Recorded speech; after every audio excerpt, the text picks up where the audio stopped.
25 season, and it is the first time that not only the Yukan Fuji Cup is getting English commentary, but it's the first time any pro series ever has had full English commentary.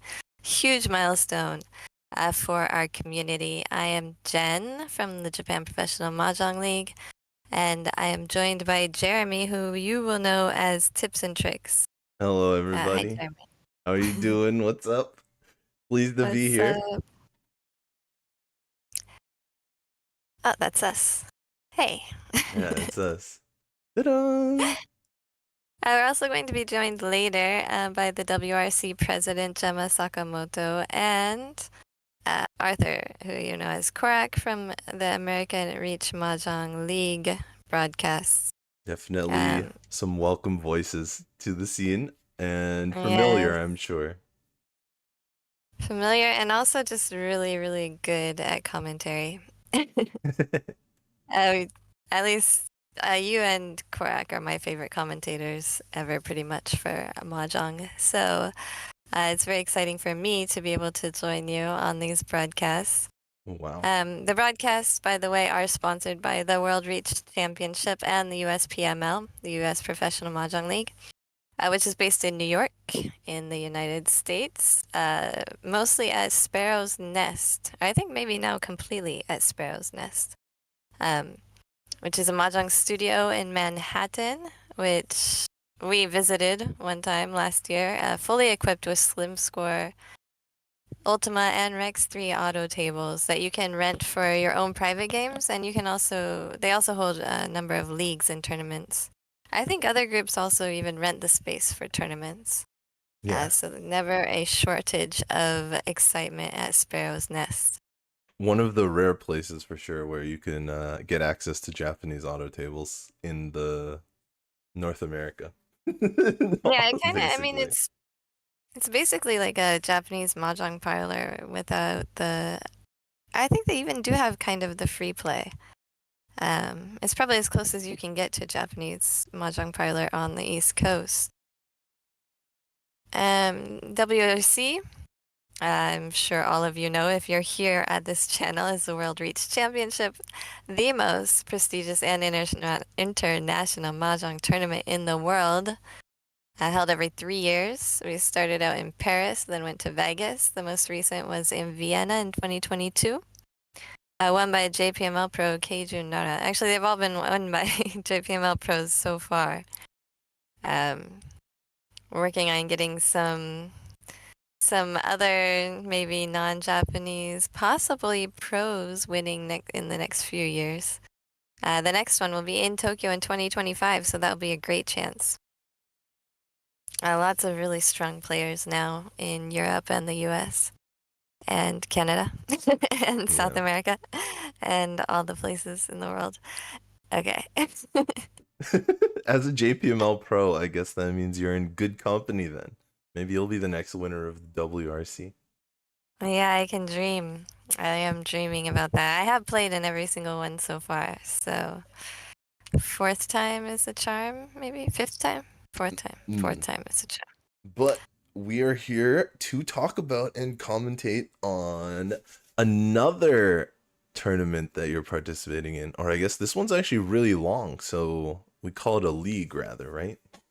Yeah, it's definitely a league. And yes, the WRC is actually sponsoring an entire team in the Yukan Fuji Cup. So the Yukan Fuji Cup is a team league.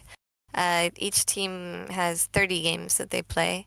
And our team is also, since we are the WRC team, we're extremely international. I, of course, am from the US originally, living in Tokyo. Mio is from South Korea, originally living in Tokyo as well, and Nika from China. Nika is actually a student, university student, and she joined the JPML as a student in Tokyo. So we'll be representing. Nika actually played her first 3 games today, which we will share the results later. Don't want to give any spoilers away too early in the broadcast. And also, like we said, possibly other pros, WRC is actually building a professional organization. It's going to be the first pro organization to be based outside of Japan.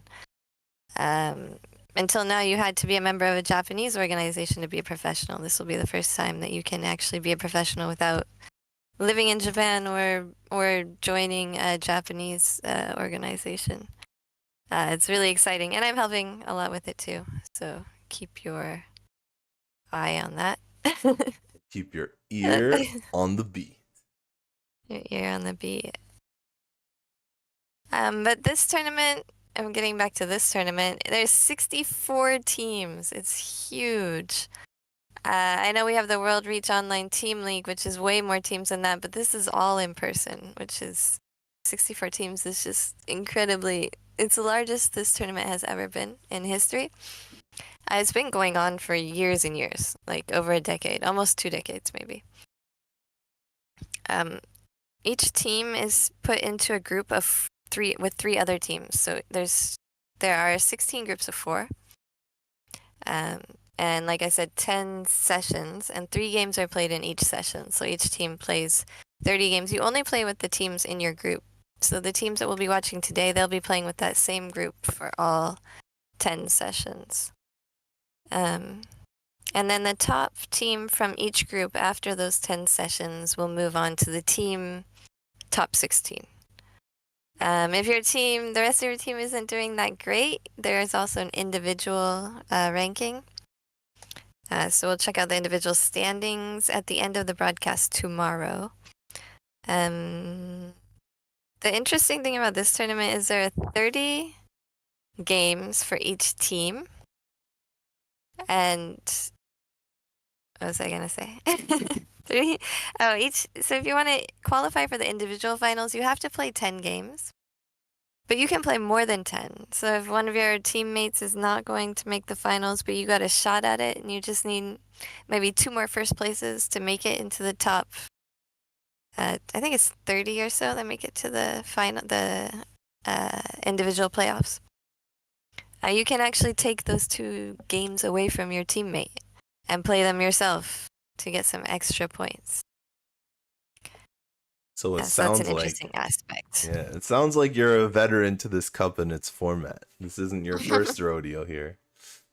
There's some details that I actually have to check, but that's the gist of it. And we're going to bring you every single session. So today's broadcast, of course, will be today and tomorrow, July 11th and 12th.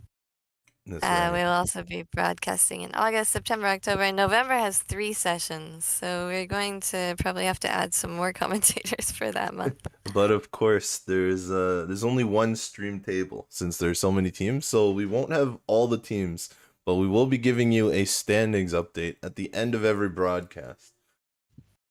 Right. Each team gets, or each group plays on the broadcast table twice. So you will see these players one more time before the playoffs. You will see Team WRC twice. Yep, each group will be featured twice That throughout sounds the good. league. I wonder if you'll be commentating on your own games or if you'll have someone else work No, on that. hell no. I've already declared ahead of time I will not commentate on my own games. All right. Well, Uh, I think that's a solid enough introduction to the format. Hopefully, those of you who are new to it get an idea of what we're going for here and what's being commentated. Of course, the tournament, because it's being broadcasted in Japan through Mondo TV, is using the Mondo TV Pro League official rules. They've got an Oka, or the ante, of 5,000 points each, which is plus 20 to the winner's score at the very end. So I'm sure if you've played on any of these ranked games, or you've ever been to a parlor, you know about the first place bonus, or if you've ever watched M League, it's there as well as a 1020, so slightly smaller than M League's 1030. It's the 1020 placing bonus, the UMA, for this game. So right, which is also like an interesting, it changes strategy a little bit because there's actually a bigger difference between second and third place than there is between third and fourth place. that's right. It's slightly imbalanced. So it's better to go from third to second, like you said, than it even is to go from fourth to third. But of course, because first place gets the Oka of plus 20, it's still good to go from second to first. That's still what you're aiming for. There are all of the Dora present except for Red Dora. So that's the only one missing that you might be familiar with. No Red Dora in this one. And no All right, abortive that's a big draws. difference from M League. And there is a time limit on these games, 80 minutes. So they get one more hand after that. We're Yep, looking. we do the 80 minutes plus one format. So I know a lot of tournaments, at least that I played in Europe, the time goes and you have to stop in the middle of your hand, or maybe you can finish one hand that you're on, but we play one extra hand in this format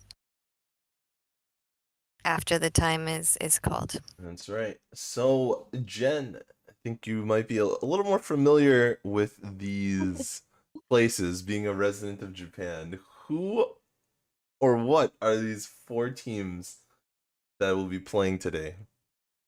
So most teams, every team is sponsored by some entity. As you can see, this time around, there's going to be a lot of mahjong bars. So we have MahjongxBAR Citrus. Full Flash is also a mahjong bar.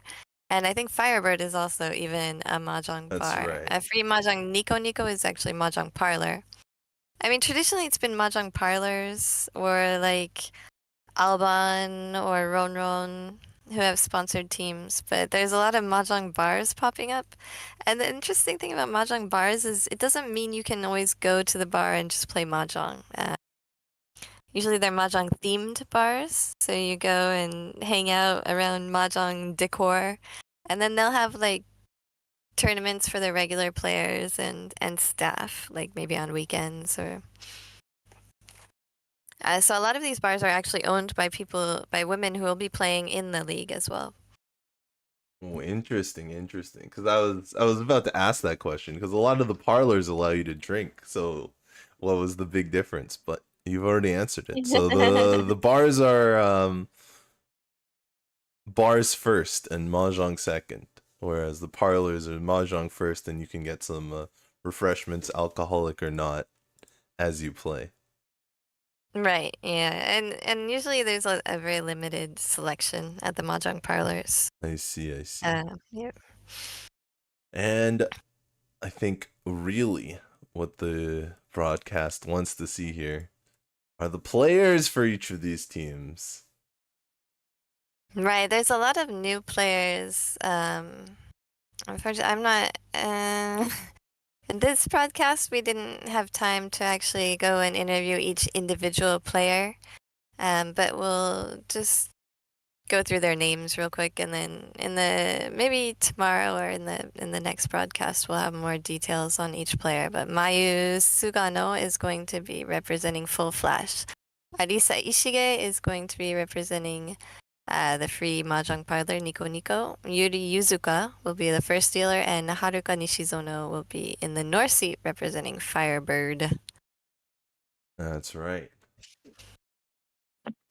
Now, we're looking forward to some exciting matches. I think with that introduction out of the way, we should get to the battle. Let's have a good match, everybody. Here we go. So, for full disclosure, this is pre-recorded footage. This is not live currently. As Jenn said, this took place less than a day ago, I believe. Right, it finished at around 9 p.m. JST, and now it is 5 a.m. JST. So we got the video and cut it up and put it up.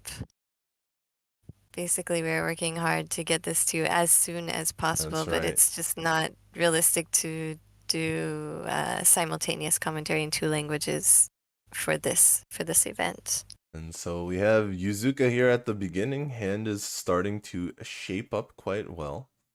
Sugano here has a pair of both the white and the red dragon, and the singles of both of those are in Ishige's hand in the west seat. Nishizono's hand actually has a lot of tiles that the other players haven't really been using. They're all on the inside, but they're all almost fully connected. She looks about 2 away from Tenpai. That's going to be exciting. Yeah, already had to make a decision on which middleweight or gut shot to keep. Spent some time there deciding and went with the 2 dot.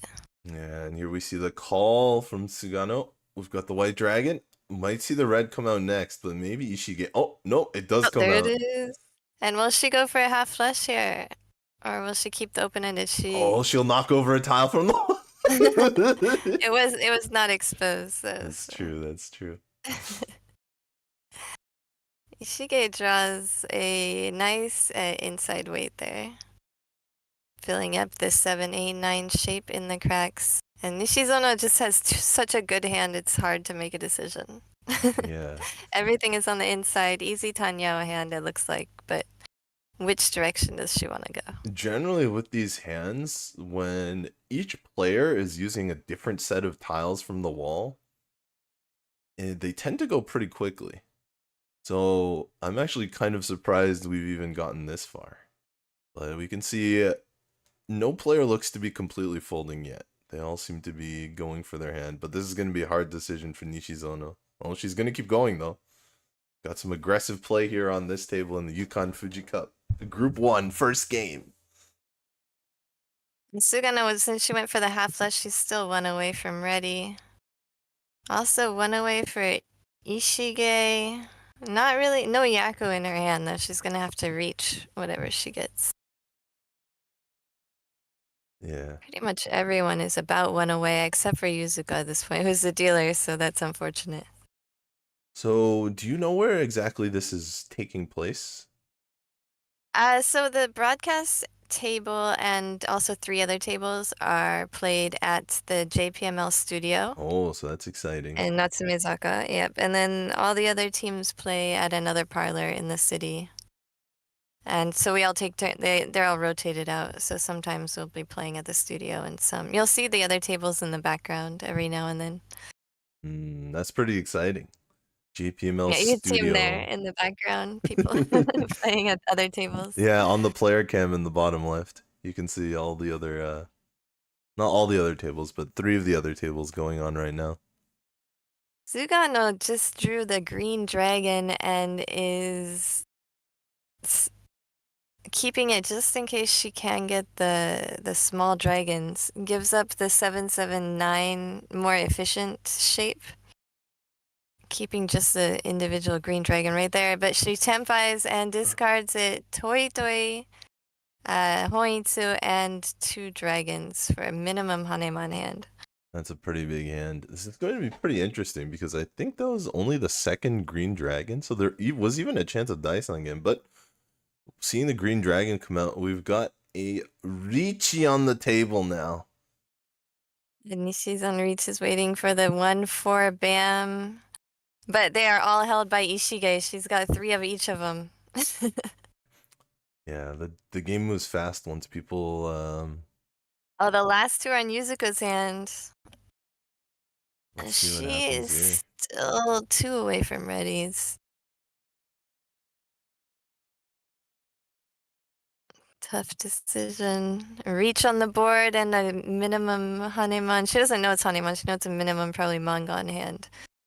That she doesn't want to deal into either, which makes even the North difficult to discard in this situation. Yeah, this is going to be quite tough here.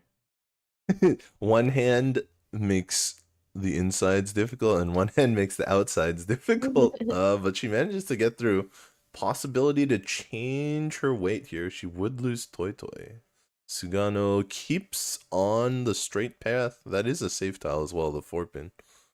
So I think she was no contemplating changing. whether she wanted an easier possible win, but goes for the higher points instead. Right.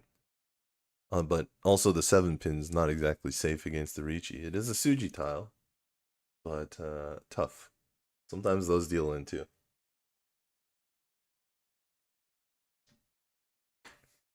Music got in trouble again. The green dragon is gonna be fine. I think she keeps it in case she can tempai possibly. Yeah, out comes the 8, so. I think Sugano has just committed herself at this point. Oh, we have a pullback. That's a tough one.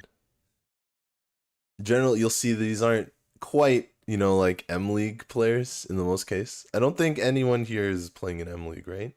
That joined the tournament. There are M League players in the league playing in the Yukan Fuji Cup. Okay, so you might even see some There'll M be League level players. you'll see 2 M Leaguers tomorrow actually in the broadcast. Oh, so that's gonna be pretty exciting. Right. But we can see there's a little more leeway on these smaller tables as to what is proper and what is I mean, I think this is illegal. pretty typical. Nobody saw the tile and it didn't touch the table. So even in pro tournaments, that's Right. generally accepted, at least in open tournaments. Certain leagues have stricter rules when it's only their league members playing, but this is a mixed, an open tournament. All leagues, all professional organizations are allowed to participate. Yeah, so we're getting to the end of the wall here.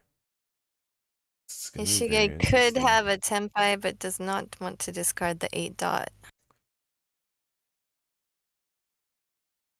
Yuzuka has given up any shot at tempai. Sugano does not No con. con. I guess the Riichi is just too scary because there are Condora in this situation, as well as Kan Yes. Uradora. Yeah, if someone is reached, then you want to be careful with those cons in case we it got the gives them 4th extra row. points. We got the 4th row.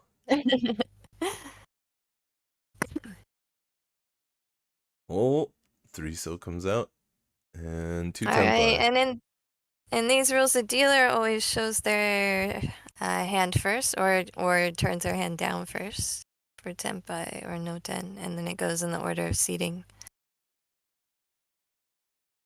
And so we see here, there's a whole crew here for there's this Nara. recording. I think that's Nara, the 2022 Winner of the WRC WRC. champion. Yeah, you just saw him hit the back of his head. You can recognize him just from his hair. Yeah, I think I saw him when I was cutting the video. I see. You have some insider information. I mean, yeah, we got a cameo here. So we got a bunch of different style jerseys as well for our teams. That's pretty cool. Yeah, the WRC team jerseys were a little bit late, so we're gonna wear them. And then our next session is not until October, I don't think. And it does look like some teams decided to forego the jerseys and let the ladies fashion themselves, it seems like. Yeah, some just have t-shirts and some have actual jerseys, and the jerseys are kind of a new thing. When we started playing, no one had jerseys, and Yeah, now more and more are getting it's jerseys. very sports like. Like you need that Yeah, cooling though we're mind when the sports. yeah when the mahjong table gets furious, you need the cool breeze of the jersey. You need the aerodynamic to keep you thinking at 100. It's like cooling your PC. You know, your PC is a brain in there. It's making all those calculations. You got to keep yourself cool as well in Oh order yeah, to speaking perform of at which, maximum. Uh I better turn a little tiny fan on or else my PC's gonna overheat. oh.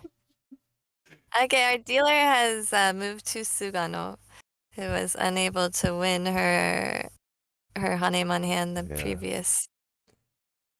She did not And Riichi though, so she is currently winning, but it's not much. As you can see, the 1500 points is keeping her in first right now, but there's 1300 bonus points in the in the middle already. So those alone would probably overturn her lead if somebody else wins it. Yuzuka has a hand that she probably wanted during her deal. This looks like a quick hand just went away. Nishizono has a tough spot with the dots. Decides to keep all of them. Oh, and Yuzuka does Tempai. Reach is waiting for the Shabo North and 3 dots. Yeah, maybe there's a Suji trap set from the 2/6 dots that are discarded earlier. Possibly just doesn't like the 2 dot weight. Possibly just wants that last north because one's already been discarded and it's not really her weight. Oh, it is her weight, isn't it? Yeah. Yeah, so I guess it's just more points if she can get a north. Yeah, she is in the North Sea. And also, when you have a Shabo waiting on a honor tile is generally a good idea. That's the wrong honor tile there with the white dragon. So we continue. Kind of tough. Nishizono's Yuzuka's only discarded Pinzu tiles, only dots and honors. So the other players have a really tough time defending against it. I think Nishizono just has a hard time. I mean, the dots is a really difficult shape to work with, actually. There's lots of hidden weights there, and it's kind of hard to decide, even if some of the dots are safe, what's the most efficient thing for yourself to keep. Yeah, we're actually seeing a lot of players generally just pushing tiles here. You can't defend. You might as well advance your hand. Yeah, true. If you have no way to fold, it's really good to give yourself the best option at winning at least, instead of dealing in while folding with no Yeah. chance at winning. Okay, now that more safe tiles are coming out, we see a few of the players starting to fold, but here we are. Nishizono reaches. And catches Ipatsu, paid off for that aggressive play there. No Uradora, very close, but well, you said her dot shape was difficult to work with, but she managed to make it work. Yeah, she made her weight in the cracks instead. That is a good hack. Very solid, very solid. Yeah, I mean, the cracks did look dangerous kind of around the board. As you can see, some of the players, as well as the camera crew, all on the backside. We even have some people, they look kind of like arbiters watching over the tables here. Are they always that close when you're playing? Yeah, those are No. probably team members, and they're there supporting their team or the coaches. A lot of teams have a coach or a kantoku. Oh, are they allowed to Uh, just be right up there, like as the game is yeah, you going can on? just yeah, that's one of the other special aspects about this league is you can watch. Yeah. You can just stand right behind and watch, even in the room where they're filming. Because that doesn't sound super common to me, but I'm not No, that it's not. experienced with it. It Right. used to be really common. You used to be able to go to any league match and just watch. You could sign in and Hmm. then go watch like A1 league because it wasn't televised back then Hmm. or broadcast on YouTube. But now there's no spectators allowed, so I see. I see. Because sometimes Yeah. you'd feel like if the spectator makes too much of a reaction, they could give away something from the draw. Yeah, I mean, everyone's a pro here, so it's not that big of a deal. If anybody does talk to or give some reaction that they're afraid will give away information, there's a penalty involved, so I see. people are pretty careful. But the other thing with coaches being there, I wonder if between hands you're like, can I get a timeout? Coach, what do I do No, here? Coach, I need some advice. no timeouts allowed. They can give advice between games, but not between Hmm. Yeah, hands. that makes sense, especially with the timer. Playing, 5 pairs in Nishizono's hand. Just one away from all pairs hand and picks the Tanyao tiles, discards the 1 crack.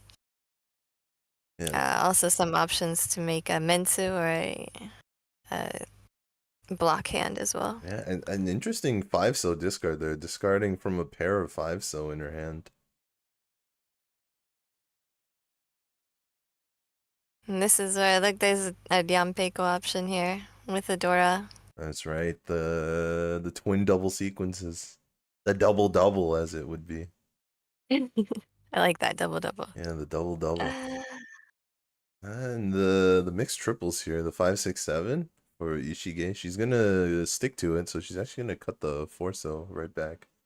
Got another 4-so here in Nishizono's end. Yeah, now she's kind of kept it safe to the dealer, so she doesn't have to. I'm sure she was thinking about discarding it earlier, 1 draw before, but now that the dealer has discarded it, it's not. It's kind of useful as a safe tile. Yeah, generally the dealer's the most important player, and in addition, And there's Sugano. 5 M's on the board. That's before as right. well. That's right. In addition, Sugano has just discarded 3 of those 5-so in a row. 3 of those 5. I wonder if she's regretting it. Because it was a pair in the beginning, but she's moving towards an outside hand, so did not make sense with her plans. Since there aren't red 5s in this in these rules, then the outside hand makes a lot more sense. Yeah, or rather than it the common ends here in WRC terminology. you have prepared. Hmm. There are a few that I always forget. Oh, here I we do go. try and Here we use go, all of waiting them. on Dora.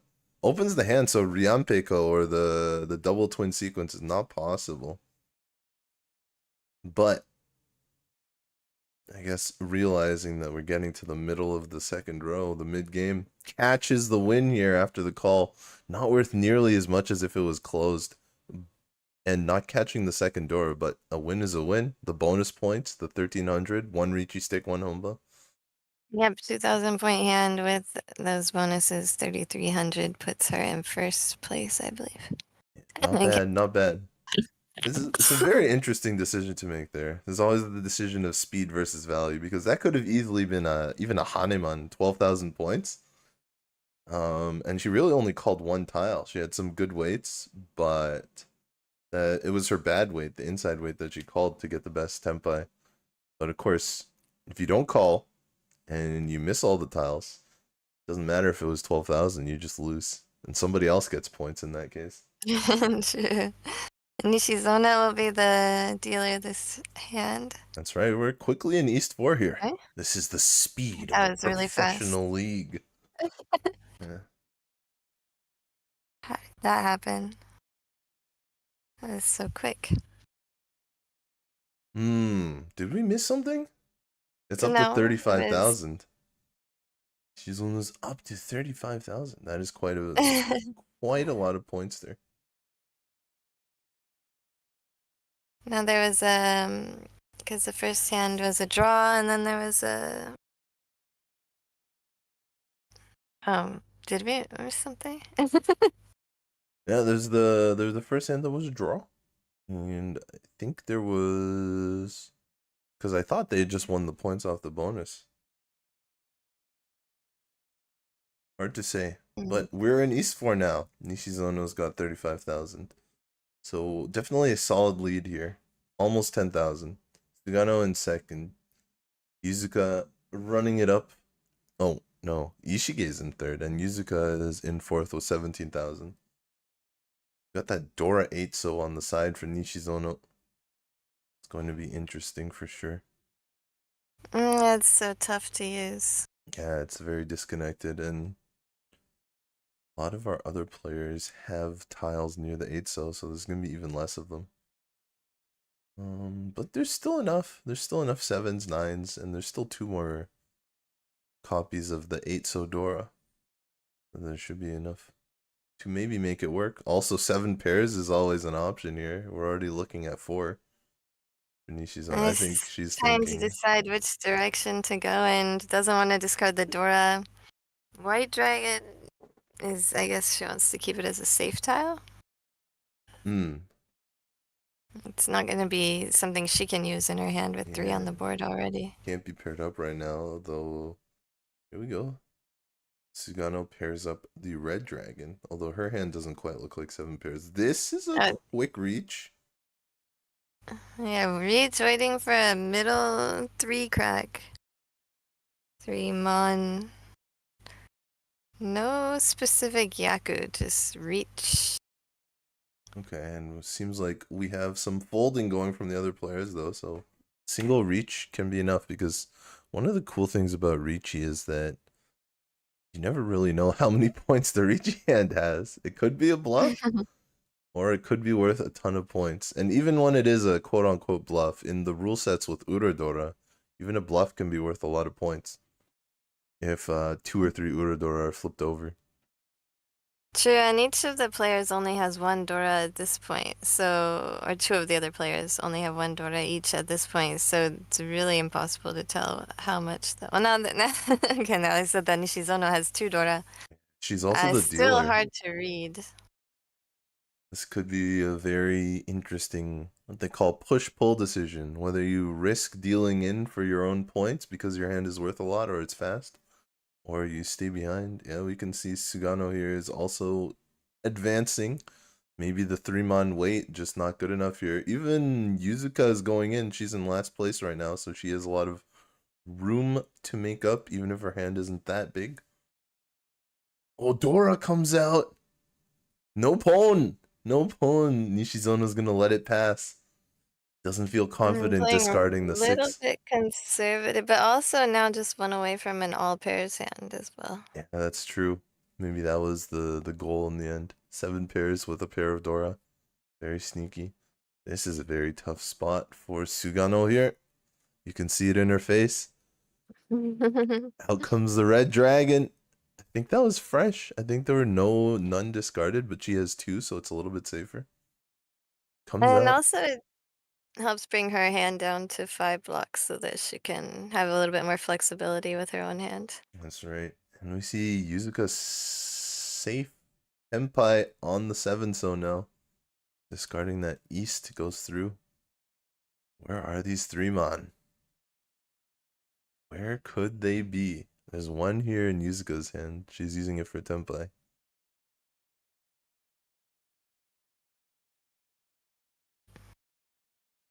Since each player starts with 25,000 points, Nishizono has already gained 10,000 in the East round so far. A call has been made to discard the Dora, which has been discarded, so it is like kind of safe here.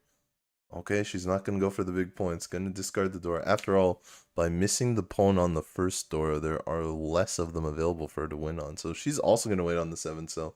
And there it is! And you saw a little bit of confusion there with the hands coming out between the other players. That's because there is head bump. Unfortunately for those of you who hate it, but fortunately for those of you who love the drama, there is head bump in these Mondo TV Pro League rules, which means only the next player in line. That's right. Only the next player in line gets the win. So these are the Mondo TV Pro League rules. They are generally similar to normal rules. There's all the Dora except red Dora. But there is head bump, similar to most tournament rules. There's no stopping after winning, no garuyame. If you bust, you keep playing, so there's no busting. You can reach even in the negatives. And the Uma is a little bit different. It's 10-20 or 20-10 as opposed to the 30-10 of M League. But there is a plus 20 Oka bonus for the winner. First place gets an extra 20.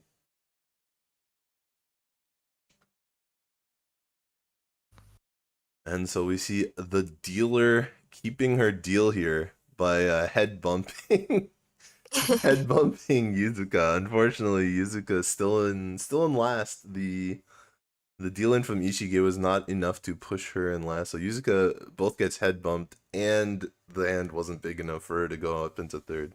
So that's kind of the worst of both worlds for her, but it is only East 4. So we still have the South rounds to go after this. Right, every player still has another turn at dealer. Nishizono is 2 away, I believe. Sometimes it's hard to count how many aways when the hands switch so quickly. We kind of like it when they take a minute to think. That's right, that's right. Sometimes, it is pretty interesting that these sort of, I don't know if M League started it. Probably not. It's because Mahjong has been broadcasted even before it got big on M League. But the style of switching between every player on every draw, there's a number of different ways that people have worked with it. Some streams have opted to, have multiple players on the screen at the same time with all 4 hands, but then you have small hands with another camera in the middle to show the middle. But I think most television and big broadcasts have opted for this sort of quick hand view. But if you don't have a super photographic memory, a lot of times you can forget what the other players are holding. Yeah, if you're in the studio broadcasting, you have a view. You have multiple screens with a view of all of the different hands, but we do not. So Nishizono has moved on. In the previous draw, she moved on to 1 away from ready. It looks like she's looking to reach her hand once she does get to ready. Ishige pairs up the red dragon, moving, and decides to discard a Tatsu, the 8-9 crack. Yeah, I think moving 1 Shanten away from, back actually. Choosing better weights over efficiency. A lot of times players will do that, especially the edge weights. It's so common with 8-9s or 1-2s that players don't want to wait on a 3 or a 7 as their final weight. Yeah, when you have a lot of middle tiles that can easily be stuck to. That's right. The Japanese use a lot of these metaphorical phrases or idiomatic. I think in a lot of the Asian languages, just because of the way kanji and Chinese characters work, right? A lot of the characters are basically just metaphors for something. They're drawings of something. At least so a lot of these phrases come more naturally.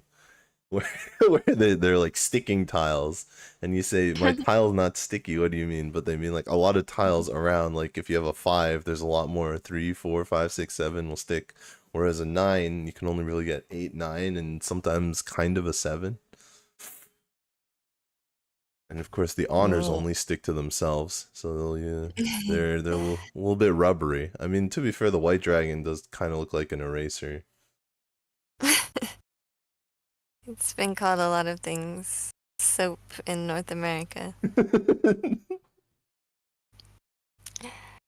And Nishizono had a tough decision. She decided to keep the possible 3-sided weight, keeping the 3 crack for a possible 147, and also some other sticky possibilities, and discarded the 9 BAM, kind of locking in a Tanyao unless she draws the 1 crack. Yeah, in this case, because the 5 and the 7 so, I think especially because the 7 so is close to the Dora, she didn't want to get rid of it here.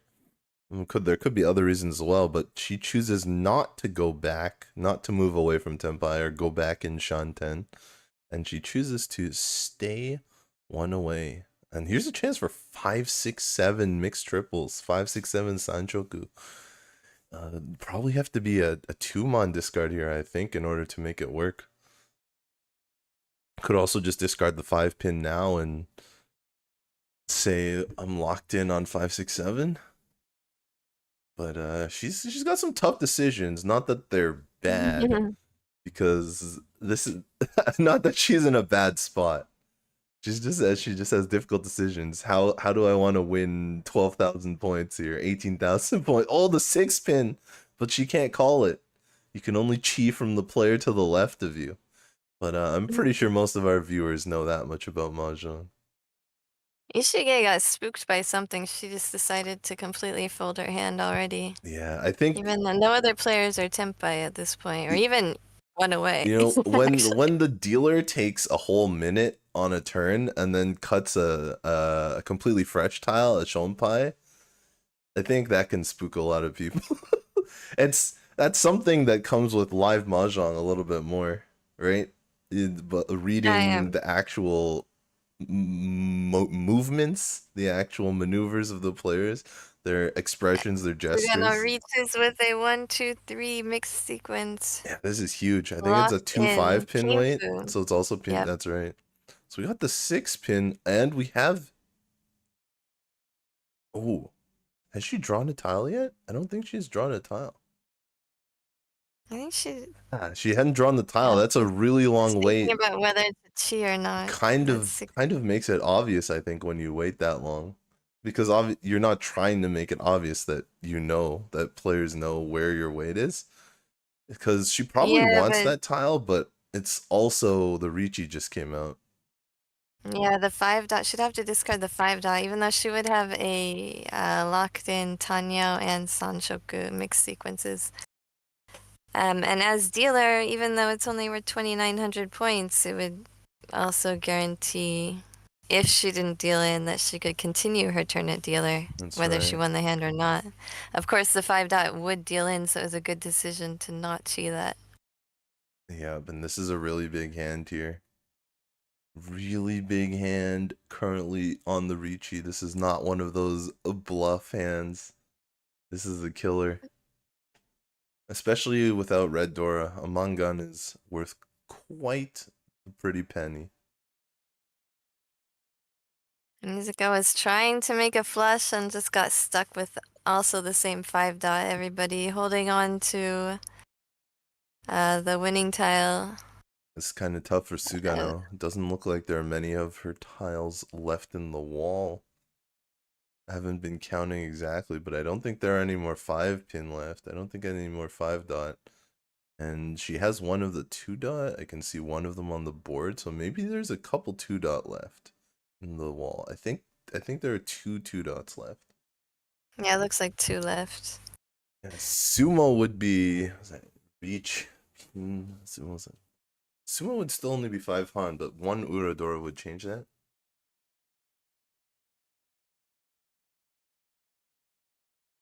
And the Haneman, potential Haneman would overtake first place. That could be huge. Yeah, Nishizono just keeps like packing up the points when we're not looking, it feels like. We still haven't seen any of the 2 dots yet. They're still in the wall. Sugano still looking. This is about 2 draws for no, maybe only 1. Oh, that's another pin, but it's the wrong number. Psych, that's the wrong number. Just one more draw. Is it? No. We're gonna go to Yuzuka draw. folds like a pro. I don't think Yuzuka would have thrown it, even if it was a 2 dot. Yeah. Sugano ends up being the only player tenpai at the end of the hand and will take 1,000 points from each of the other players, and the deal will move. We will go into the south round. First hand. That's 2 of them in the dead wall. It's not super unusual to have 2 of your 8 weights in the dead wall. It's a little more than average, but doesn't feel good. Sucks. Yeah.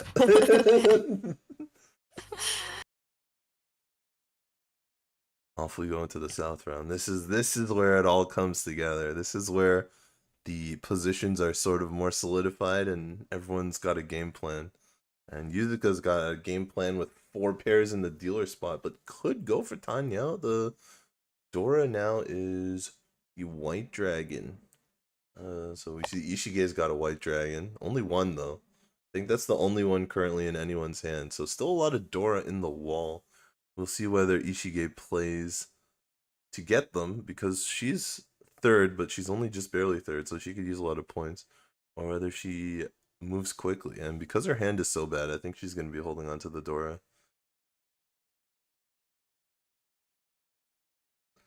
Nishizono just with a hand. Yeah, although she is That's north. an adjective.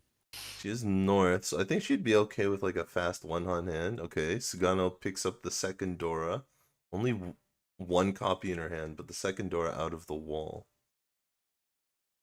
Two more Dora left in the wall here. When there's no red fives, it's a lot more pertinent to count the actual Dora, because it's really not as easy to make value in the hand.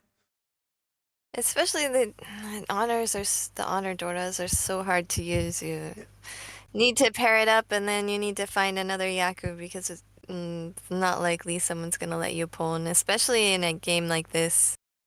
Yeah, Nishizono hits huge here, hitting the 7-mon, finishing her 7-8-9 shape.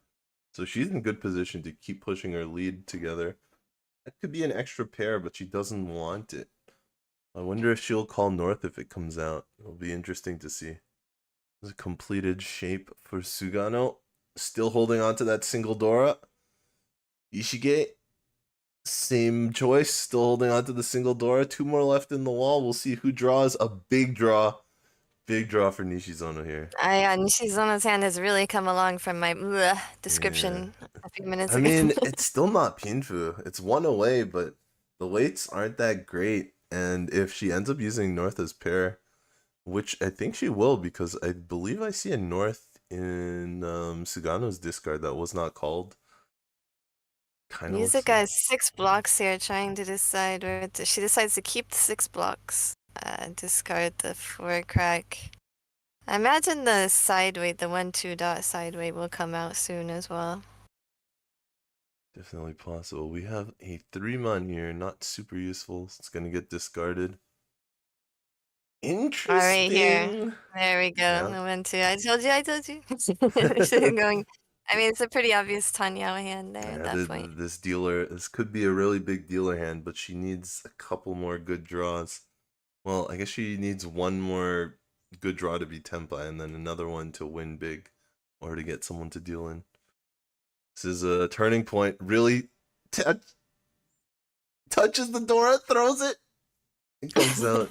She's really gingerly thinking about it. Luckily, no one has paired up yet. It's really dangerous to discard it that late. Oh, but Yuzuka gets the backfire.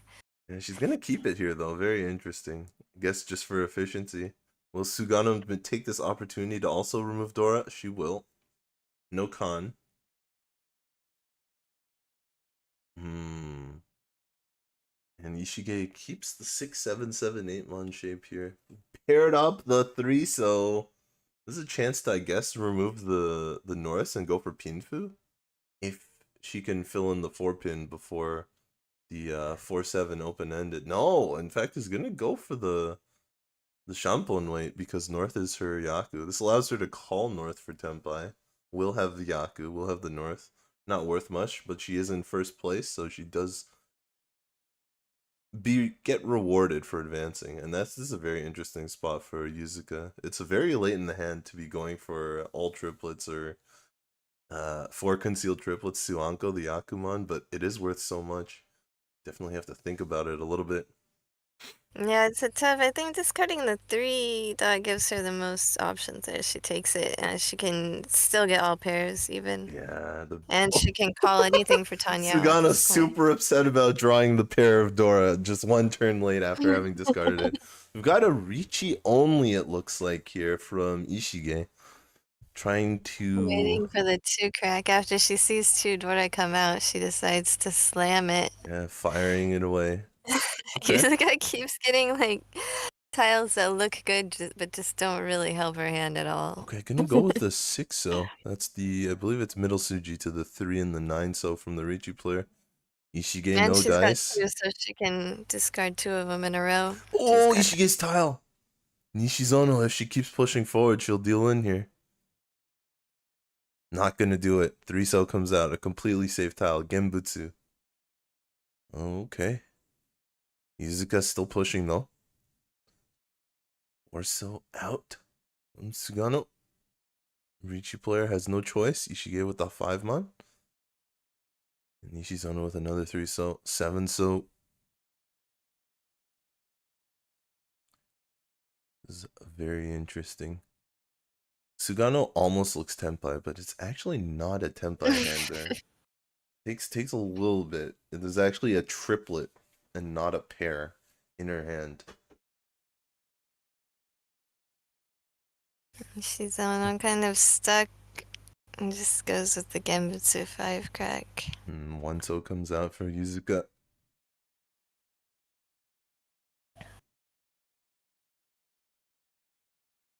A 4-mon, very interesting. Okay, gonna go with generally safe north tiles here.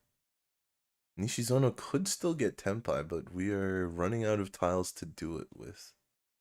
We will see whether someone deals in or whether we just go to a draw. Oh, Chi takes a little time to think about it. That's the same 6-pin that was thought about for a long time last time as well.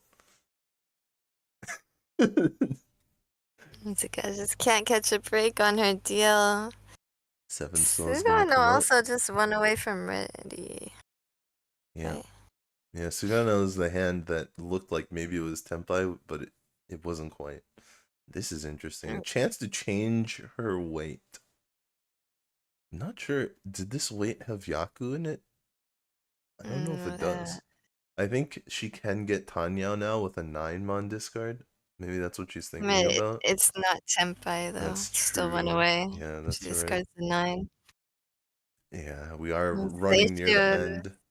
So maybe Yeah, just safety, or do you want to lose the tenpai points in a exhaustive draw? 5-mon has been discarded by our Riichi player Ishige, so you have Suji 2-mon, but it's not safe. It's only Suji. It's only an indicator, not necessarily. And in fact, we're just gonna go with a full fold here, 7 so discard. So of course, Yuzuka's been cutting the 7s.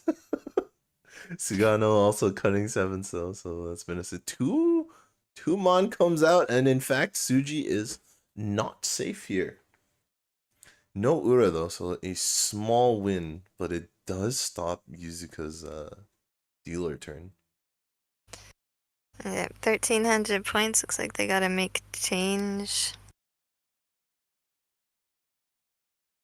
I noticed that the point sticks on these automatic tables, they feel a little bit more bulky than normal.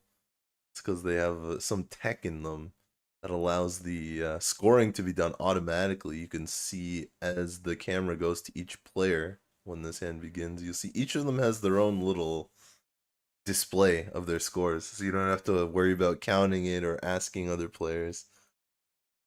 Yeah, these tables also will deal you your hand.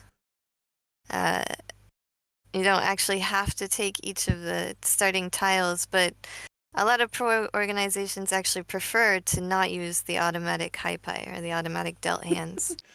Yeah, they would need to roll the dice. I think one of the other foreign-born pros from JPML, someone you know quite well, Garth Nelson, he had a lot to say about the automatic haipai versus the non-automatic. Garth has a lot to say about everything. Some tables do it, some tables don't, and some tables will deal the dealer their extra tile, and some tables won't, and so it can be tough remembering every time whether you have to draw that first tile. You have to count your tiles.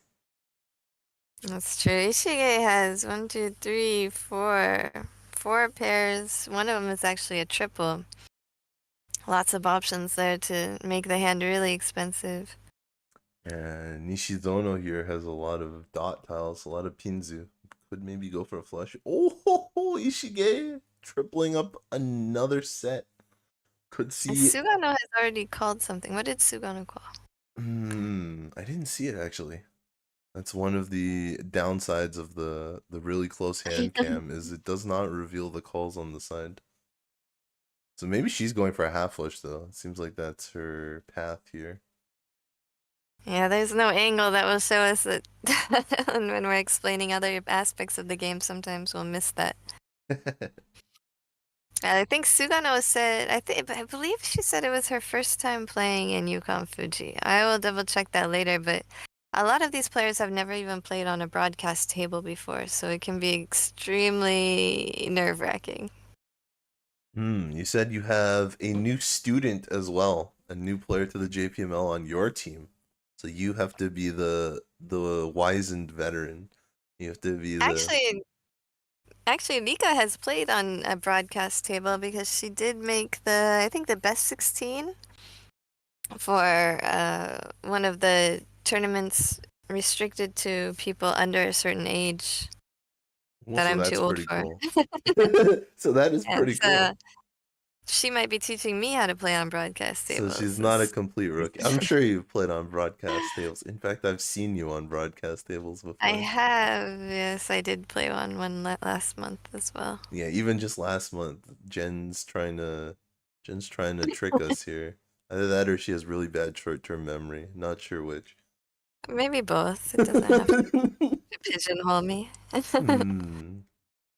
All right, so Nishizono here playing out of the west seat.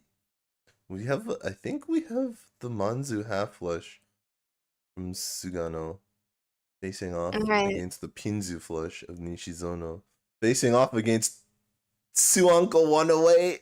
Suanko Yishanta and four Nishizono, concealed triplets for Ishige. Nishizono has an open-ended there in the cracks though, which is a tough spot, especially when another player is going for a half flush with that Yeah. same suit. Yeah, Nishizono might just go for a Riichi. Maybe she'll get Pinfu to add to. Whoa! Doesn't take the Tempai. Or I guess it wouldn't be There's no Tempai. template. Doesn't Yeah, doesn't it have take to doesn't be go take back to the six Ishanten. pairs. But that would be six pairs, right? It's like you just have to cut any of your triplet after that and you'd be Tempai. It's like one of the Right. easiest So, Ishanten. yeah, but discarding the 2 is also Ishanten for Toy Toy. So it's That's true. it's Ishanten or one away either way, and she goes for the far more expensive possible Sanko or even Suanko, 3 or even 4 concealed triples. That's right.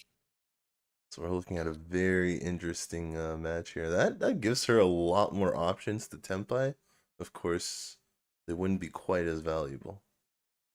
It has run. If it has a sequence inside the hand, as opposed to all triplets, 3 concealed, 4 concealed. Oh, one away Still, here. yeah, not quite Tenpai yet for Sugano.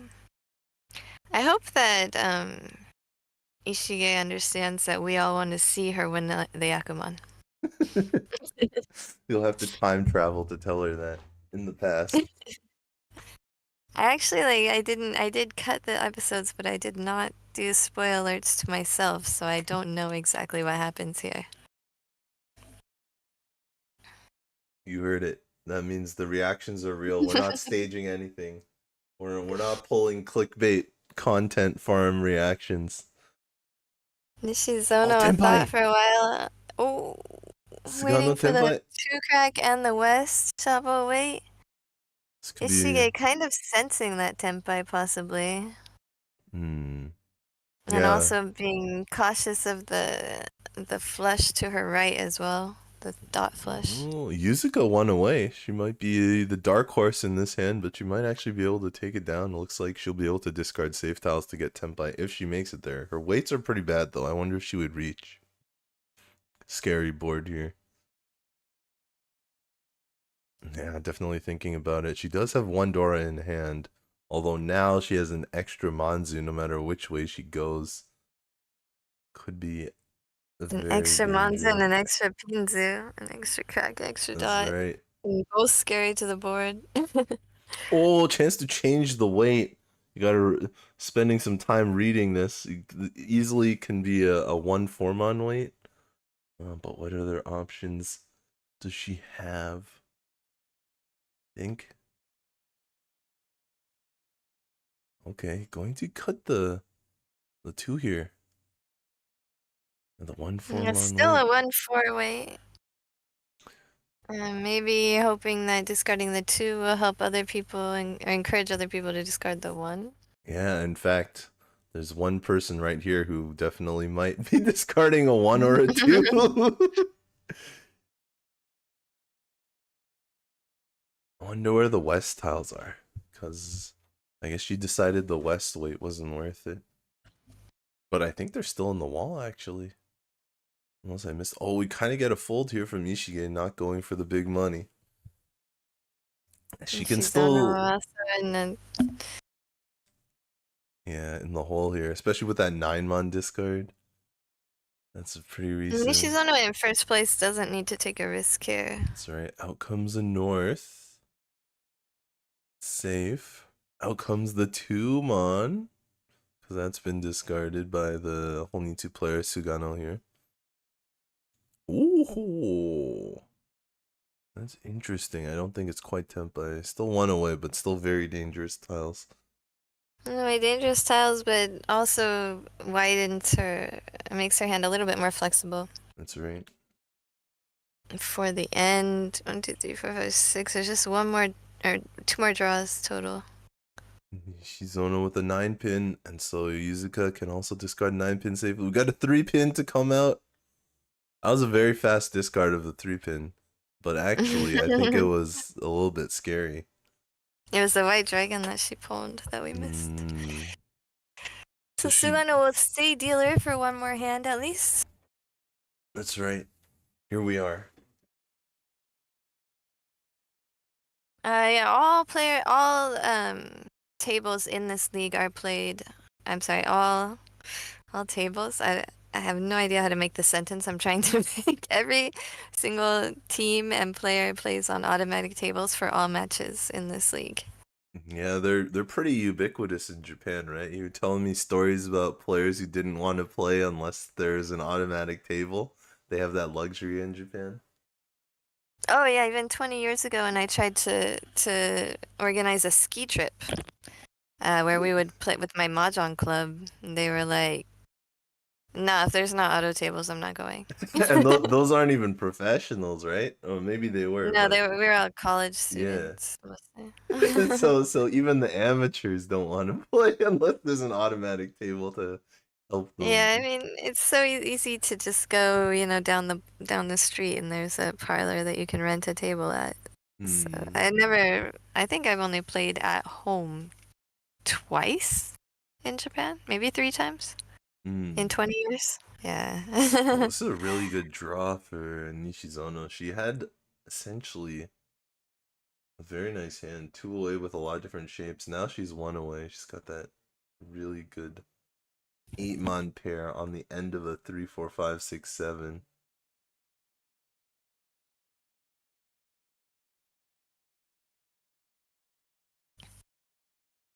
This could get... Yeah, Nishizono definitely looks like she has the fastest hand of the bunch. Still 2 away for Yuzuka. But I think we have a lot of fast hands here. This could be a Ishige's heater. still 2 away. They look good, but they're all 2 away still. It's only Nishizono that's 1 away. Yeah. Sometimes you just can't get the tile you need, even when there's so many of them. That 8-so is also very dangerous because it's close to the Dora for Sugano, so she's been holding on to it for a long time here. Of course, if she gets the Dora, she'll be glad she has it. Oh, a little bit of a backfire for Yuzuka here on the 1-pin. Gets an extra 1, can't use it. Oh, triple north! Ishige, it's not her wind, but it does help her go faster to Tempai. Here's the Tempai. Nishizono does win the race to Tempai. Gonna fire out the Riichi stick. Get ready to cross that finish line. Yuzuka not exactly folding, still looking at the 1, 2, 3. Discarding some safe tiles, what we call maybe Mawashi. She's rolling the hand over. Sugano, you could see she was rolling her head over with that draw. She did not want to see that tile. Her hand is in shambles. Got a Riichi on the table. She's thinking, oh man, a bunch of One junk. tile closer now to the 1, 2, 3 Sanshoku for Yuzuka, and also just 1 away from a Chanta as well. Yeah, this is really tough for Sugano because it's her dealer turn. So I think she's pretty upset about having drawn such a terrible hand on. Everyone wants a good hand on their dealer turn, especially because that's their chance to make a lot of points. And if other players sumo, they have to pay double what the other players do. So it's kind of brutal when luck Yuzuka doesn't go keeps your the way. option for a Jun-chan, possibly. Discards the red dragon, which Sugano pawns, making her 1 away from ready. Yeah, and she throws that dangerous 8 cell. It is Suji, but still so close to the door. I could get caught by a 7-9 cell weight, but she wants her dealer turn. She doesn't want to let it out. She puts 2 pairs in her hand so that she can call from any place on the table. But the call changes it. changes the draws, and it actually gives Nishizono the sumo. I don't know. Maybe I shouldn't say it like that. Some people will say, "Oh, you changed the draw," but really, how are you supposed to know, right? However you want to phrase it, you draw it. right? However you want to phrase it, Nishizono extends her lead here, actually also shutting down the last dealer for the 2nd place, so pushing herself further and further away from the pack here. Nishizono looking good to end out the game, but when you're 1st place, having a dealer turn at the very end can actually be more scary than not having a dealer turn. Just because of the oyakaburi, or the dealer's penalty, the extra sumo points you have to pay. You know, if somebody sumos a mangan, they could get ahead of her because she's the dealer in her last deal. Although at this point, it looks like they would have to sumo Haneman. Looks like Sugano would have to sumo Haneman, but that's one hand away, maybe multiple hands away, because we're in South 3 now, and Ishige is going to make the most of her opportunity.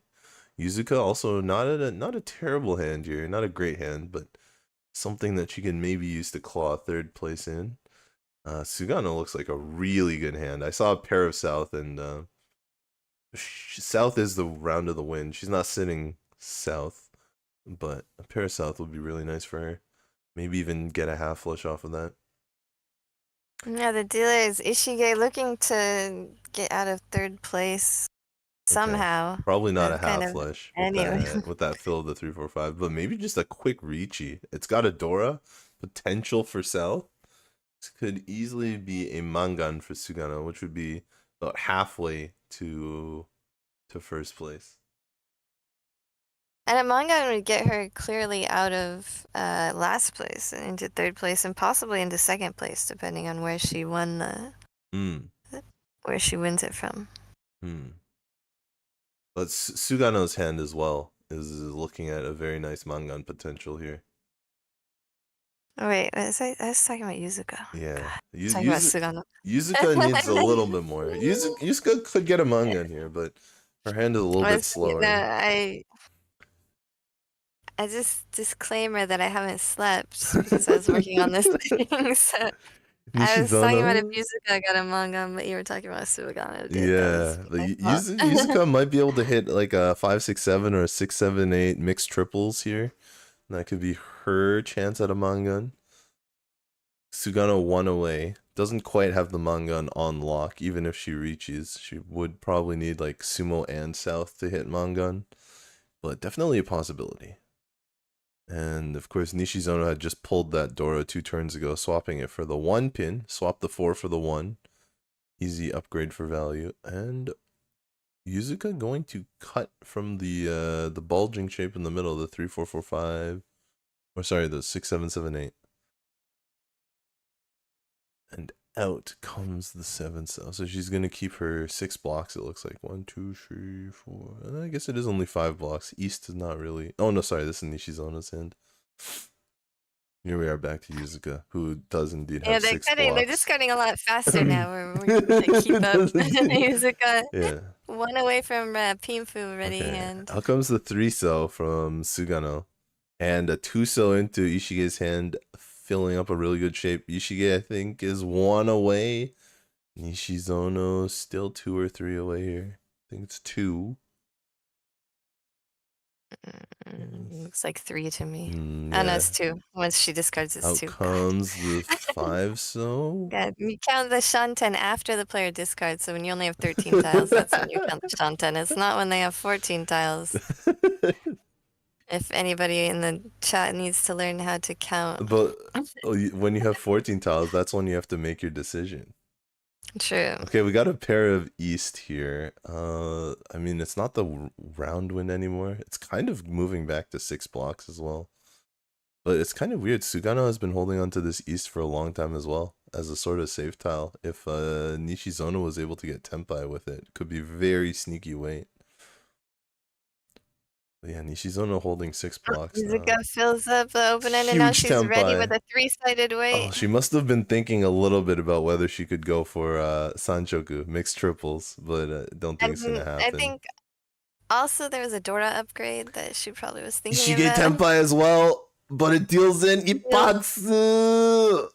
Yeah, you can't. No, Ura, just Mimpi Patsu. You don't wanna give up your dealer like that when you're Tempai as dealer, and unfortunately for Ishige, that's the deal in tile. That's the deal in tile this time.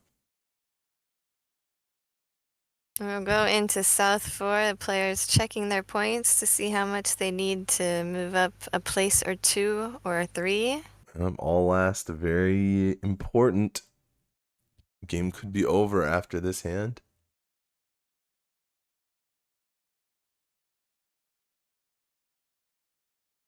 Of course, the dealer will be Nishizono, Our current alternate leader. dealer. She's in first place and actually does not want to continue as dealer in this position. Does not want to deal into anybody, but wants to just keep her points and end the game if possible. Right.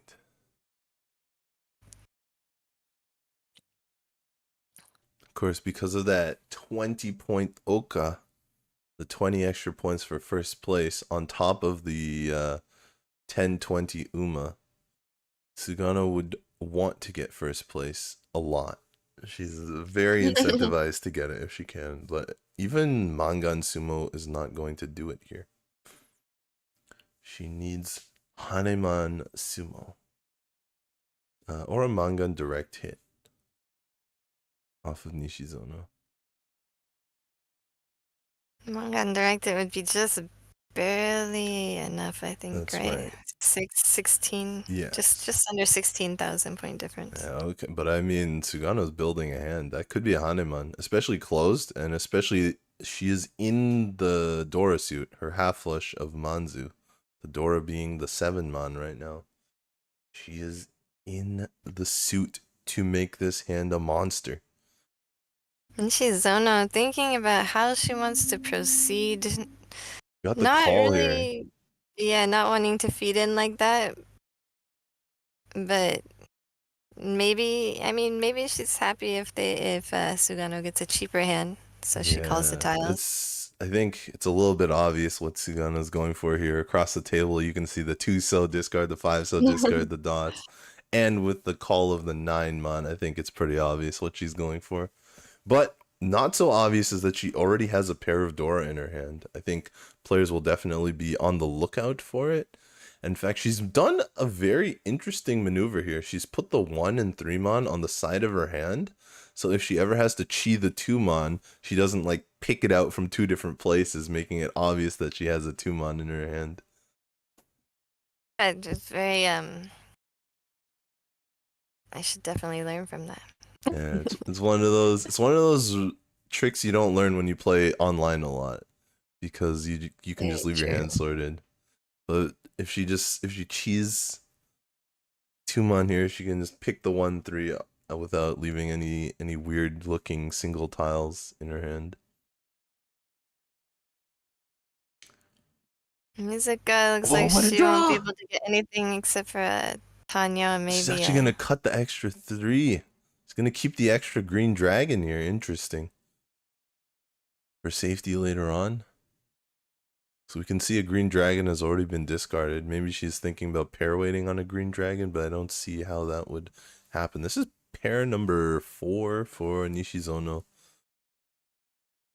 Pair number 4, but it breaks up a 3-sided weight. Yeah. Probably contemplating whether she wants to get rid of the 9s maybe and go for a Tanya hand. Yeah, or just also throw thinking the 3 she right doesn't back. need to win the hand and stay dealer because she wants to kind of end it in first place. True, but with the half flush going on across the table, sometimes that might spur her to do something. She's actually going to keep the pairs. So she's going to cut the 2-so here. Very exciting. That is not quite the tile that Sugano was looking for, but she's gonna hold on to it. The green dragon comes out. Ishige lets it pass because Ishige needs more points than that to even make third. Very difficult tile for Nishizono here. It's right beside the door. It's in the Honitsu suit.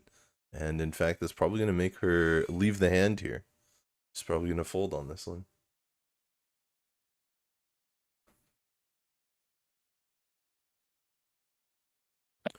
Out comes a 7-pin, no second thought. I think it's a little bit too late to pretend to camouflage your half flush. So, so Sugano's just gonna throw them straight up. Yeah, at this point, maybe it's better to just own it and get other people to fold so you can draw your tiles in Exactly. peace. She's still not Tempai as well. That's kind of oh, is that a full? It's a full flush. One away from a full flush with 2 Dora. That would definitely do it. If she reaches Baimon, full flush, 2 Dora, that's only 7 because it's open. But if she gets the 3rd Dora, if she manages to draw the 3rd Dora, unfortunately for her, Yuzuka's got one here. If she manages the 3rd Dora, And she draws the 3 crack back, yeah, which will help her. 3rd Dora would be Baimon, which means she could win off any player. Wouldn't even have to sumo it. We are getting to the end of the 2nd row, though, so it's getting tight. I don't think Yuzuka's gonna discard the Dora, but she might. You know, that I push mean, her from hand just 3rd to has not 2nd. gone anywhere from about the 4th draw. Yeah, but considering her score position, she might be tempted, even if it is such a scary Dora. Because as you said, with the 10-20 Uma, it's actually worth more to go from 3rd to 2nd than it is to Yeah, go from 4th to 3rd. that's true. 5 pairs. Nishizono might be able to do it. It is This is 5 pairs, calling the but it pairs. doesn't look like anything. Oh, South comes out. Actually, South is probably pretty safe. I don't think she would do it against the half flush or the full flush in this case if it wasn't.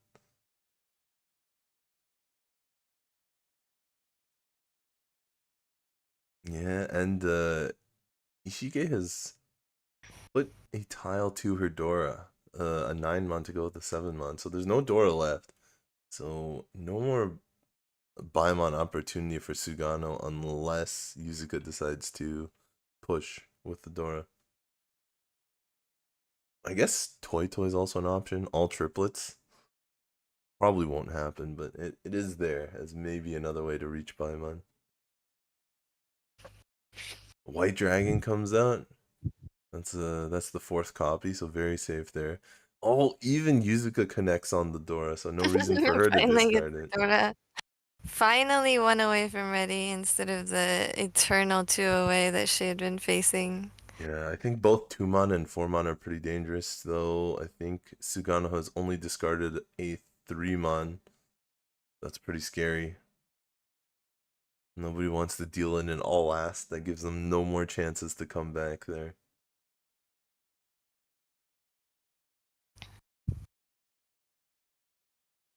An East tile.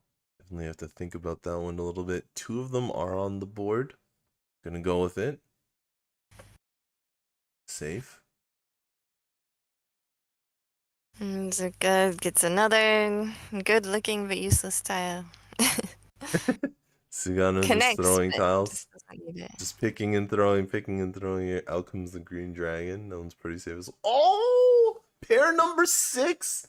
Nishizono can do Tempai. If she reaches, she's forced to do Tempai. So I can't imagine she would reach it here. I think she wants to be able to call no 10 on the draw. It is so close. Yeah, she's gonna take Tempai. We'll see if she actually calls it when the chips come down, when the tiles run out. Yeah, but if somebody discards, she's gonna win on the hand, but will she take Tempai at the end of the Yeah, I game? think this is the last tile. Let's see what she does. No 10. So indeed, she's gonna end the game. And that is it for our first game. We have 4 players in... I'm sorry.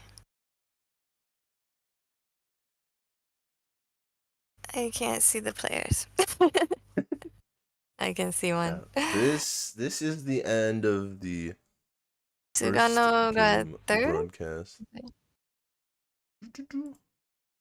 Nishizono ended up in first. I believe Sugano ended up in second. She had a decent amount of points there. I believe Ishige still maintained third.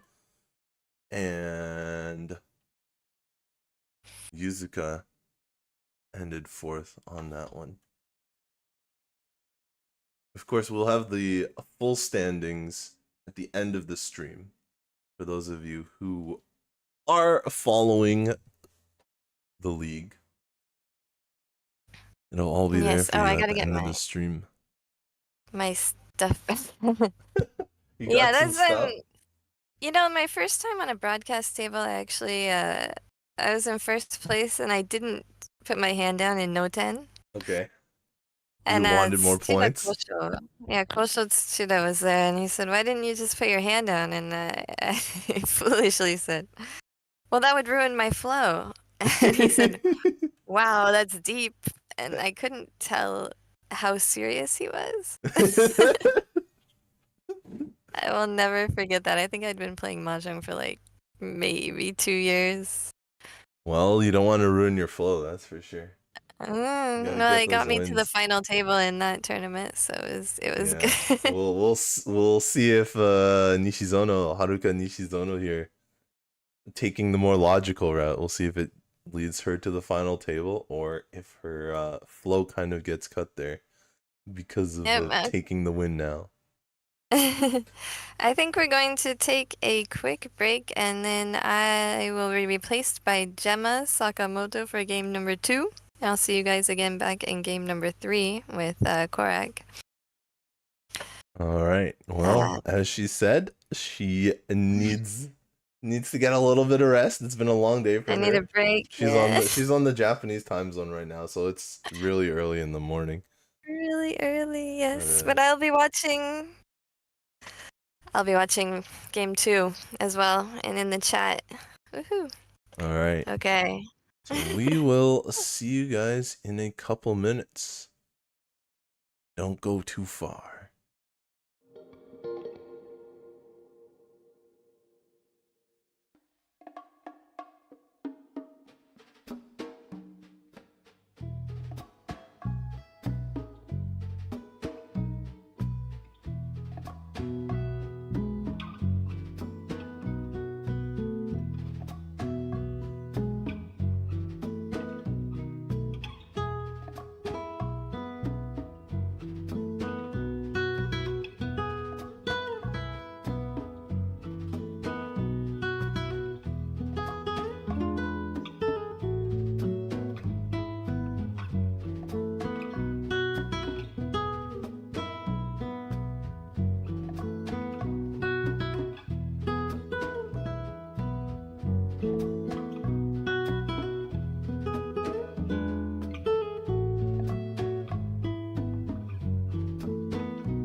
All right, and we are back with game 2 of the Yukan Fuji Cup Women's Mahjong League 2024 to 2025. You were just joined by Jenn, a JPML pro, so of course we couldn't replace her with anything less than another JPML pro and WRC president, Gemma Sakamoto. Hello, Gemma. You should introduce me every time I enter into a room. I like that. I appreciate the compliment. But there can be nothing less for the president of the WRC. Speaking of which, this has been this is something new for the WRC, I think, right? This commentary project here. Oh, very much so. But I mean, this is, I don't want to take credit for this. This has really been Jenn's brainchild. She has been really wanting to get English Mahjong content out into the world. And she's been pushing for months, a year, a long time to get some professional level games commentated in English. And she's been really inspired by the American Riichi Mahjong League and stuff that you've been doing, obviously. And opportunity, and she grabbed it. She's a girl that grabs opportunities. What can I say? Yeah, it's definitely an opportunity I would not have gotten on my own. Nice to have some JPML pros rooting for our English community outside of Japan. And this is going to be pretty exciting to commentate on professional Japanese gameplay, right? I mean, I'm really, because this is my first time commentating in English. I do a show with Dave, but we don't do it in real time, right? We just click through 10-hole replays. So being able to keep my brain and talking, it's going to be an interesting exercise. How do you find it? Do you find it easy? Is it a challenge? It was definitely harder at the beginning, but I feel like with the Mahjong experience that I have, I can always say something.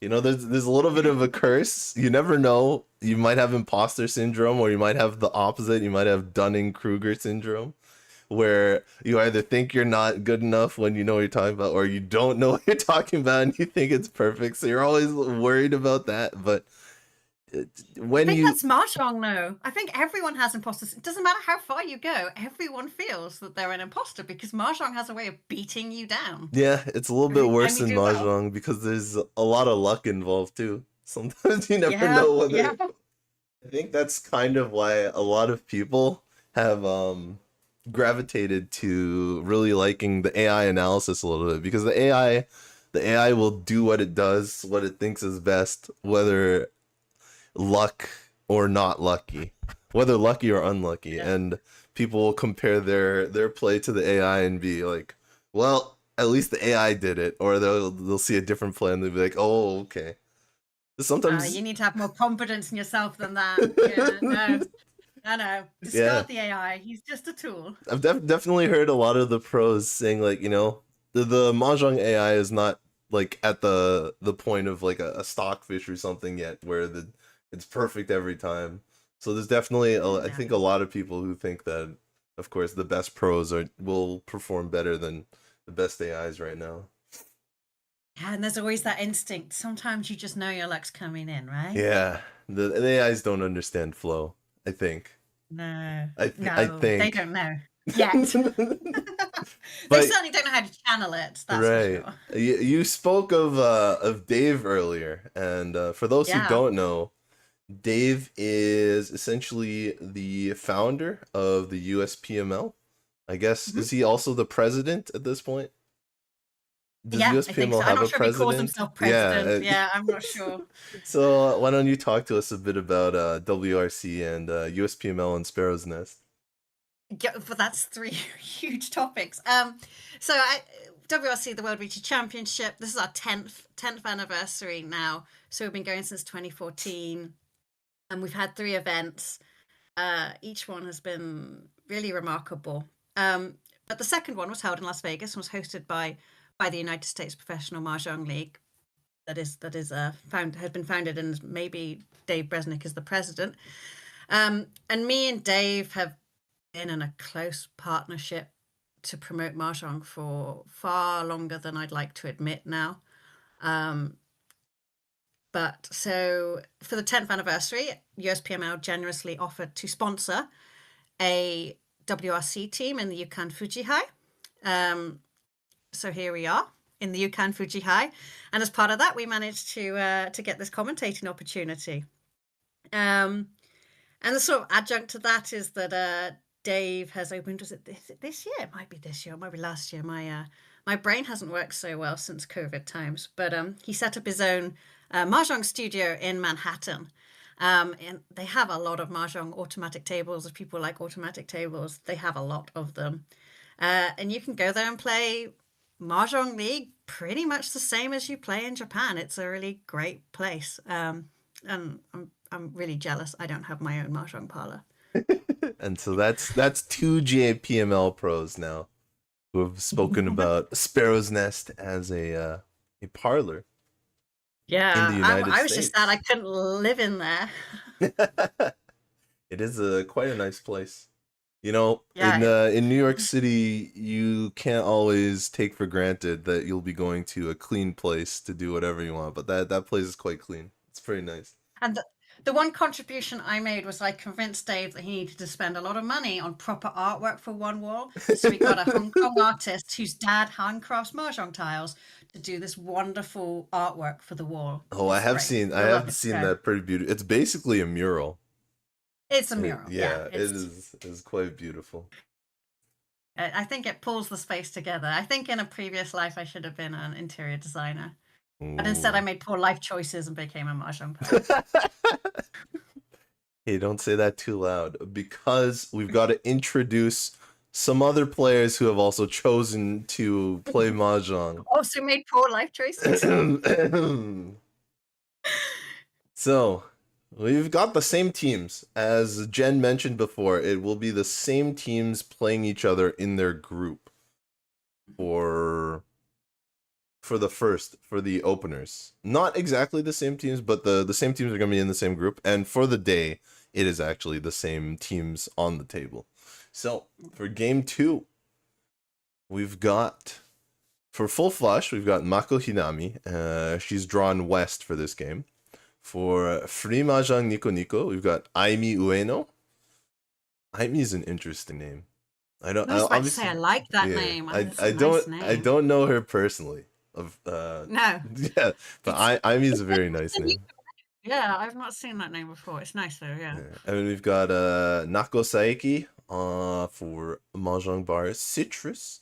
And our first dealer, another mononym, just like Jenn, just like the entire WRC team actually. Jenn, Mia, and Lika. We've got a mononym, we've got Mia for Firebird. MahjongxBAR. Alright. I like Firebird's logo. That's nice. Yeah, they also have the sports jerseys for their player. Yeah, I saw the team shirts. It's cute. But I really like Full Flush's name. It's the Full Flush. It's a nice mahjong reference. With that being said, I think it is time to get into the second game. I was really excited to see the end of that last game where she decided not to declare the tenpai. Yeah. Yeah, that's if you're new to watching mahjong, you should note that in your mind because you don't see that so often. That's right, because if she had declared Riichi, you don't have a choice. I mean, you have a choice. Yeah. You can chombo or but if you chombo, it still doesn't work because it doesn't end the game because the chombo is considered like an aborted hand. So she would still have to play with the pawn. We should definitely distinguish between voluntary chombo and involuntary chombo. I love it. It's not really an option. So I like Full Flush have a team shirt as well. Yeah. They have it's like a sweater, I think. I think they have a sweater or a t-shirt. I think last game we saw someone wearing a Full Flush sweater. I wonder how warm it is in the room. It looks like it's pretty well air conditioned. Like the JPML studio is pretty nice. Oh, it is looks like a sort of baggy t-shirt. It's Yeah, I mean, I always find that they're running the aircon at like full pelt. It's one thing that always annoyed me about being in Tokyo is that, you know, it's like 35 degrees centigrade outside, but you're there walking around with a jumper under your arm in case you dare to go inside the convenience store. Right. Yeah, I think that's common in a lot of the Asian islands as well, right? Like Hong Kong. Yeah. Ah. Oh, Hong Kong is deadly hot. Oh, no. And wait, okay, the names have appeared on the screen. I was about to say, I only riff this for a little while before I need to see the names. Yeah, so we just saw Saeki there, and now Hinami here. Oh, Aimi doesn't have kanji for her name. Nope. Huh. And of course, just Mia. Just Mia, our first dealer Just Mia. for Firebird. So it looks... Yeah, and Ueno has called. There's quite a lot of early calls here, aren't there? Yeah, we've got 3 dragons here in Ueno's hand. Of course, it's not going to quite work out because Mia's also sharing those dragons. And there's already a red dragon discarded as well. So this is a very interesting opening hand. Hinami here might actually be the one winning because she's not fighting for all the tiles. She's going for the inside tiles. Yeah, I guess that's a lot of energy for the very start of the game.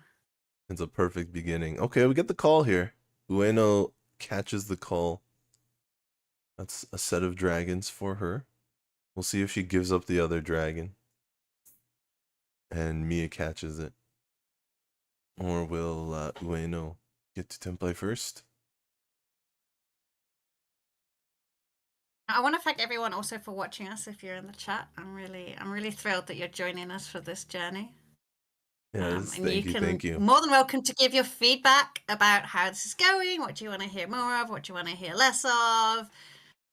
This is new to us too, and yeah, it's a growth journey for the entire Mahjong community.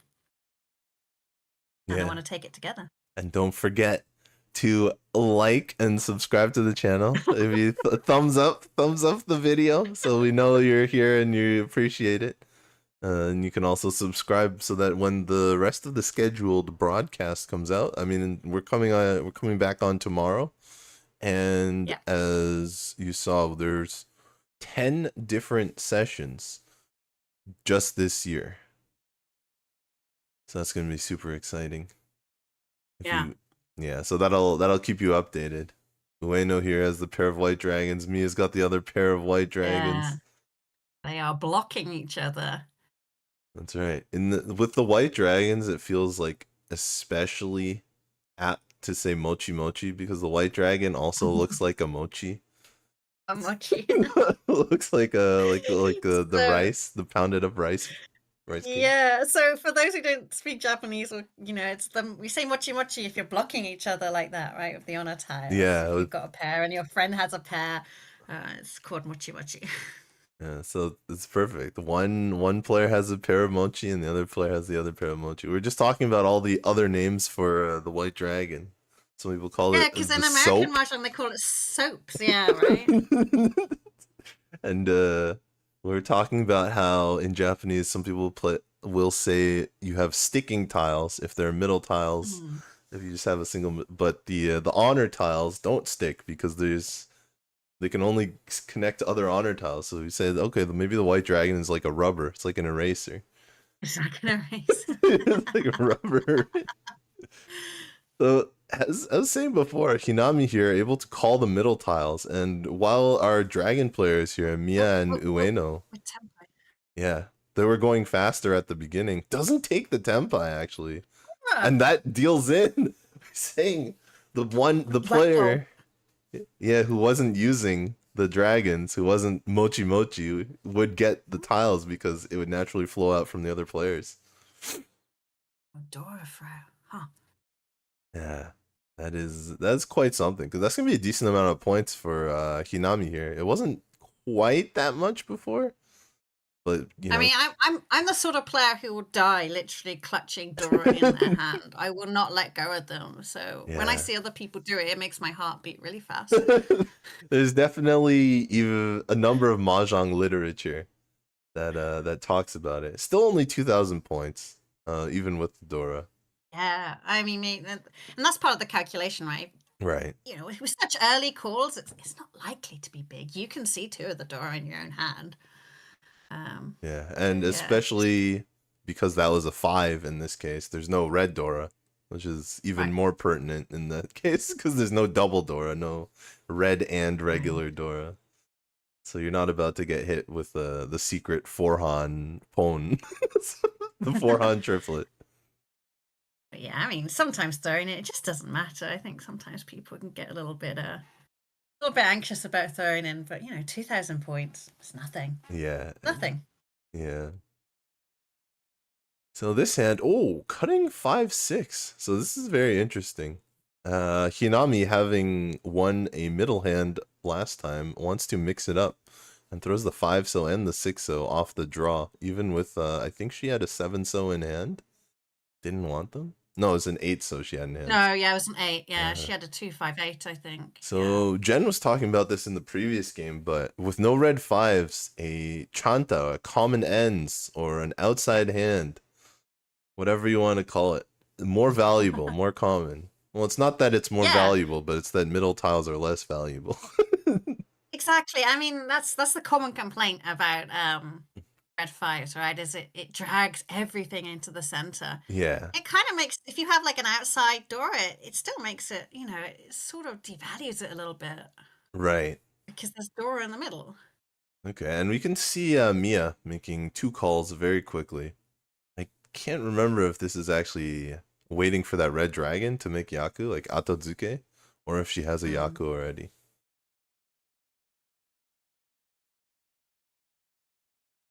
These aren't particularly exciting hands, though.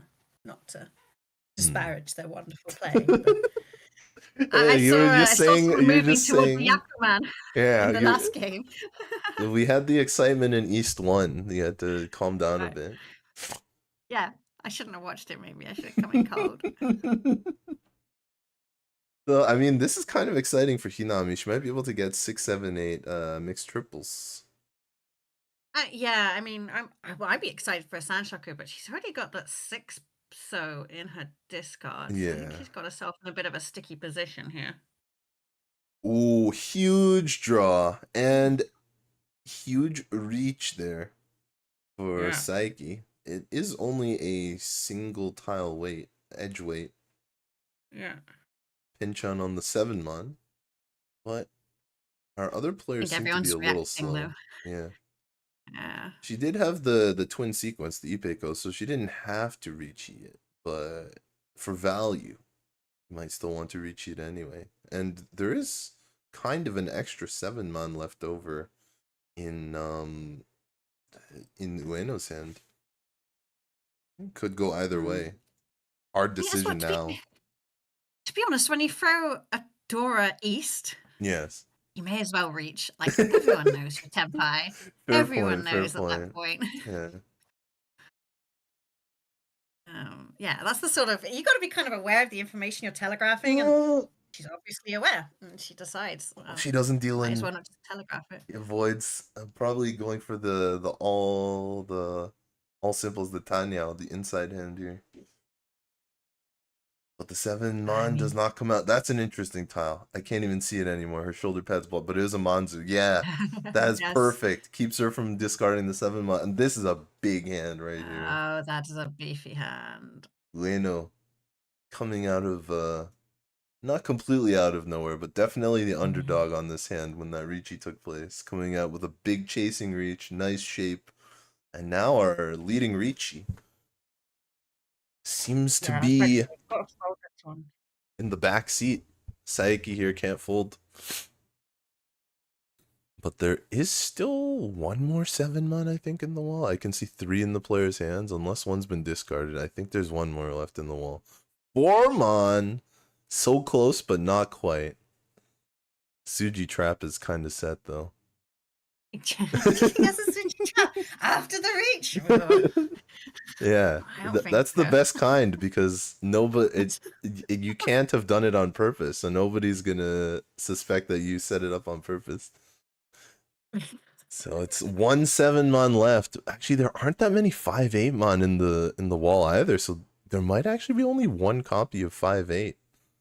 because we can see Saeki has a 5-8. There's actually a few Yeah. 5-8s in the discard, and of course, Ueno has a 5 herself. Mia's got a 5 here. I think we're looking at one copy versus one copy. They're both looking for the magical golden ticket. Yeah. It's just luck now. Well, you never know. Maybe we could see a deal in from these other players, but it seems pretty unlikely. Of course, you didn't think the Dora was gonna come out last hand either, and it came out. No, that's true. Okay, 3-pin. I know. Last tile? Yeah, I noticed these players are playing fourth row, as opposed to extending the third row. There's usually not too many tiles there for it to matter. I think it kind of depends on whether you got the wall blocking you or not, right? If you have That's the dead fair. wall in front of you. And we go to the next hand. 2 players tempai. So I will say those lights look hot though, right? That might be why they're wearing t-shirts. I was just looking at it. It looks a bit nasty. Yeah, It's that's nice and true. black and boxy in there. And they've got all the reflectors on like the on the lights, so that all they those can really devices shine. wearing, right? Yeah, so when I did play in the Yukan Fuji High some time ago now, but one thing that really surprised me was how much noise that they made around you whilst you were trying to play. Yeah, there's a lot of other tables. Yeah, but they were doing like full TV interviews, like 2 yards away from where I was trying to play. That is tough. Everyone else seemed to manage it, but I was like, I am not used to this level of noise. Like, I don't know if it's used to. Yeah, you know, if you're in Tokyo, there's always noise. Like, you know, make sure you don't fall off the escalator. You know, make sure you're behaving yourself. You know, all of that jazz and noise that you can just kind of zone out after a while. But I obviously haven't got those Tokyoite skills yet. I don't know if an active TV interview is the same as hearing like a chiming voice over the intercom about "Gochi kudasai," take care of yourself. I think an interview is more actively like pulling your attention. Yeah, away maybe. Because you're here. I don't know. I used to get really angry at the bottom elevator. They're like, "Please watch your step." And I'm like, I got on the elevator. Like, do you think I can't get off it? Yeah. That's definitely foreigner problems. Anyway, we're here on Hinami's hand. That's 3 pairs, but so far there hasn't been much advancement for any of our players.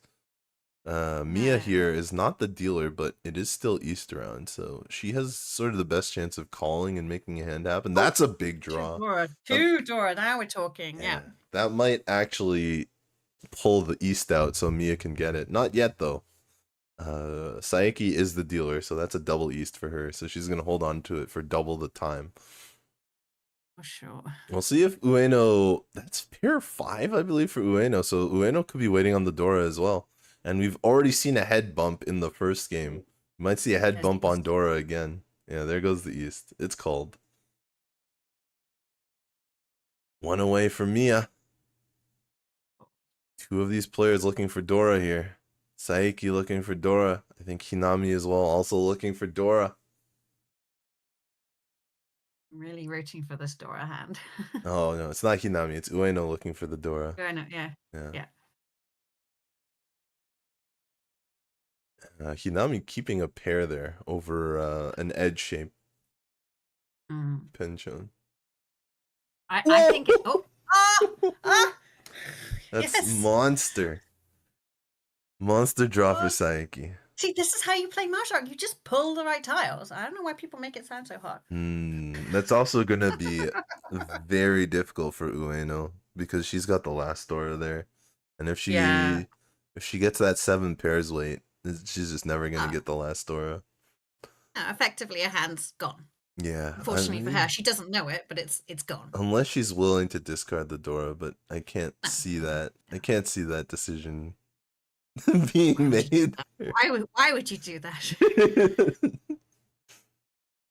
Sometimes you got a really super sneaky weight that you want to switch to. So Hinami's hand is awkward, I feel, for her. I don't like these kinds of hands. Yeah, I mean, it's the the intersection between a hand that can maybe win and a hand that like has Oh. no save tiles. Yeah, and she can't call that. No Yaku. That would put her in Tenpai if she could. Ueno not finding her 6th pair for Tenpai. No, well, as you said, the door is gone and she doesn't know it. So. Yeah. Yeah, Hinami's still putting some tiles out there. That's an interesting draw. Could maybe go for like a run shape, but she's not going to go for that here. Mia's still not finding Tenpai either. Oh, here we go. Here we go. Here we are. I'm a Oh, 10. she doesn't reach it. I think this is the Nice. first Dama 10. Well, other than that 7 pairs we were talking about where Yeah. Nishizono took no 10 at the very end of the previous game. I don't think we've seen a Dama 10 on in the first game. I mean, she's got 4-hand, right? Yep. She reaches it. She's got 5. If you hit her, I guess great. Yeah, or sumo. But reaching it is going to reduce your, the chance the 2 or 5 are going to be thrown for you. That's right. So I'm a big supporter of this. Oh, Tenpai! There it is! Oh, there is indeed. Ironically, if she had thrown Dora, it would have gone through. I know. That would kill her. You throw the non-Dora to not deal into Dora, and then you get hit with the other 3 Dora. That is a bad beat. How many times can you say Dora? I'm impressed they don't, these tables aren't full of salty tears, to be honest. Yeah, the composure. Extra treatment. The composure of the Japanese pros. I guess that's one thing you need. Yeah. When you play, I think in a number of the protests, right, they have to play like a demo game, not just a written part, but like a demo game. Yeah, so I think it depends when you became a pro, but I had to do a tournament where you were assessed on your table manners and your ability to play, actually select the right tiles to throw in. But and then afterwards, to be fair, let's say that your etiquette or your table manners or however we're going to call it is not great. It's such an easy thing to correct. Most of the time, no one has maliciously got poor table manners. Just no one's told them how else to do it, right? Fair enough. Yeah, that's one thing I'm hoping that, this WRC pro group can sort of help people with, is sort of get more information out there. Like everyone I've met is really, really wants to know how to play. I hate the word polite. Because I don't think it's really got anything to do with being polite or not. But the correct protocol. Right. For keeping the game running smoothly. I think people are keen to do it. It's just getting it out there. But also some of it makes it boring, right? Because you can't cry at the table anymore. That's fair. We might have a worldwide spin. You might have a worldwide spin on what it means to be a pro. Tears are encouraged at WRC games. Joy and sorrow, both are combined. Amazing. You can see a number of white dragons here, and not Hinami's hand this time. Discard, right? But they're not the Dora this time. I think they were the Dora twice already. Was it white dragon? Maybe only once. That's the flow. One away here for Saeki. A possible Pinfu hand, maybe with some Dora in it. It's one of these classic money makers. Point makers, I guess I should say. There's no money here. Right, just a nice Riichi. Oh, here it is. Pinfu achieved, but no Dora. Missed the Dora, but Pinfu's achieved. Okay, so you get half of what you want here for Saeki. Gonna be the first attempt. Oh, huge draw. These white dragons are mean today. Yeah, I was saying before that the honor tiles weren't sticky, not like the middle tiles, but the white dragons are looking pretty sticky today. It's in That's more for Saeki. No Ura. She didn't hit. But hey, Ipatsumo. But she's the dealer. Yeah, that makes up for it. You can see those yellow sticks coming out. Those are 5,000 each. She does have to give back a little change, so not quite 5,000 though. If any of our audience is interested in table protocol and you don't know where to start, I would like you to start by looking at how they're paying with the point sticks. That is a great way to pay. Making sure that everyone can see, everyone's got a second to visually check. They're not sort of like, sometimes I've seen people like hand them into each other's hands. I'm like, Yeah. don't do that. I Don't do mean, that.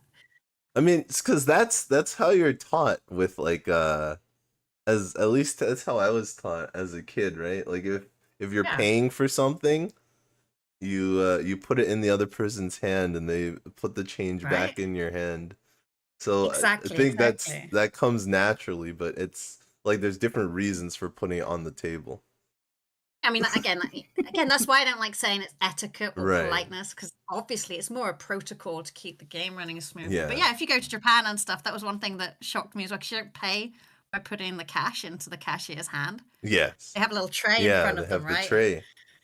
And so many times I stood there like an idiot, like there with my like 10,000 yen note going like, why are you taking my money? Is my money not good? And then they were like, can you put it in the tray, please? Yeah, just differences protocol, Yeah, culture. just cultural difference. Yeah. Exactly, it's But protocol. It's as you said, it makes sense because it is actually codified that all three players are supposed to make sure that the points, like not just the amount of points in the hand, but the actual sticks are exchanged properly. And you can't really do everyone that. should be responsible. Yeah. All four players, sorry if I said three. Yeah. Not just the person receiving it, Right. everyone. Yeah.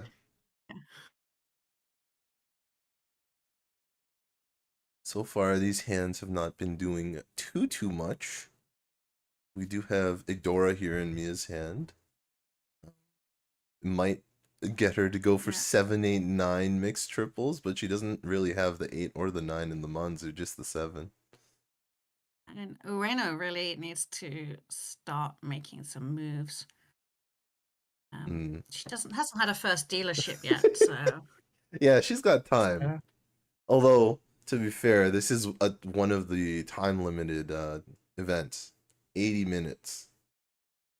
So yeah, sometimes if the game goes on too long, you never get your last dealer. It's tough being North Seat to open the game, being last dealer on a time limited game. Although with 80 minutes, usually you can finish a game with an auto on table. an auto table, yeah. I personally hate being the first dealer. That's the suckiest seat for me. I'd rather lose a dealership than start as dealer. Oh, you and Jenn are similar in that regard. I like getting a flavor of the table, you know. I like seeing what people are doing, you know. It's just the first hand, I always feel like there's this huge flurry of action because everyone wants to establish themselves, and it's not really how the game is going to flow. I don't want my dealership wasted with everyone doing Riichi on one hand. I see. Yeah, I mean, especially in a lot of more casual games or when you're playing online, to be the last dealer, Agariyame is probably one of the most imbalanced things, one of the least fair things. Agariyame is a pretty big advantage. Oh, cutting the 7 here.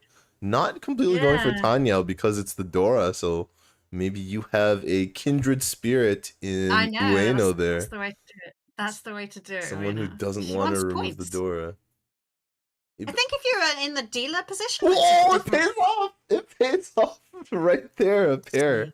See, she changed her flow by keeping the 9, and then 9 was like, "Thank you, I will reward you." Oh, gonna cut the pair of 8s. Not only did she keep the Dora, but she's also keeping mixed triple sequence. So maybe you really do have a kindred spirit. Yeah.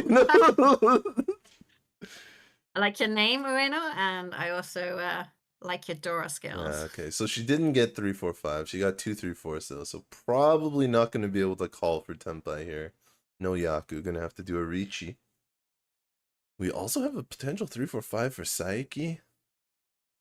Hinami's 1 away now. So the hands are finally coming together. Yeah. Oh. What's she going to do? That's a tough one. Yeah. We have seen a Damaten already in this game. I want to throw that 5-man. I don't know. I don't mind what she did there. But... No, I don't. But I think if my think I've been in That's the it. same spot. That's it. But no There you Tanyao. go. Bittersweet, but hey, Tenpai is Tenpai, especially on this board. Yeah. Hinami looking to get second place at least here. Probably won't be able to overtake first. Oh, counter reach! Mia from the north seat fighting right back. A nice 5-8 man weight as well. Possible twin sequence in the middle there. 8! 8! There it is. Little Ipatsu makes up for not getting a twin sequence or unbroken. The one shot right Fine. there. Yeah. That's great for Mia because that was closest rival who was Hinami at that point. So now she's pulled away. Very solid. They are checking to make sure that the tiles all came out properly. That's one thing with the auto tables. Like when you do it by hand, like when someone does something weird, or well, at least ideally, when somebody does something weird or the wall doesn't come out. But sometimes that's the worst. That's the worst thing about the TV table. I think is if you manage to break the table, you don't want to be that person. Sometimes the auto table comes up and like one tile is face up for some reason, or there's like a tile missing, or one side just doesn't come up.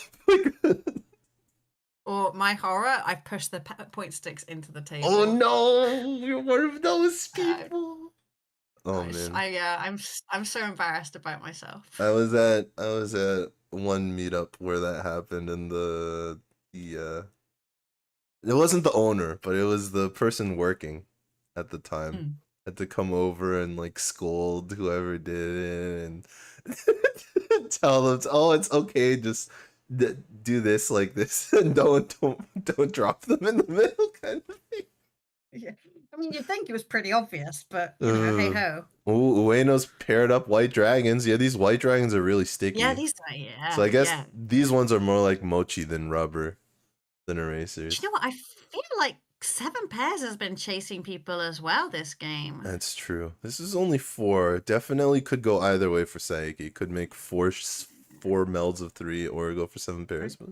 And she's got 2 Dora in there as well, which makes 7 pairs attractive. Very much so. Hinami actually going to cut that extra 7 pin. Interesting decision on that one because the 8 pin is Dora, 7 pin is the Dora indicator. Sometimes people will keep that extra 7 pin to maybe get another door or something around there. 5 pairs for Saeki. There we go. Here we go. There we go. Yeah, Hinami here. Just waiting for Tenpai. 1 away. Oh, not bad. Ueno is still 2 away, though. Maybe even 3 away. I think it's 2 away. Just 2 away, yeah. Saeki. Yeah. Goodbye, Sanzo! Well, I mean, now she's planning the 7 pairs, right? So she's planning the good weight. Yeah, but you see, for me, Sanzo is the best 7 pairs weight. Oh, you're in that cult. I didn't realize that. You gotta win your 7 pairs if you want to win. You gotta wait on the 3. So you replaced it with the green dragon here, which is like it's like a messy Sanzo. It's like someone tried to draw the 3 of bamboos but couldn't draw in the lines, and there's a bunch of extra. The calligraphy wrong. It's a calligraphy Sanzo. Calligraphy 3 so right there. It's like the Pokemon evolution. It started off as Sanzo and evolved into the Hatsu. Yeah. They have the same overall triangle formation. Here we are. Mia's got an interesting tile here. Yeah, gonna keep the Dora. Yeah. It looks like we might have a 7 pairs fight here. Oh, that's a triplet. This is always interesting. When you have 5 pairs and you get a triplet, some players will keep it. Yeah, she's gonna keep. Yeah. At this stage of the game, you have to stay strong. She had some decent pairs for calling, though. I think. Like, I think if she'd have had a triplet earlier, then maybe, but she didn't. So Mia gets her own triplet 1 away. This is Tenpai. Cuts the 7 man. No Riichi. 9 so wait here. This could be a very interesting. I was clapping if people heard that on the mic. I was very excited by the Tenpai. No, I guess our noise canceling did not pick that up. I guess it's doing its job then. Yeah. Sometimes I turn off the noise canceling just so I can capture those moments. but not People right falling now. off their chairs and Yeah, things like that. perfect. Oh, a Suji trap set, 6-0 discard for the 9-0. Oh, Yeah. we got a Riichi. This is not bad. I bet you our 7 pairs reaches now. I would chase that. We will see what happens. Ueno just hit her 4-5-6 in the middle here, but she's still 1 away from Tenpai. Not even that much value in the hand, so she's gonna fold with 6 mon here. 4 mon comes here from Mia. And Mia's gonna kind of fold, but still has the ability to do 7 pairs. Will we see the chasing Riichi from Saeki? Chase it. Chase it. Oh, in fact, she's gonna throw the 9-so for safety. Not completely safe, but much safer than the 2-so there, and doesn't Riichi. So she's waiting on 2-so. 3-so comes out. Of course, that's just been made safe. These people do not subscribe to my Chaos Mahjong theory. I see that. Chaotic mode. Oh, the white dragon! Oh, it's gonna be like a fold from the 7 pairs player here. Even with the pair of Dora. I mean, she is at the top at the moment. She doesn't actually need to lose points. That would be a bad scene. Yeah, it's true. It is still East round though. There's a lot of game to play. Yeah. Yeah, I know, but you don't really want to go into South having had a bad beat. I mean, that's the thing of Mahjong. You have to manage your own psychology. Yeah. Well done. It's also the dealer you have to manage here. your own psychology. Yeah. That's a nice hand. We've got 1 Dora. Does not get the inside hand. Does not get the Tanyao. But hey, it's the dealer Sumo. Got the twin sequences 3, 4, 5 in there. Nice. I think that was a Mangan. Might have been Sumo Pinfu, so maybe it was just 4, but no, it had the Dora, so yeah, it would have been a Mangan. Yeah, it had the Dora, yeah. So nice. So what bad life choices led you to Mahjong then? Playing in the arcades. And, oh, really? And talking to the Chinese people in the dormitory in first year. That's the combination. Oh wow, that's Mahjong from the streets. Yeah, the Chinese people on my floor at the dormitory is where I started playing Chinese Mahjong. And then picking up Riichi Mahjong was, I play fighting games a lot. Or I used to more. And you used to go out to the arcades to play stuff like Street Fighter and things like that. Not so common anymore. A lot of arcades have shut down. Yeah, it's tough business. And in the West, it was even earlier. Most people were playing on home consoles, like going to their friend's house or playing online. But yeah, go to the arcades, and there's this one Mahjong machine at the back. Is like behind a wall, and there's this one guy. He was always on it. Like every time I would go there, he'd be there the whole time. So, I don't know. I looked over. It was one of those strip Mahjong arcade machines in the end. But yeah, this guy was always on I knew. You didn't have to tell me.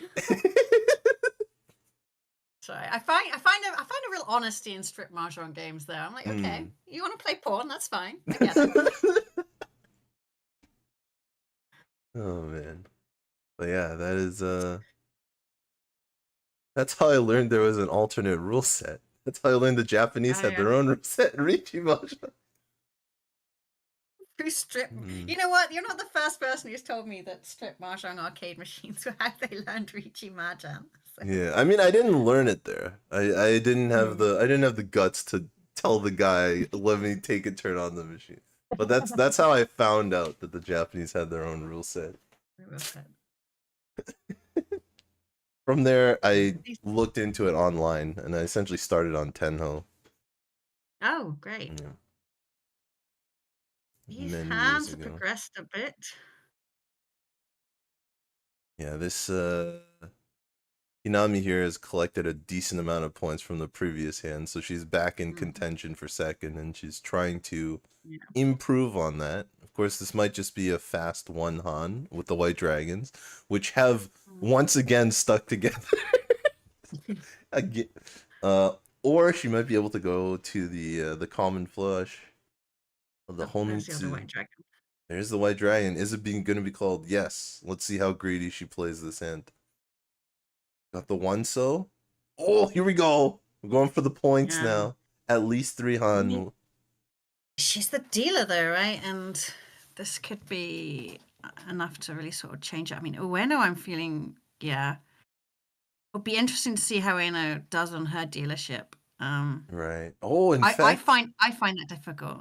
Saeki cutting 5-pin from 4-pin 5-pin in the middle. Maybe just defending against the flush from the dealer, or maybe going for Yeah. her own flush here. Let's see what she does on this next. Here's a call. Hinami across the table with the pawn. Saeki misses a draw. Ueno's getting very, very close. One away. Probably, I think, fights it out of last place. But we'll see. I guess you can't really tell when Hinami's tempai. I mean, Mia really doesn't want to let Hinami get away from with this. 2 dragons here. 2 pairs of dragons for Saeki.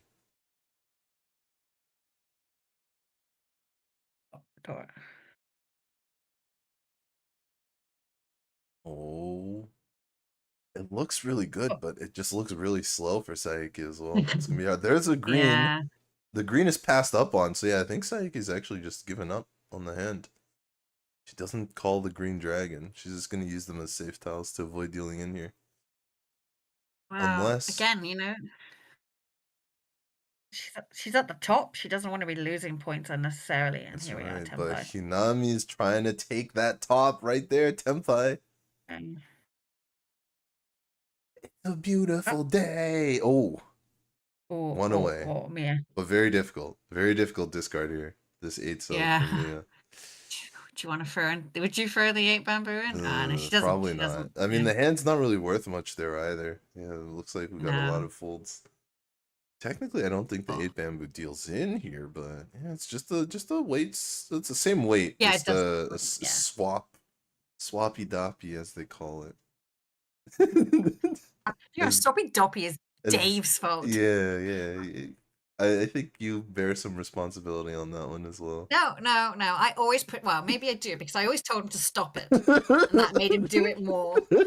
Well, 8 so gets discarded. That actually clears the way. 7 so from. People are getting bold. Well, 7 so from Ueno. That would have dealt in 1 turn ago. Yeah. Oh man! Oh, Hinami switches the weight, misses for 1 turn, but catches it right there. She just wanted to sumo instead of getting it from Ueno. Ueno's already in last, so she didn't need the points directly from her. She needed it from everybody else. It was all a calculated maneuver. I wonder if she gets in trouble with teammates for doing a half flush instead of a full flush. You think? No, it would be the sponsor. The teammates would they would huddle together and they would say, "Okay, what are we gonna do about this situation?" When they have to go talk to the sponsor about their performance after. Yeah. You're only halfway to our. Yeah, hey, this is how to draw starting hands. That's nice. I can't see the Dora yet, though. Yeah, it's 1 so. 1 bamboo. And it's right here in Mia's hand. 1 copy, anyway. There's always 3 more copies, unless there's something wrong with your table. Ueno's got a copy as well. They both have 1 2 so, both waiting for 3 so. We'll see who the 3 so favors in this game. Saeki already has 1. There's a 2 so out. That's the 3rd copy of the 2 so. So there's still 3 more 3 so in the wall. Both Ueno and Mia need it. Mia pairing up the 2 so here. So Hinami hasn't really got too far away from Mia. She's just made slow, steady progress forward. But... Yeah, well, I mean, her first dealer hand was a Mangan, but she was just behind at that point. Yeah, and Mia really would probably want to shut down this continued dealership. Right. That's a 1 2 3 for Ueno. Not the 1 2 3 so with the Dora, but 1 2 3 pin.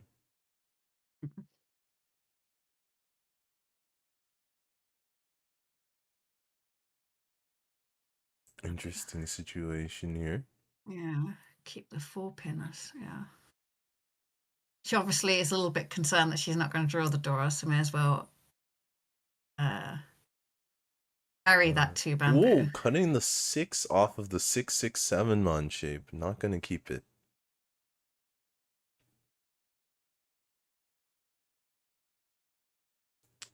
Playing very safe here. Yeah, Saeki has been playing very defensively on her first place. 12,000 points. So close to Sanshoku there. Very close. Ueno. Yeah.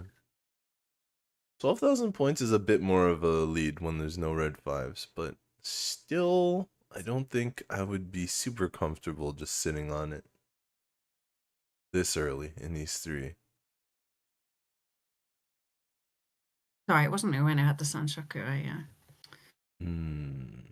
I misread. I apologize. They just need to tilt the nameplates up just a little bit. Yeah, it's Hinami, sorry, with the budding Sanshoku. Yeah, Ueno also might have one, but she has a 2-4 in Manzu right now instead of a 1-2. Oh, there's a Sanzo. That's 2 of them gone. 2 of the important 3 so gone. This is a huge draw here. Very interesting. You can see Hinami has separated the extra 4 out of her hand, and she's not even going to use it. No, because she wants to build the Sanshoku on either side. Yeah, that's right. Beautiful. The mixed triple. Not that I have a favorite, but I'm now starting to form a favorite on Hinami. Saeki, interesting decision here. Could keep going for 6, 7, 8 mixed triples. Looks like almost every player has a mixed triple out here. She's going to throw that extra pair. Playing very safely here. There is the Sanzo 3 so for Ueno. Might make the full straight, the Ikitsukan. Yeah. This is a really exciting hand. I'm very invested now in everyone's. Yeah. Everyone's got something. Everyone's got an out here for big points. Yeah. All the 8 bamboos, unfortunately, are in Mia's hand. For Ueno. That's the other 8. Yeah, Saeki. It's just not Saeki has the last one here. Yeah. Ueno's looking for it. Oh no, that was a 7. I thought it was a 3. Not quite. Not quite. My heart. Just the speed at which they play as well. Like, it's so difficult to play in. Dora. Oh, a little hesitation, but it comes out. Stay strong, stay strong. No, gonna keep. I guess she doesn't know where all the 8s are. She doesn't see any, so she has pretty good belief that she can get it. Dora comes out for Mia as well.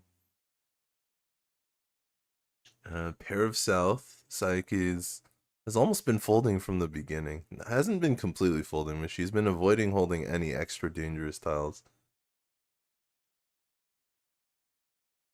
So move your hand. I can't see.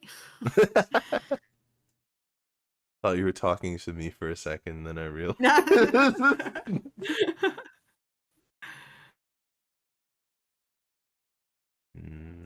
I don't know, when I'm watching Mahjong, sometimes I get really psychologically involved and it becomes very, it's like I'm playing the game. I get very stressed. It's perfect for commentating, right?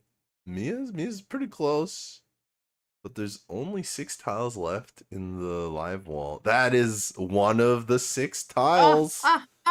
What's the play here? Well, you have to go for it. But you could wait for 3 Sanshoku or 6 Sanshoku. She's really thinking. 3 Sanshoku or 6 Sanshoku? This is where it's frustrating. I can't see the discard pool very well. You're gonna go for 3 Sanshoku, waiting for that Sanzo. 2 of them are already on the table. I mean, she is technically waiting for the 6, but obviously the 3 is the big out. One of them is in Ueno's hand. Wait, no, the 6 is the big out, no? I think she cut the 6 bamboo. She threw the 3 man. Oh, she threw the 3 waiting for the. You're right. Yeah. So she's looking for the 6 here. I guess because she saw a bunch of the 3 so on the table. Yeah. Yeah, she probably understands that people don't throw 3 bamboo because they're obsessed with it. And she will be the only Tempai on the board there, collecting a couple thousand points, 3,000 points. But Need to be sniffed at. Yeah. Oh, the table's doing something again. All right. She had to wait for the table to finish dealing the tiles up, and now they're gonna pull their. Yeah, Jenn was talking about how these hands do have the ability to draw your initial hand. You can see the little cutout right in front of the players. The little elevator. They could get the original hand, but they decided not to. She was saying Do a you know lot why? of the Because pros don't like it. Well, because the dealer almost always forgets to draw Yeah. a tile, And their final tile. That's what we were talking about as well. Garth mentioned that a lot when he would talk about these tables. Some tables draw the first tile. The dumbest chombo. Yeah. Some tables don't. I really think it's best just to just turn off the fancy features. I mean, and the reason, it's great if you're in a parlor because, of course, they want to get as many games through as possible. Because the more games, the more money the parlor earns. Right. That's not really the case for competitive professional mahjong. So I don't understand why you'd create a situation where you're basically setting these poor people up to fail. Like, do you like chombos? Because we're going to give them to you. Oh, man. So we were actually about 45 minutes through the game timer here. It's been about 45 minutes. We're still in East 3. A lot of these tournaments don't have a timer, but this one does. So the redeal from Hinami here might actually put some pressure on Ueno, especially because she hasn't even seen her first dealer. There's a real risk that she doesn't see her second dealer, and she really needs it in this point position. I mean, to be fair, a lot of the kind of qualifying stages do have timers. So, for example, the World Riichi Championship, when you're in the sort of scramble stage, we have timers on the tables. And as we reach the cutoffs, then we turn the timers off. Right. So, this is one of many, many games, of which you're going to hear many of us commentate. So, look forward to it, kids. Yeah. You can be notified. In fact, there's already the stream for tomorrow is scheduled. So you can actually click the notification bell on that one. You want to be reminded. Super organized is what I've learned. Yeah, Jenn is super organized when it comes to YouTube streaming. I've already far more organized than I was. I've already seen some people show up in the chat saying, "Oh no, I was late. I missed it." If you click that notification bell, you can get a notification. Subscribe to the channel. You'll get posted when the video live. Will be on demand. That's true. So go back and watch it because I'm not sure if this is a great time for everyone. Yeah, it's a little early for North America. But yeah, the VOD, the video will be available on YouTube. You can watch it after. Sometimes it doesn't show up in the video section. You got to go to the live section. I don't know how I feel about YouTube separating the streams with the live. But if you're subscribed, it shows up on your subscription feed, whether it was a stream or a video. So you can click the subscribe button and it'll be in your feed. Yeah, thumbs up will be appreciated for the algorithm as well to spread the mahjong. And it costs you nothing. It costs you nothing, so you may as well just give us a thumbs up. Thank you. Well, we've got Ueno here, really trying to dig up something. She at least has one Dora in her hand this time. Might be able to make a Pinfu. Hinami's definitely threatening another dealership though with this hand. She's threatening to go up and up with the Honba. Yeah, here it is. It's one away. Not much value, but a redeal is a redeal here. 3 Honba is a decent amount of value if she can win it as well. With the bonus Riichi stick in the middle. That's almost 2,000 points. 1,900. And she's not done... Hinami hasn't done anything to really pull away. It's just very slow and steady. That's Tenpai. It's going to be very interesting. Do you keep this weight? She doesn't want the weight. She wants maybe Itsu? Maybe something? Yeah, I think she wants points. I like points too. Yeah, because interesting because there are a number of bonus points in the middle. There is the argument for just getting some speed here. But it is one tile away from the full straight, the Itsu.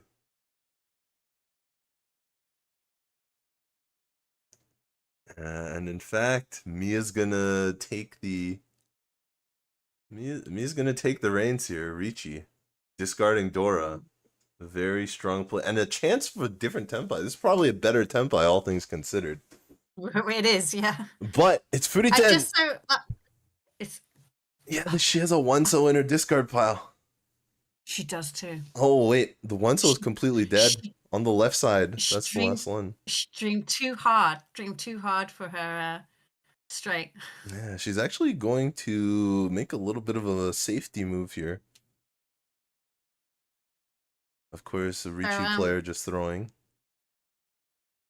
So for those watching who aren't aware of the particular rules for this, there is no bankruptcy. There's no busting.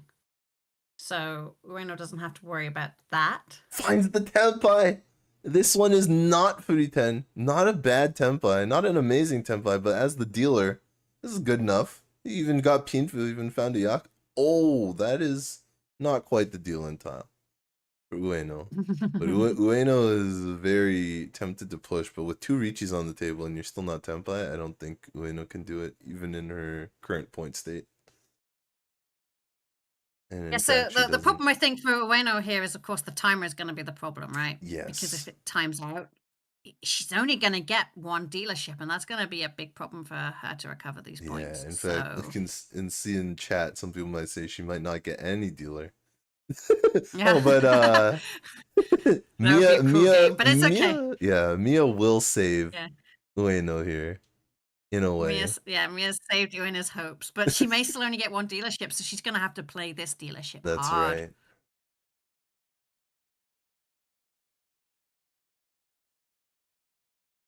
She's looking quite composed and cool. A little sniffle there. I wonder if she's holding back those tears like you're talking about. Salty tears. It's all right. Come be a WRC pro. You'll be able to cry as much as you want. We'll have special mats that just absorb the tears. We'll get them done by like Uniqlo Heat Tech or something. Uniqlo. You know? But yeah, not a terrible hand to start with. Mia's hand is also looking good though. Oh, this is okay for Saeki as well. Could go for an open call, and I can't really say the same for Hinami. That's not that great. It's not that great for Hinami. Looks like everyone has a decent shot right now except Hinami, but no one's exceptionally fast, so even Hinami might be able to come back with speed. That draw's not going to help her, though. Hinami had a good run, it might be. Yeah. It's all right. We will if you become a professional at WRC, we will provide your crying towels to, mop up those tears. 5 pairs.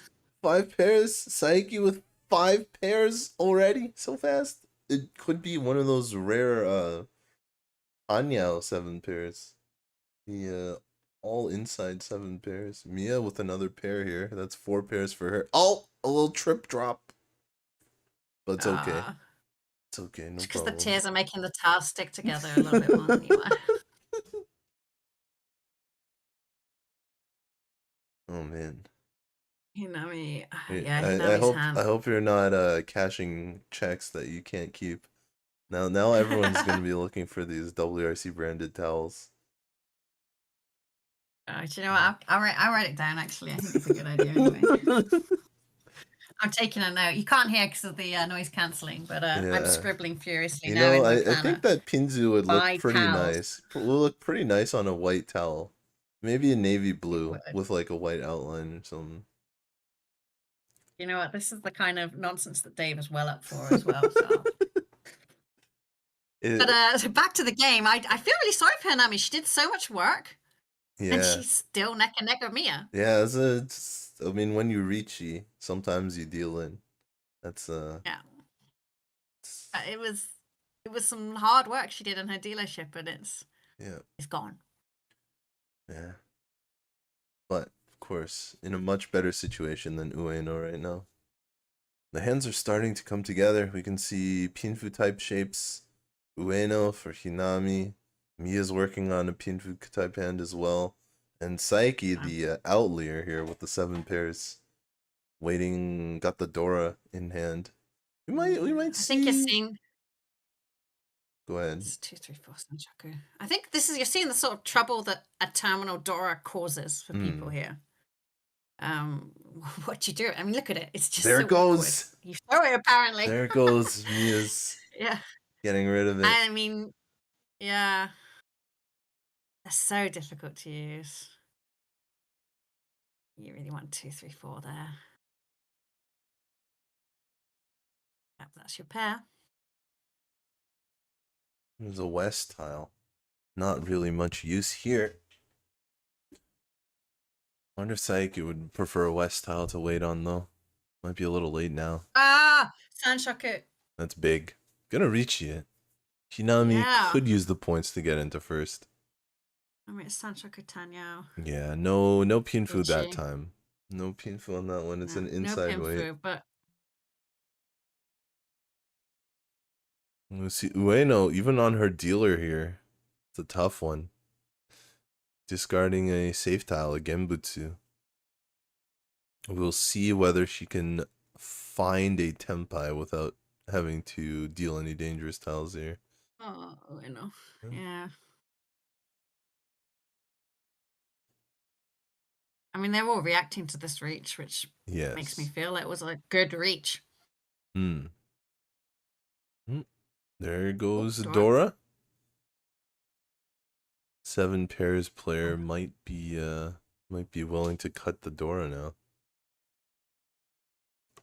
The luck is not on Ueno's side. And Saeki's gonna cut the Dora right here. Might even be able to make an all simples hand, a Tanyao.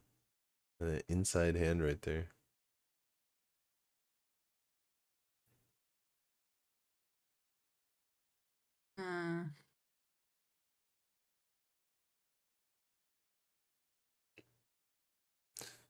Yeah, just play it safe. There's no point, is there?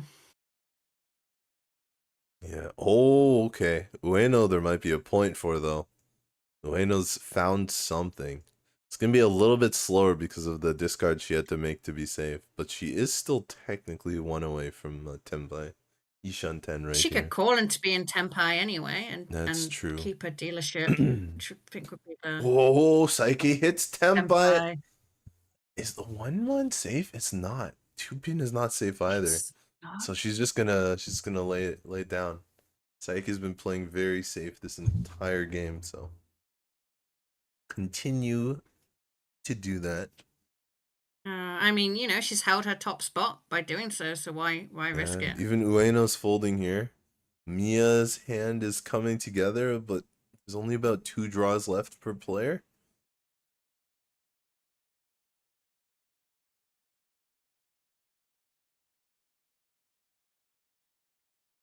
Mia does not find it. No.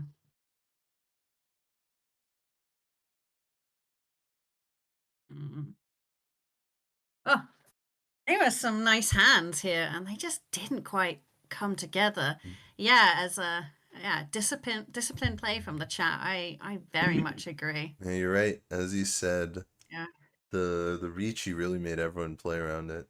Unfortunately, she just couldn't draw it. Hinami just could not draw her winning tile, but yeah, I don't think she gets another draw here. I think this is the last one. Yeah. The only Tenpai player, so she gets something. Unfortunately for Ueno, her dealership goes out with a whimper. Maybe she'll get another one, though. We'll see just how fast the game ends. Oh, they're all looking up. Timer warning, maybe? Oh, the timer warning, probably 15 minutes or something. But it's really because Hinami's been very slow and steady. Both her and Saeki have been, and it's paid off for them. Yeah, although Hinami's had a few chances for sure. With a little bit more luck, she could be in first. Mia's been on the attack, right? Right. Mia's always been in this attacking position, whereas Hinami's sort of, I don't know, what's the best way to describe it? She's just been quiet and strong and stable. Yeah, no, Ueno just doesn't seem to have had any purchase for this. Yeah. There's nothing I've seen that I was like, oh, well, that was her big opportunity that she lost. It's just not come. Right. I mean, there was a chance last hand, but it would have been extremely aggressive, very very Yeah, reckless for her to go after it last exactly. turn. And, this is more of a marathon than a race. There's lots and lots of games. You really Right. don't want a huge unnecessary loss. Yeah, I think the team factor also plays into that a little bit. 'Cause it's not only you that has to hoist the negative Yeah, score you gain, but also your team. that's why I hate being a team. Yeah. 'Cause I'm like, I'm gonna let everyone down. The feeling. Like, it's okay when I'm just letting myself down, but I Right. let other people down. Yeah, so you got Mia here looking at mixed triples. Saeki has six blocks, but they all look pretty good. Hinami here has the red dragon pair. And Ueno, kind of unfortunate. Ueno's got the short end of the stick Yeah. on this hand again. It doesn't Just look no that bad. terrible, but compared to the other players' hands, it's not fast enough here. Yeah, no speed. No We'll speed. see if she can come around on it. Okay, that's a start. Out comes the red dragon. We'll see if it's called. No, it's let go. Never mind, it's called. Never mind, it Yeah, did get called. Hinami's Tenpai. I mean,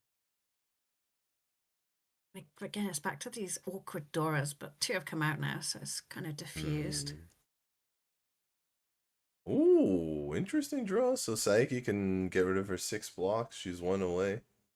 And this open Tenpai, it's pretty fast. It's kind of like a silent Tenpai. It's kind of like a Damaten in the way that people don't always expect you to be Tenpai here. And you don't really have to announce it. And you can just sumo. You can just sumo. Yeah, That so works too, that's huh? gonna be really good because third place, of course, Hinami would have been scared of Mia coming back against her. That ends. Yeah. That's Mia's last dealer, so no more deals for Mia. Everyone's still pretty jovial around the table. It looks like as they pass the sticks around with smiles on their faces.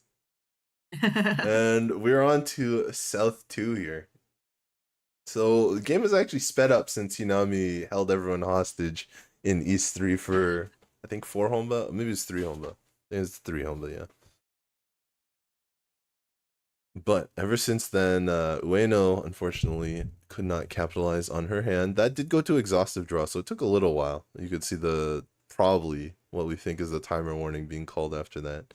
But then South 1 passed by in a flash with a very fast, cheap win for Hinami there. Hinami has won, I think, 4 or 5 hands already, and we're in South 2. Yeah. Yeah, but she's also dealt into a few, which leaves her only in second place and not quite first. Yeah, she can just do that a few more times, though. Hmm. This is, why it's so important for Saeki to not even throw in a small hand here. Right. She is the dealer now, so if somebody sumos, it's kind of like she deals in because she has to pay more than everybody else. So we'll see. Right, so We'll you see have if to, yeah. You have to make that judgment. Am I gonna try and speed this through or play it safer and risk someone Right. drawing it? Hey, one thing about the timer limit is, normally you have to give up your dealer at some point, but with the time limit, if you just keep winning on your dealer, eventually the game just ends. And I heard it's so easy to just keep winning, and that's why I never do it, because I don't want to take the easy way out. Oh, Mia's got some tough choices here. 7, 8, 9 mixed triples is an option, but she's not one she's gonna take. Again. Yeah, they've paired up once again. That's what real flow is. People don't recognize that. That's I the wonder real if flow. do the white dragons have some funky magnets in them? In this table? No, it's just for some reason all the tiles get together in the table and they're like, right, which of us are the stars of the game? And the white dragons decided they were the stars today. Yeah, they won this time. Is it because they have? You don't think the tiles conspire against us? I think they conspire against us. Like Toy I'm pretty Story? sure they conspire against me. Yes, Oh, exactly. I see. You didn't treat them well. You didn't polish them and. No. I certainly didn't carve my name in the bottom of one of them. That's for sure. I don't want to play with you anymore. True. I've definitely said that though. I've definitely said I don't want to play with you anymore. Well, see, that's the worst Into the thing. 9 bamboo. That's the worst the thing 9 a bamboo tile touched can me. hear. That's why they conspire against me. Yeah, the tiles from the different tables. They talk to each other. Yeah. They have their own little line group. Mahjong line. Yeah. Which player has annoyed us today? Oh, For okay. some reason, it's poor Ueno. Huh. She didn't deserve it.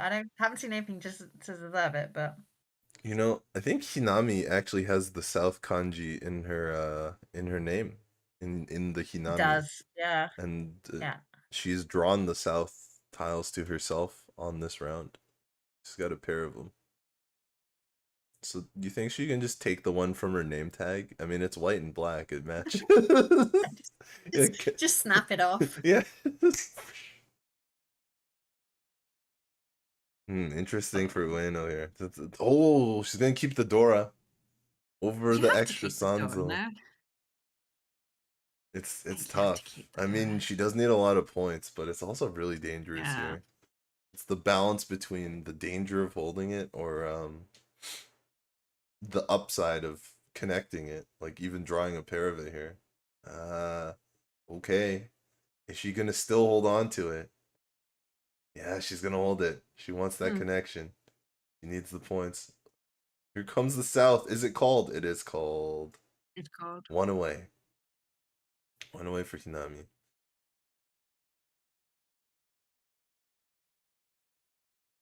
Yeah, she's in a tough spot. This is what I like about watching the Japanese professional mahjong, though, is you do see their Dora handling can be quite different, at least from what I've seen in Europe. Yeah, I noticed that a lot. From over here too. Yeah. Oh, 6, 7, 8, 9. That's another Han added to the hand. Tanyao, the inside hand. I mean, if someone else throws the 5-pin, then that might give her the exit, the opportunity. But equally, if she throws the 5-pin, it might help someone else advance their hand. That's right. So there's a lot of negatives of throwing the Dora if you're really not sure where your points are coming from or where the other Dora might be. Yeah, and she's in an Ishanten, a one away shape, where she can actually just get one tile that attaches to the Dora and be tempai. Right. So could be very quick tempai. In fact, even that 6-pin right there, we can see being kept. There's just no need to throw points on the table unnecessarily. Oh. Right. Oh, there's a Dora for Mia. That's a pair. Yeah.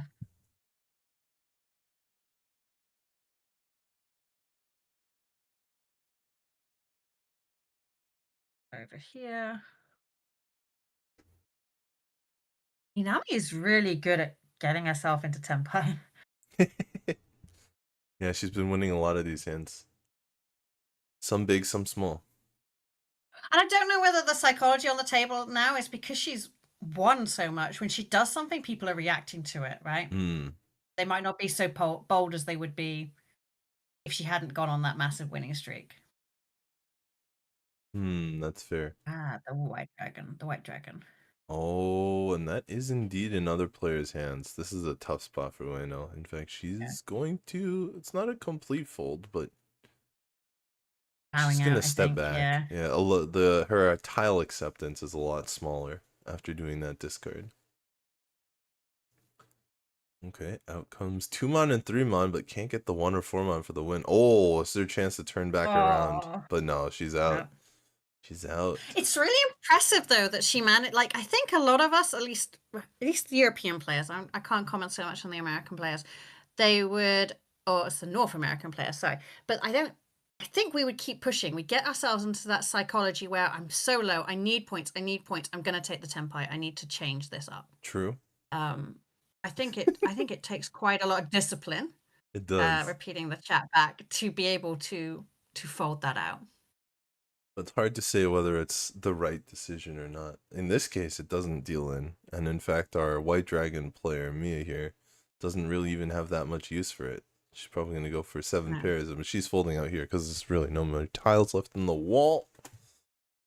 But in a lot of cases, that White Dragon really deals excited to say no to. She was like, yep, no.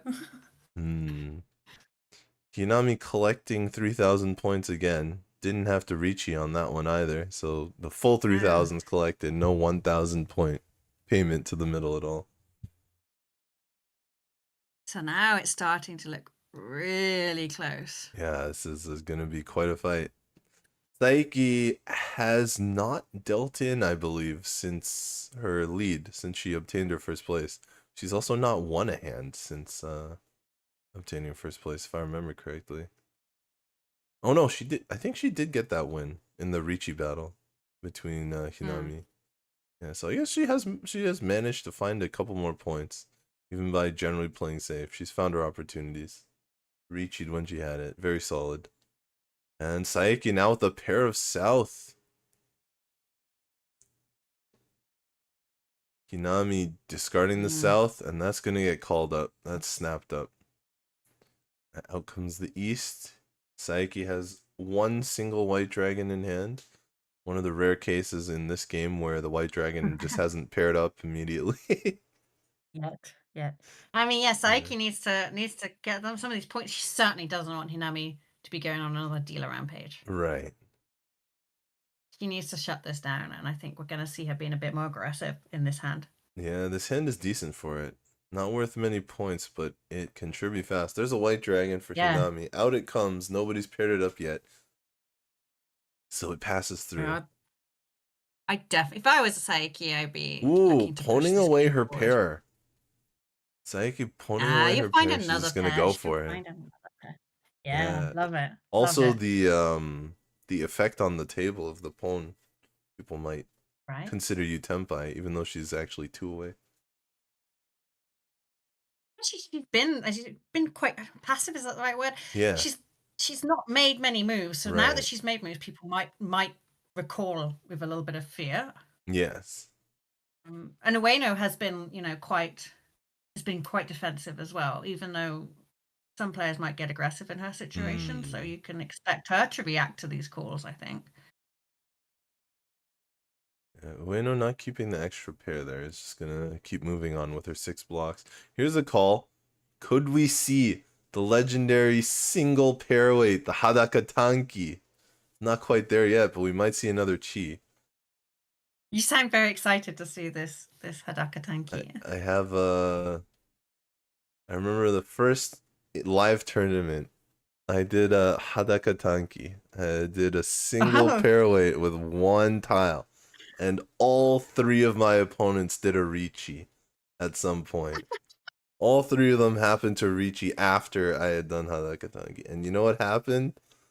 The left player to me dealt into my hand. So Hadaka Tanki wins. Oh, so for the non-Japanese speakers here, on the Dora. Yeah. So for the non-Japanese speakers, the Hadaka basically means naked. So it's a naked single weight. Yeah, so I mean, everyone, it's called naked because everybody knows you only have a single weight because you have only 1 tile in your hand. You've called 4 times. But in this case, hopefully tempai. Yeah, in this case, Saeki doesn't have to do that because she did draw her, at least one of her weights, one of her open-ended runs. I suspect she didn't quite want to get herself into this situation, though, where she's a single weight on the Dora. That's a tough look. Yeah, she just has to draw it at this point. I don't think she can expect anyone to discard it. Oh, does she like this weight? This is a nice weight. That's the Suji trap with the 5 bamboo. Yeah, and also 3 7s discarded from her. It'd be a really nice weight. Yeah. She's gonna do it. Yeah, she take it. Out goes the Dora. Nobody calls the Dora either. It's beautiful. Oh. Hinami draws a Dora right after. To be fair, I think there would be no chance she'd throw it out if it hadn't just come out. Right. No chance. Right. This could be 7 pairs for Hinami though. I think that's what she's thinking about. Nope. It's gone. Yeah. Smart. Again, this is the kind of, I don't know, this is the sort of brave play I would really love to see the non-Japanese players emulating. Quite straightforward thinkers at the moment. We see the goal and we run quite directly at it. I feel like you're not giving us enough credit out here. I could see some people making this move. I could see some people over here making this move. Oh, for sure. There are definitely people who do that. I'm just talking about the group, Hmm. you know, dynamics. And I think partly though it's the fact that we can't play as much as we'd like, right? These people they could be playing every day. Right. It's an interesting Whereas we get to chance. go to tournaments, you know. I mean, I get to go to competitive tournaments 3-4 times a year. Right. I noticed Mia So actually separated her 6-0 from her 2 and her 4-0. I wonder if that 6-0, if she considers it any safer, like she's willing to discard it, whereas she doesn't want to discard 2 or 4-0. There's an extra 4-0 right though. Right there. shade. Sorry, I was not meaning to shade you guys. I'm sure you're all brilliant, but Out comes the 6-0, okay, so maybe I'm yeah. just talking about myself. I'm not as brave. Extra 6-0, she was indeed willing to discard that 6-0, and on the surface, it doesn't look super safe, but I guess, you know, there's 3 5-0s on the board, there's 3 7-0s on the board. By that logic, someone might discard this 8-0, though. Yeah, I Saeki. think what you said was right. You know, she'd made that cake. Oh, there's 3 7-0s. Yeah. I've got the 5-0. Someone who's got a good hand might push with an 8. Hmm. So far, nobody's drawn this 8-0 to deal in here. Oh, and in fact, Ueno actually finds the dream draw. 6, 7, 8 mixed triples. There's a chance. She needs change. I was wondering why so many points are coming out. She's still She drew the laughing 6. about Was it she drew the though. 6 or the 9? I couldn't see. Amon is a tough one. Tough one for Saeki. This is the situation she didn't want to be in. Oh, but I mean, she feels that she's made the 8 bamboo safe, doesn't she?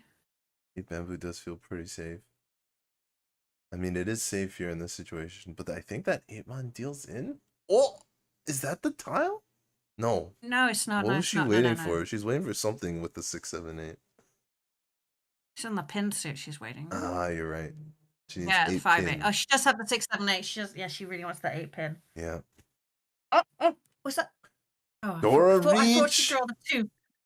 This is becoming exciting. It almost feels like South 4, but it's only South 3. 8 pin! There it 8 pin! There it is! And that's an Uradora. And that's an Uradora for Ueno. She is... Oh, this is a huge overturn. Well done. Yeah, First... yeah. And she's got a dealership. Yeah, first dealing into last here.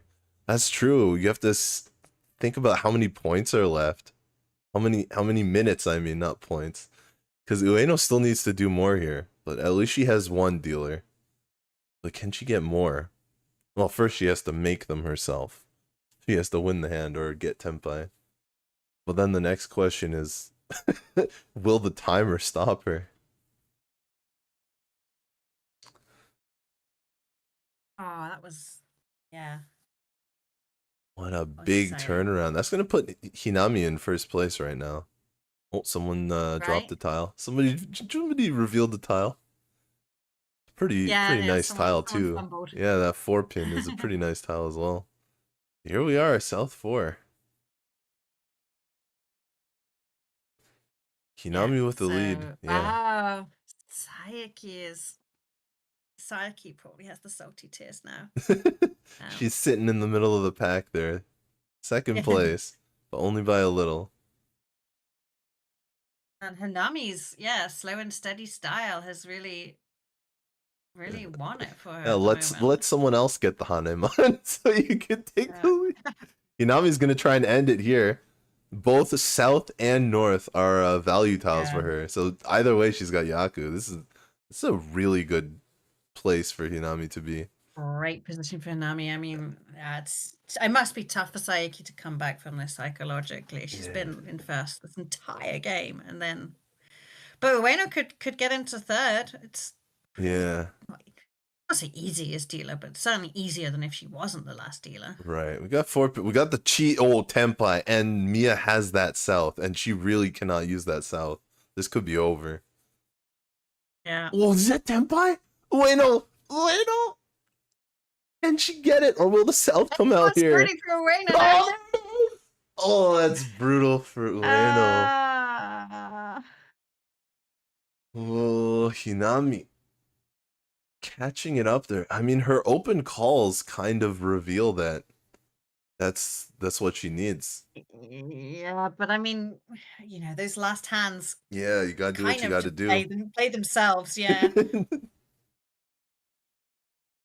Oh Mm, dear. Oh dear. that's a tough one. Ueno's in last, and There's she some has faces. more. Yeah, yeah.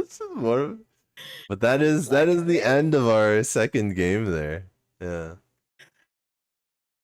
So that was quite Oh, something. It was definitely a huge that was really fun. it was I really definitely enjoyed commentating that a with huge you. last game. Yes, that was a lot of fun. With Gemma.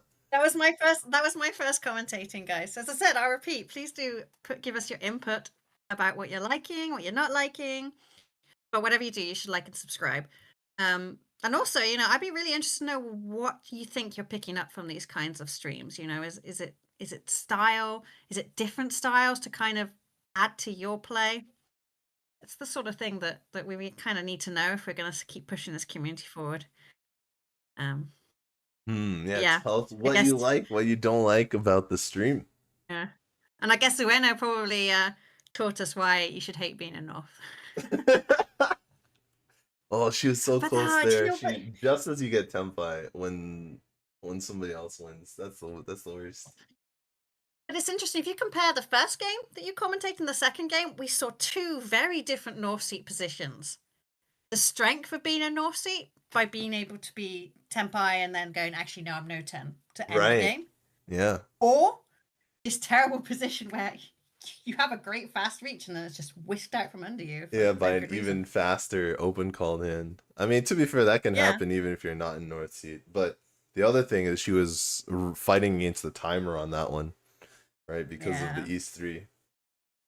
Yeah, and North Seat's a fascinating position. And yeah, I'm really glad we had these two games that kind of, contrasted nicely. Yeah, well, I'm glad you stuck around for the first and second game. So, Yeah, thank you everyone for watching. Yeah, I am also going to be sitting out for the third game, and we have two other great commentators to bring in. So with that, Gemma, I know it's starting to get a bit late. Maybe not quite as late as our Japanese hosts over here, but It's very early for her now, isn't yeah, it? that's true. It's wrapped around the She's clock. gone all the way around, yeah. Yeah. Gemma, is there anything else? I know you've said a lot already, but is there any last words you'd like to get in before we swap over our commentating team? I hope that lots of you will consider becoming a World Riichi professional. We got the Pro Org setting up. We're hoping to start testing people in August. There might be some deadline slippage, we'll see. However, please do stay tuned on this channel and we'll be getting more information out there. Because I'd like to invite you to our wonderful community. Those are my closing words. All right. Thank you very much, Jeremy. Those are some great closing words. And I will still be around, but of course I've been honored to be chosen as one of the first commentators, streamers for this WRC English commentary venture.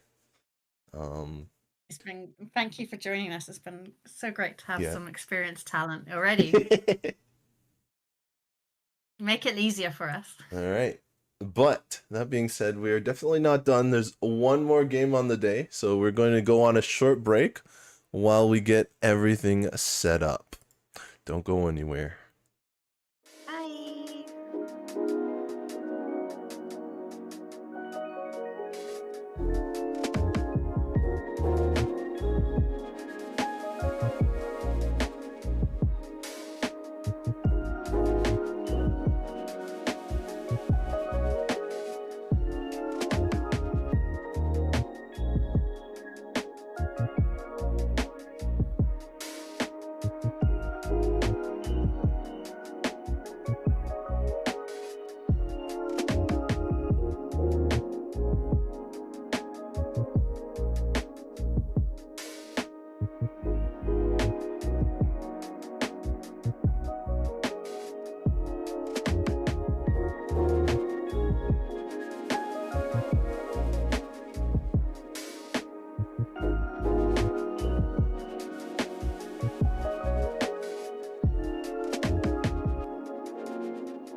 We are back.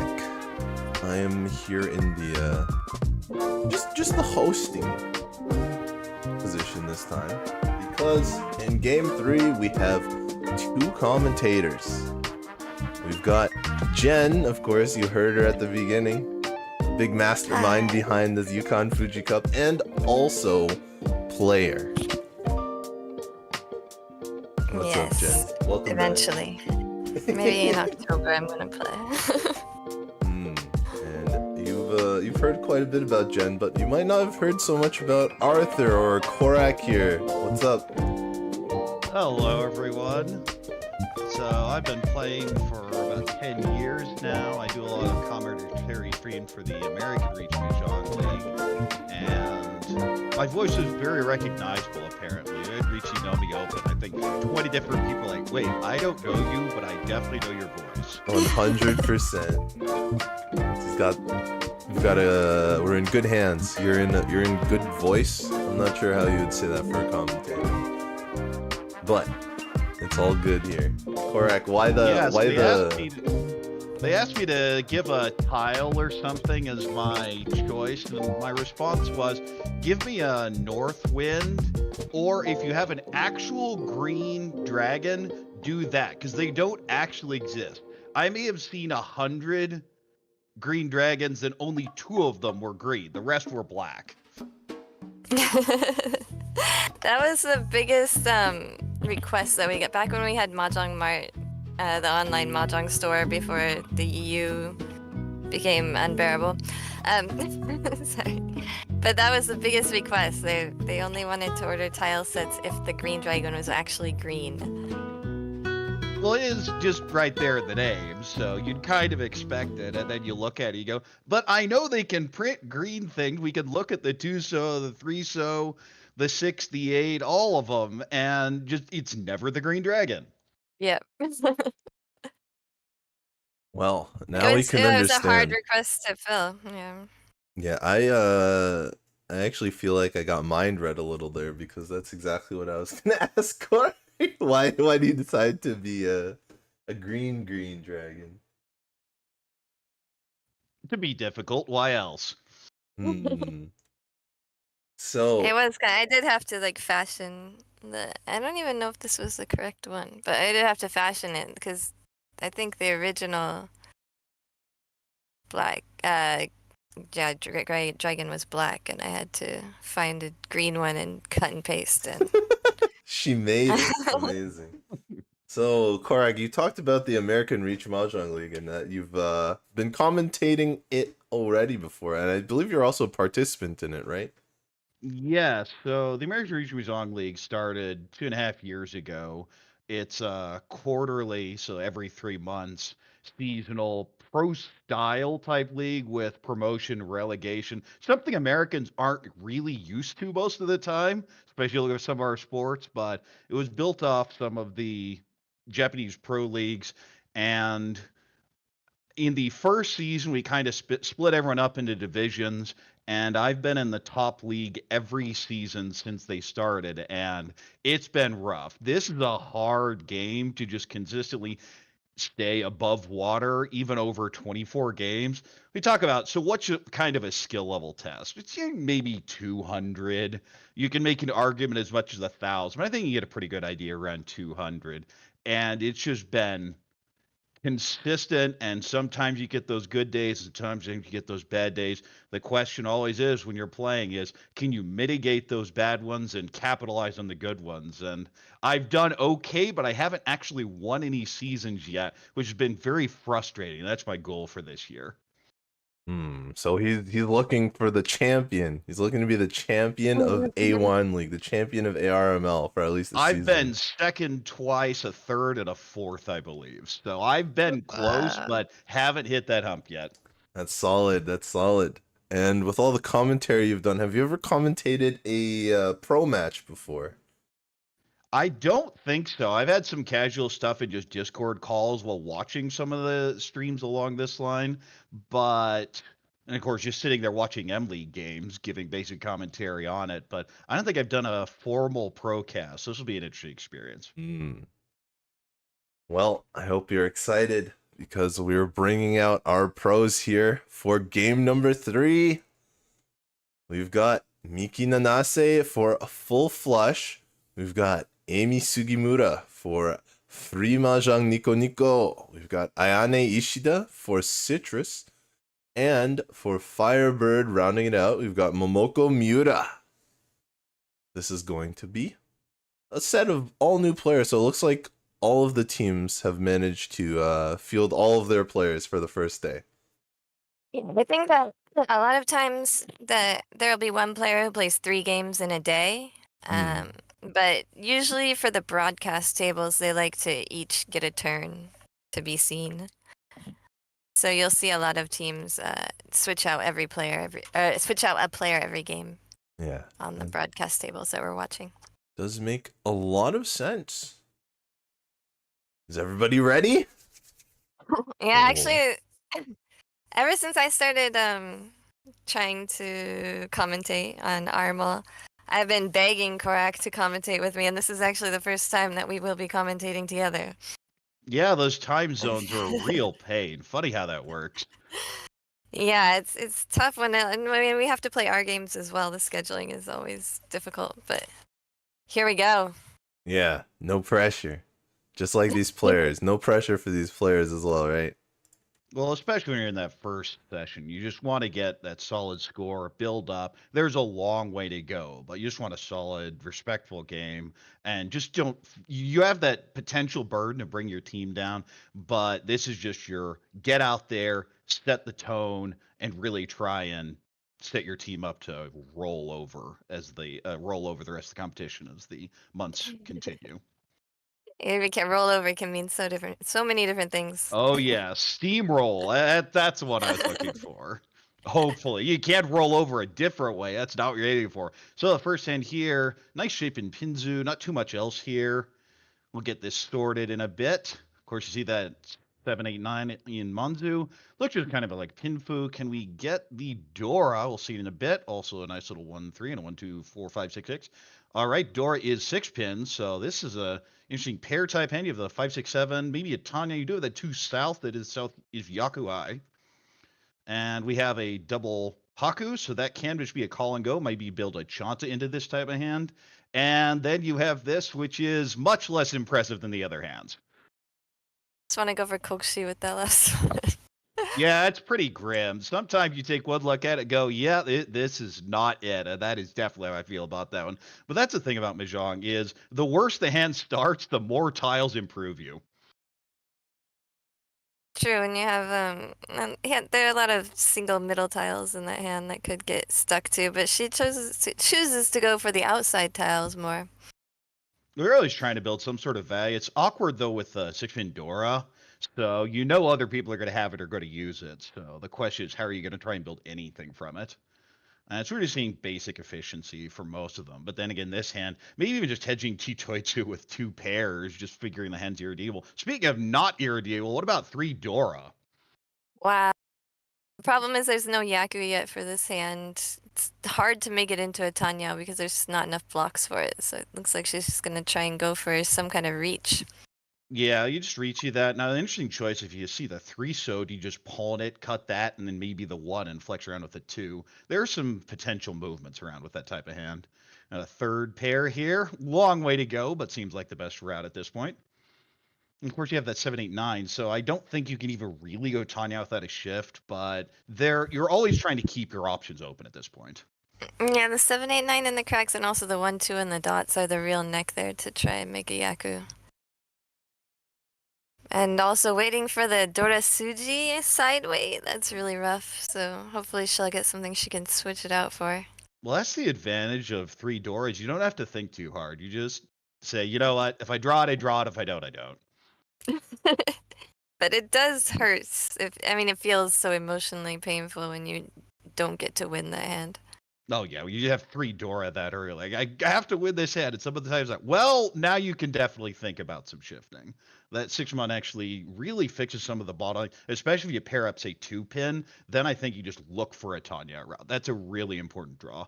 Speaking of important draws, here's a nice little Anko. There are definitely ways to go toy with this. We have seen the first Haku was passed, so there is some flexibility. The problem is this last Haku is pretty locked in here, and if it's going Chitoi, it's just never coming out. And that hand looking more and more like Kokshi. And actually, I think she might be thinking about it. All her discards have been middle tiles.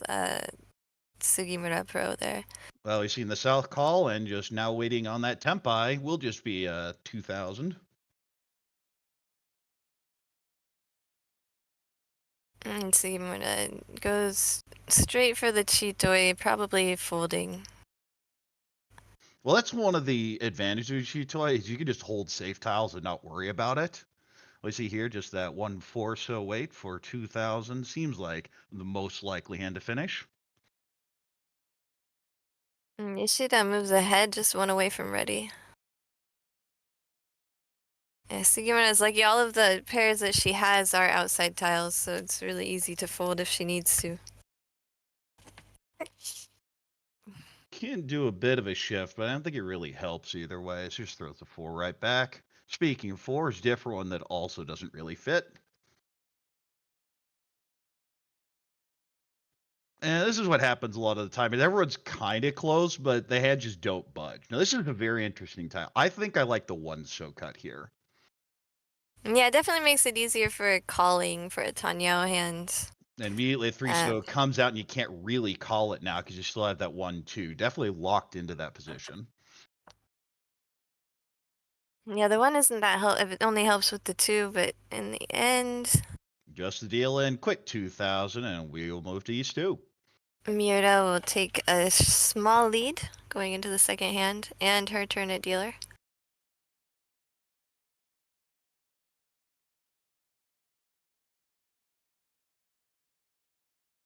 And the ritual of taking all the tiles yourself instead of the automatic high pie that we were talking about earlier. Well, it gives you a chance to make mistakes, but at the same time, you always feel it feels better to just have the tiles in your hand. You know, I gotta say, I always like to play fast, so I'm really a fan of the automatic high pie. Well, it's a little rougher in a situation like this where you have a timer built in. Exactly. And of course, we saw in that last game, they didn't even get to South 4 because the timer got them. So that's always the downside. We see the second hand there had a Haku pair. Maybe just call and go. There isn't too much value here. Similarly, this is very much build some flexibility into. You have a North Dora. It's not likely going to be useful for anyone, so you can pair it up. And this hand just has a Hatsu pair. You look at the rest of the maybe some distance 79 Sanshoku, but it's just not a great hand. It just gives that up immediately. Maybe hedging Honitsu. Miura going in as the dealer. You can see also above the names on there that you can see each team's total points. Right now, the full Flash team is in first place with 54 points, and NikoNiko has had a rough day with minus 74 total. So Sugimura is actually probably one of the veterans of today's games. I think she's been around longer than anyone else. It's gonna Well, try especially with that and Oka, bring you it can back. definitely close that gap pretty quickly. Of course, we talked about it earlier. The Uma is 2010 with a 5 Oka, so it's actually the equivalent is 35, 5, minus 15, minus 25 for placements. Mm. Yeah, I haven't heard it put that way very often. That's an excellent way to for viewers to visualize how the Oka affects. I know a lot of online games, they look like they have an Oka, and in the end they don't actually have an Oka, so it's kind of hard to get used Yeah, to. Mahjong Soul doesn't at all. How it actually does, it just never used except in plus minus. The only time it's really actually played with that is in IRMC, the International Online Riichi Mahjong Championship. Mm, right. Oh, well, that's It's a nice little floating or Kutsuki Ishanten. Need to connect to either of the floating tiles, and we'll be able to take a Riichi. Nanase just has a lot of pairs that, but it's not quite an all pairs hand. It's kind of one of those hands that gets stuck in the which do I go for, the pairs or the pairs or the runs. Ishida's just calling, trying to get something, and here is that Riichi. It'll just be a Kanchan 3-pin wait. Of course, we see Sugimura 2 of has those right here, so not looking that great, and 1 discarded, so I know there's at best 1 left of the wall. Sugimura, of course, has, as I said, the most experience, does not shy away from the middle weights. I tend to shy away a little bit too often. And Nanase upgrades to Nishan 10.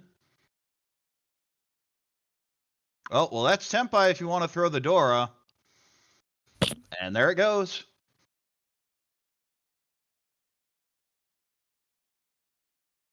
Just, I wonder if she read that Sugimura had an open at a better weight than just a single Dora. She did not in the end, but it was not the Dora weight. Well, speaking of Dora, we have 2 there, but that one's just going to deal in here.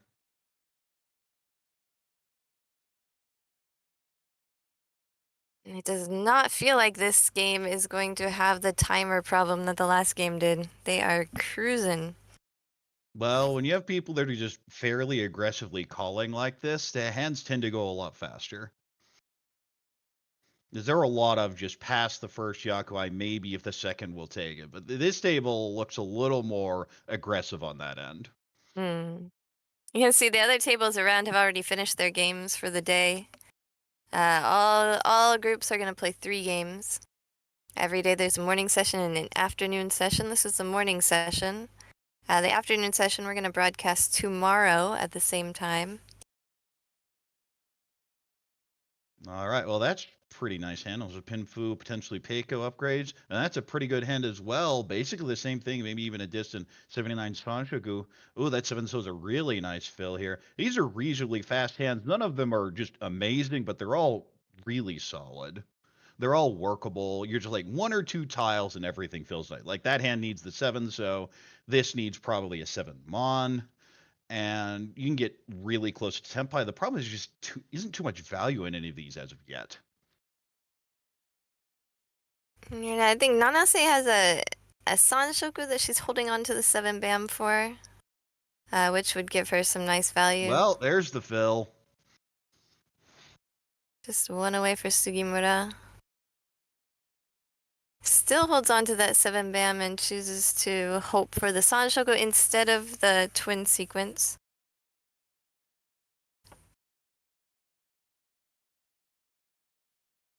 And another nice fill-in for Ishida as well, that she Ooh, that's kind draws of the a 3 BAM. frustrating one. Do you just cut the 9 so here? No, cuts one of the pairs.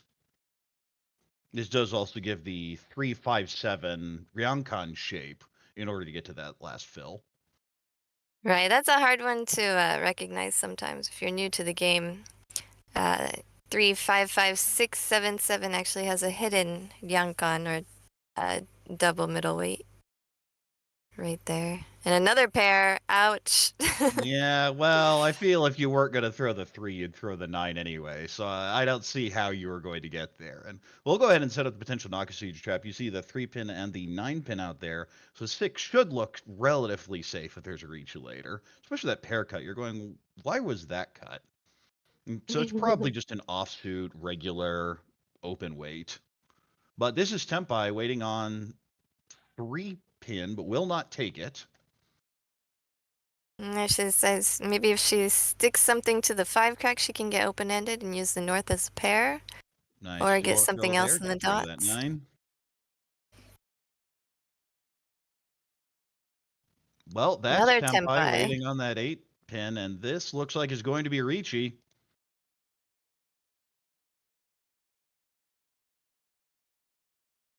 I think there are not any 8 dots on the board yet. There's one in, I believe it was Nanase's hand. Oh, 3. No, Well, she has 3. 3 of That's them. the problem. There She is has all one, of but them. there's also a pair of them. 1 plus 2 more. This is such a sad hand to fold. Gives such a wide ace shun 10, but just says there's no value here unless you get the Apeco. So throws the safe north there, and we'll break the hand up a bit.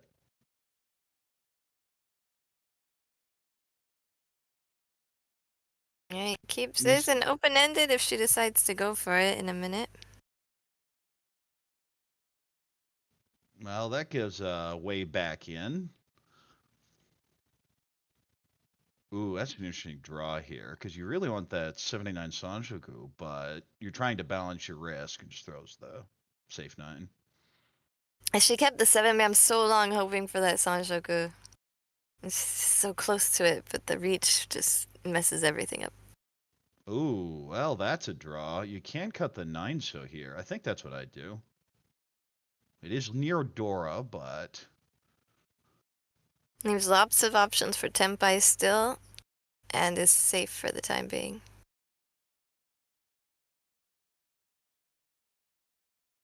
Well, that's not what you want to draw. Just random floating Dora. That's one where I'm just like, we're out.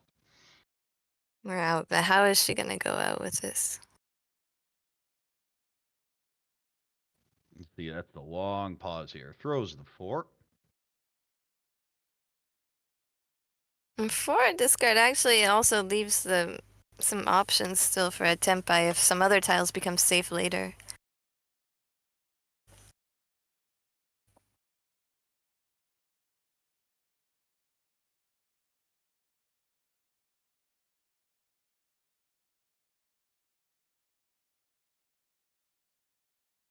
Feels the hand's too good here. Just shoves the 7. This I think is reasonable. There are so many outs. You have 2 Dora. You're just sad about that draw. It seems like that's been the theme for the just everything the longest way to Tempai with the most weights possible.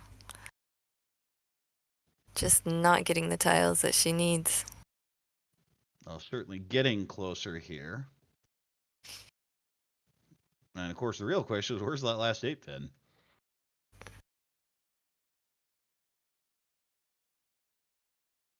And 2 with the 3 crack wall there. Yeah, I figure that's a reasonably easy call here. You have 2 Dora. You get your Tempai.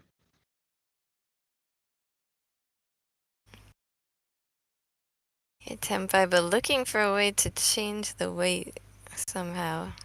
I think, isn't it 5, 6, 6, 7? Yeah. No, Oh, no, it's a no, it's a 4, 4-7. 7. Okay, there's an 8 there. I don't know what I saw. I told you guys I was tired. It's also my first time chasing the hands for commentary, so I'm getting used to that. Luckily, I have Corak here, because... Yeah, I've done a little bit of this before for N League, which is the Riichi Club out of New York City. Also has a similar type league. Yeah, I think that was the first commentary I ever watched you do, actually. Oh, Even there's the before sumo. Amon. There's the 8. Riichi, sumo, and Noura. She found the last one I didn't even have any idea how deep it was. 3 in the hands of her opponents. Well, it only takes one, so you're a little sad you don't get the Uradora there, but you absolutely take the win and move on.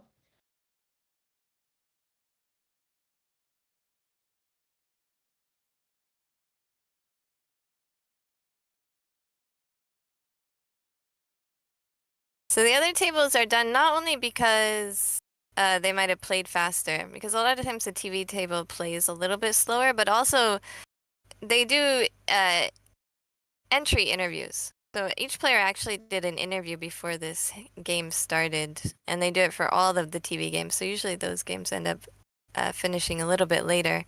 We've cut out the interviews because it's a little bit too much to translate, but hopefully going forward we will have some of our own interviews and content to put in the games in between our games. Well, I like that hand quite a bit, especially you can fill that 7 so. But nice shape and pins there with a 2, 3, 3, 3, 4, 5. And this is a hand that looks good, just has a bunch of honors to get rid of. But I guess that's safe entry no matter what else happens. Everyone is pretty even in the 4th hand of the East round. Nobody below 20k and nobody above 30k. We So haven't it is really still seen those anybody's big game. hands yet. Just a couple little hands and kind of moving back and forth as well, the points have been. And just a lot of draws that aren't helping these hands. I feel like that's been the theme when I've been watching. It's just like eternal 2 away or eternal 1 away. Well, that's going to help a little bit, but still really needs the 6, so maybe a 7 pin. Oh, okay, that's the tie you're looking for. Still pretty cheap hand, maybe a pin foo if you fill the 2. Yeah, it'd be really hard to change that hand to a Tanyao. Not impossible with the time it's taking for all the players to get to Tenpai at this point. The walls are just not helping that much.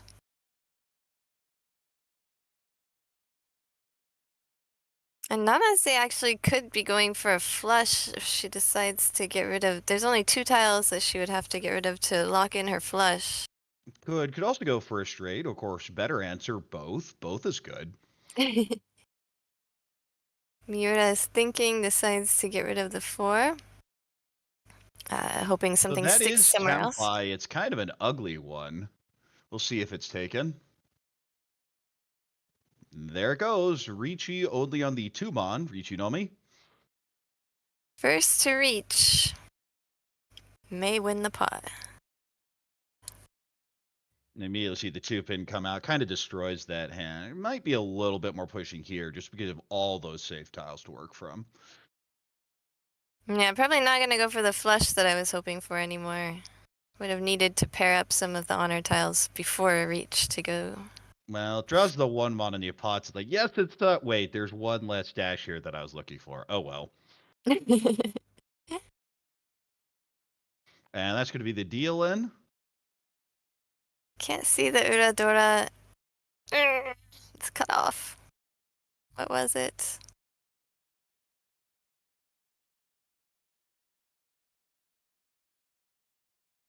Okay, players, put the Uradora a little bit more in the middle, please.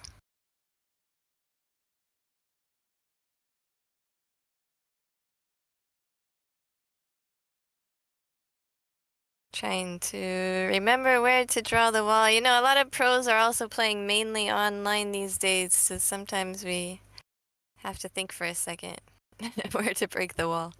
No, you have the dice roll and everything, so it does take some remembering. Actually, that's a story I heard at one of the WRCs that the pros were so they hadn't built walls in so long that the people just across the world were generally faster than they were because pros just sit there and play on auto tables or occasionally online, and they just hadn't had any practice in years, decades in Yeah, some no, I cases. wouldn't. Yeah, I wouldn't even say in so long, maybe ever for most of us. I was saying earlier that I think I played hand shuffle in Japan maybe 3 times in the past 20 years.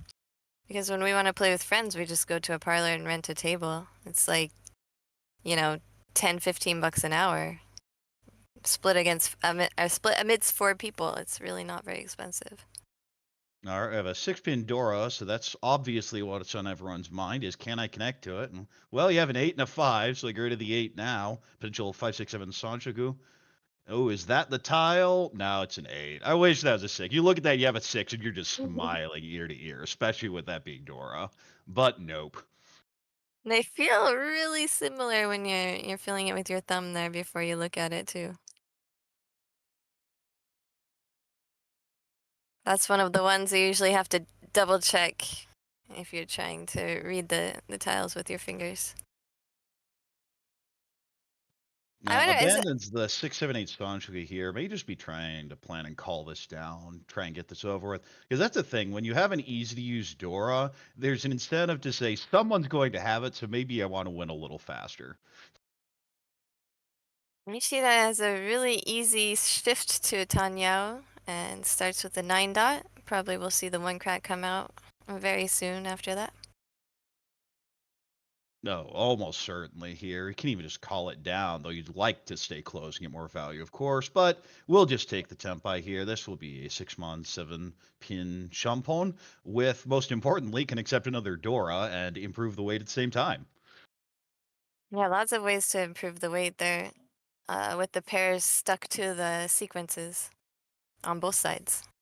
Yeah, and that's something I tend to tell a lot of intermediate players is Shumput is better than you think it is just because there are so many upgrades.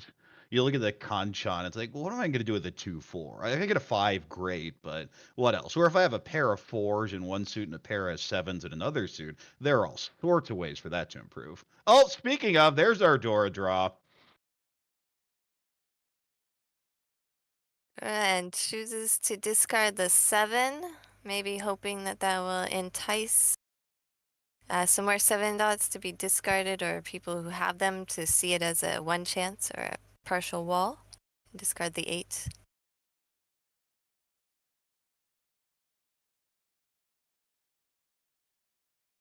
And just Tempai here, waiting 5, 8-pin for Tanya Dora 2. And also discarding the 7 dot in that shape means that she can even accept another 6 dot easily with it and improve the weight again. Well, that was the tile we wanted ages ago. Now you feel her a little slow, but still, I think you probably just got the green dragon here.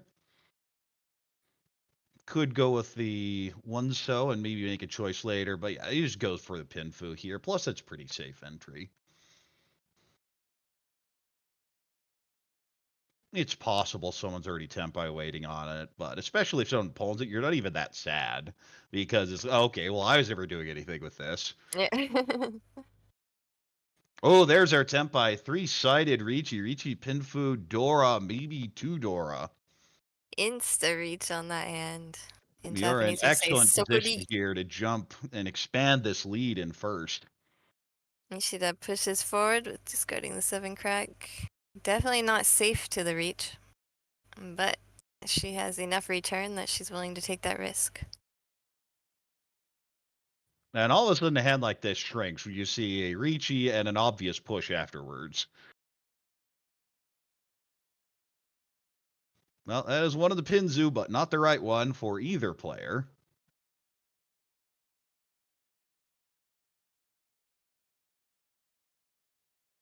And with all the 9 dots on the board, and she can see 2 7 dots, I think, was that Ishida that has the 7? I can't. I think that she's hoping that the reach player will end up discarding the 5 or the 8 dot.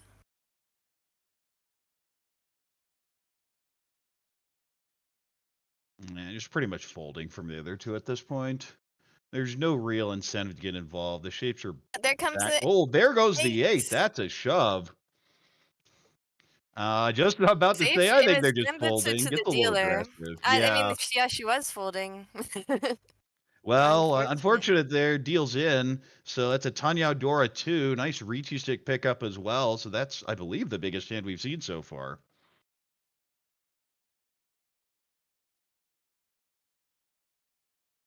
Yeah, that was probably the biggest reason for the push there, waiting for the 5-8, is that the 8 dot was in the discard pile of the reach player. No, you know it can't deal into the dealer, but you also know you're gonna get double roan, but that doesn't really matter in this rule set. So you don't ignite. You figure there's at least one door. It doesn't feel great when there are two and that flips over. But on the other hand, here this looks pretty good. You have a door. You have great shapes everywhere. A 4-pin in this hand all of a sudden looks amazing. You have 3, 4, 5 Sanshogu. The more I look at this hand, the more I like it. Yeah, even calling is not gonna cheapen it way too much with the if you can get the Sanshoku out of it. You have Haku pair, kind of hedging maybe towards an Itsu, but probably just call the Haku and go. Nansho doesn't really fit, but you do accept the 7, so I can use the 7-pin as your pair. You'd prefer the Tanyo, of course, but any acceptance is good acceptance. You're not losing anything doing it. A lot of pairs in Ishida's hand. There's 4. Yeah, Just maybe let's saying, hang on we to just them. go the Chi Toy. Breaks the Kansha in there and throw into the loose honors. Yeah, leaving up some options open to get something better than the silly all pairs hand, but Well, that's probably an gonna be interesting fastest. draw with the 6-pin. I mean, the 9 just comes out, but now you're kind of floating in multiple places with the 3-pin, the 7-pin. Of course, if you fill that 5 mon, then you're just looking for an amazing 258 weight.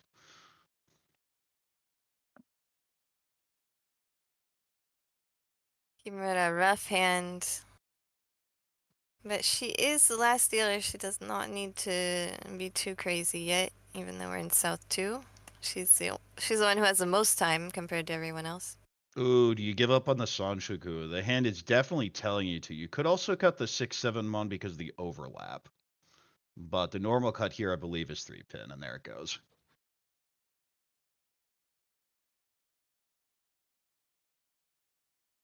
I think she has 6 blocks, right? Oh, well, just draw the 3rd one yourself. So that hand is probably just all a go, especially because you're going to end up waiting on the door most likely. Yeah, Miura does have 6 blocks. It's she decided not to make the decision yet. That's an interesting spot because there was the open-ended Kanchan kind of combination, but everything else is open-ended as well. I don't know. I Yeah, you hate have those what? A hands. pair and This 5 one. Ryanman? Oh, well, just pair your door up, and now I guess you cut 8 so 8 so. You could Maybe even the cut the 4 to 4. lock Yeah. in the Dora pair. Yeah, so the advantage of cutting the 4 here is you can always just pull in the 8 and cut the 7-8 and just lock in your Tanya. Ooh, cuts the 7-pin. Definitely wants Tanya out of this. Once Tanyan decides to get rid of at least one of the double weights she already has, using one of the Ooh, we're 6s. gonna see a con in a bit. Not yet. Oh, well, that's actually 3. No, it's 4-10 because of the 3-pin. That is the backfire from earlier. Right, that's the open-ended middleweight that I was talking about. And you have the 3, 5, 6, 7, 7, 8 shape. It's easy to miss that 4 dot that can fill in and complete the shapes. Yeah, to shape even fairly experienced players I've dealt with don't immediately recognize, and then you point out, I was like, oh, duh. It is mentioned in just about every intermediate strategy book because exactly for that reason, because so many pros have gone through that. Interesting cutting the 8 so. I guess it is once cut already, but I think I might cut the 6-5, set up a potential Suji trap for your presumed Chi-Toy. Miura pawns that. Yeah, if you're Now just is going one away Toy, from then it makes a ready. lot more sense. You don't lock yourself in a Toy. You have the option to just go regular, relatively cheap hand. Nanase's still holding on to her con, trying to fill in some more things in her hand before she either declares it or waiting for a reach so she can just fold with it. Well, probably just wants that 3-mon Dora, because that's clearly the weakest block, and you're afraid that, especially with someone opening, there's a decent chance they have one or maybe even 2 of them. And So they the hand do. just really isn't there yet. Oh, well, And that's that will be Senpai with potential Tenpai. Sanshoku. That is Tanyao Dora 2 possible Sanshoku.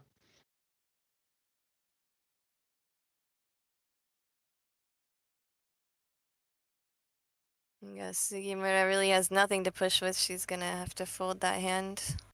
Yeah. No shapes completed. And this is this what It- Nanase was waiting for so she can fold? I'd With fold. the Kaku. This hand just isn't budging. You're getting to turn 10. There's an open hand. The door isn't that hard to use.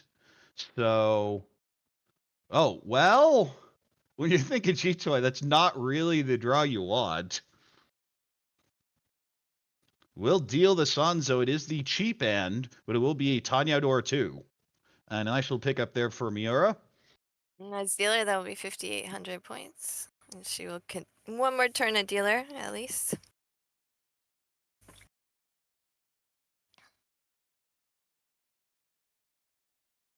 But I mean, one on Sanzo. So I mean, that has to be the more valuable end, isn't it? Just like by rule. But unfortunately, no, we'll be the cheap end here. But of course, you get a pretty nice win and another dealer turn. Always nice. But her hand is not looking. I don't She has know. one A 3 completed or set. 6. I mean, The it's sevens an are pretty above good. average hand. I mean, it's Yeah. not great, but it's an above average hand. 2 open-endeds.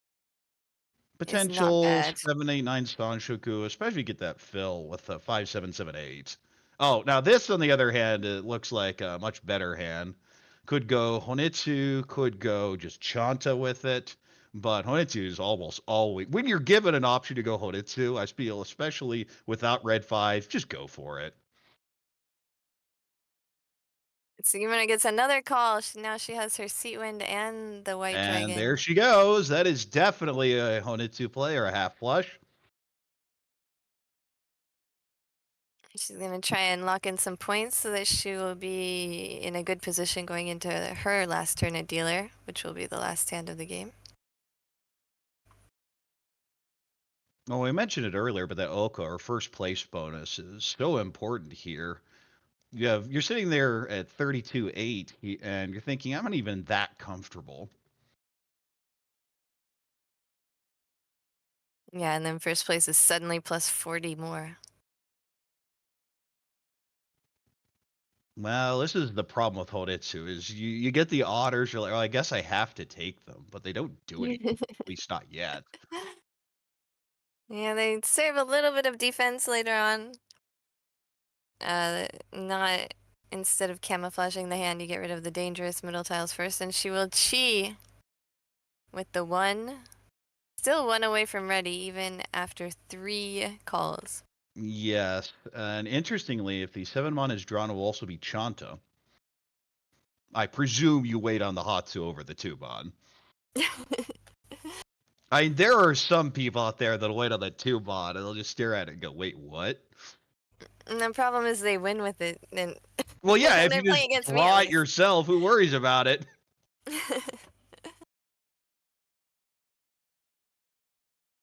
Well, that 7's a nice little fill. Probably you have the overlap 2, 3, 3, 5, where the 5 is Dora.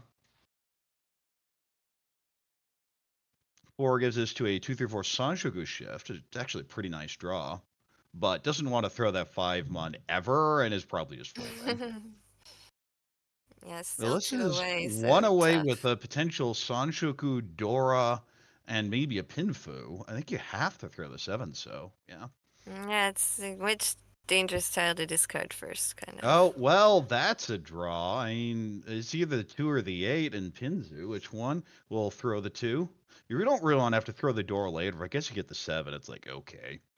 Yeah, also locking in the pair so that she can just stick something to the other 2 tiles to get a tempai. And Nanase looks like she's probably out. Lots of calls and people discarding dangerous tiles against the calls has spooked her away. This is the other downside of Honitsu is most of the tiles in the wall do not help you. Well, abandons the Sanshku, looking for the Pinfu. Oh, there you go. And this will be Chanta if this wins. And most importantly, uses the Hatsu, which is now completely useless in Nanase's hand.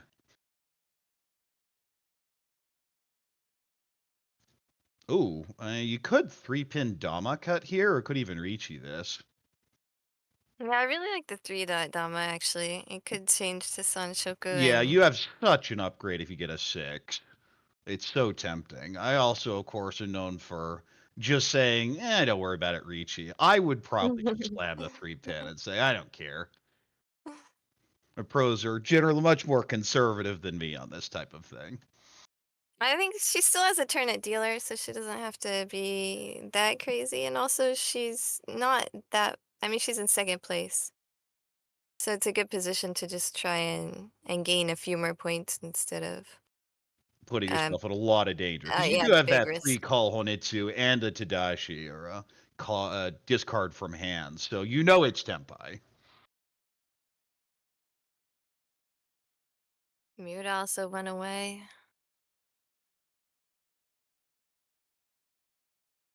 Sugimura kind of setting a Suji trap. Well, No Suji one's Trap on gonna fall for Honitsu that. is not supposed to work. I have seen it work, and then I generally just look at the person and go, huh? Oh, well, that's the payoff tile. There's the Riichi, Pinfu, Tanyao, Dora, possible Sanshoku. And the thing with this slam is that it's so hard for Sugimura to fold. She's just gonna have to push. She could maybe discard the green dragons, but they don't even look maybe safe to it. I mean, the other two are Mochi Mochi, so... Miura will bow out. Well, at this point, you know who the two dangerous people are. Nanase Just just kind of put the wants squeeze to on keep Nanase. going. You're just kind of scared of everything. I think I'd just go with the 1-mana give up here. I think she's scared, He but wants but to, but but yeah, there it goes.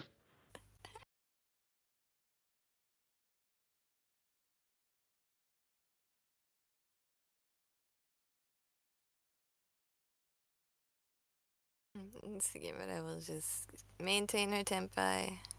Well, this is the other problem. Is now you're like, yeah, okay, it's too cleared.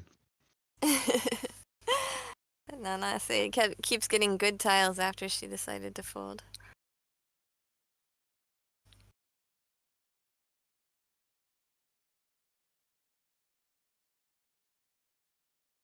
Two very expensive hands. There's not much to worry about here. You're just shoving in this situation. But an awkward position here for Nanase is kind of out of safe tiles. Yeah, what Because do there's you maybe do? 6-pin, which is Nakasuji, but also there's a Riichi with a 3, so it doesn't even look that great. It's probably the 6-pin, but there are a lot of ways you can go with this one. And you can Probably, see but the it is stall next to here. Dora It is too. near Dora. We'll throw the 3-so, and that does clear.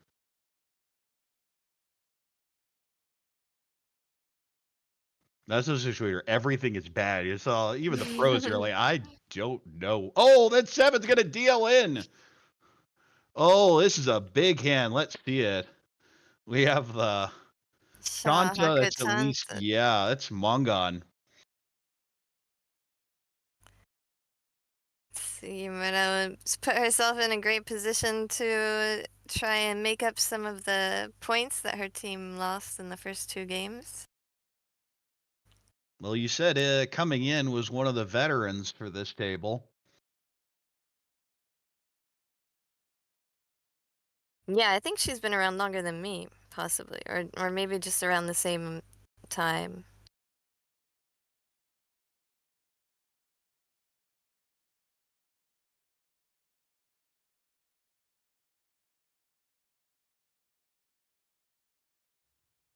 All right, I have a north pair. Hand's not great, but workable. Bunch of Monzu. 8, so is Dora, and there are 2 of those here, so this looks like probably will be the best hand. And similarly, a bunch of Monzu, but really ugly shapes. Maybe 1, 2, 3 Sanshiko, and this is definitely a Pinfu hand. Pretty good shapes there as well. I believe that was a super wide 2-away.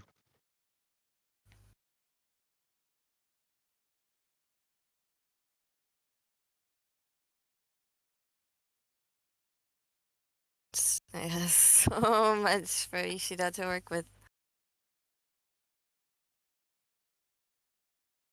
Cuts the 9, doesn't really believe in the Honitsu. With the other shapes, that seems perfectly reasonable. Oh, well, that just fills in the Anka. This is now Ishan 10, 1 away. Do you just cut the 4-mon here? Do you get really creative and cut the 8-9? Oh, that's going to be the play. Says there's a lot of flexibility and a lot of time. I'm going to maneuver this hand around rather than set up the Suji trap potential on the 7-mon. But Suji on a 4 isn't actually that strong for this exact reason, because they'll have bench on a lot of the time. With 2 Dora in the hand, she really wants to make a good shape to wait in when she reaches, since there Well, won't be now as a any pair Yaku up, in the and hand. accept another Dora as well. Potentially Peiko upgrade for Ishida. Ugh. That is a severe case of too many pairs. You feel really bad about cutting the 9-mon there. You're like, maybe I should have got Honitsu with this.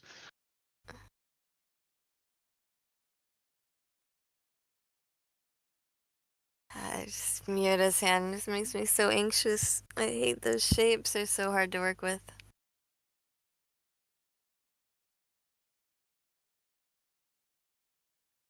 No, even Sugimura does not like these shapes, especially with the 8-so being Dora. This is well as you just stare at it for a while. You're like, what am I supposed to do? It feels like she really wants to Yeah, I discard the like 8. throwing it back. Well, she wants to, but it's Dora. There's just Yeah, no value. I know. I She like kept throwing the touching 5 it back. like. Yeah, if I poke it enough times, it gets better. That's how this works, right? You gotta sometimes just pat it and. Yeah. Well, that's a nice little upgrade. Will the Nanase 4 gets be an cut, or will open. this be the 2-4 pin? The 4-mon pair cut, or the 2-4? Did we? 2 Did they cut pin. away before she? Oh, okay. Yes, they did. Looks like a 2 pin because it's the only way that there's only 1 dot on that. Yeah, there's the 2. Yep. This is technically an Ishan 10, but doesn't really like it, and I'm fine with this. Yeah, moves it towards the middle, more of a Tanyao shape with lots of open-ended. And Sugimura Options. definitely bemoaning that early 9-mon cut. Now would have just be like an excellent position. Yo, let's go Honetsu. The only backfire, well, there's maybe the 3 would have been as well, but draws the 2 dot back right away. 6, a nice fill there. And the 5 is not a great fill, so back it goes. Oh, 7's a nice fill. It's a pretty wide Ishan 10. What do you cut here? 8-mon maybe? Because we I have the think the 3 to 8. 9. Yeah, you can still stick something to the Nope, 6, just but throws the 6 back. I think the 6 will probably come out eventually either way. It's just because It if something would, but did stick it's to just it, you'd have to discard a pair anyway, so that's yeah, it's probably what also she was by Dora. thinking. It's kind of a defensive cut more than anything. Right.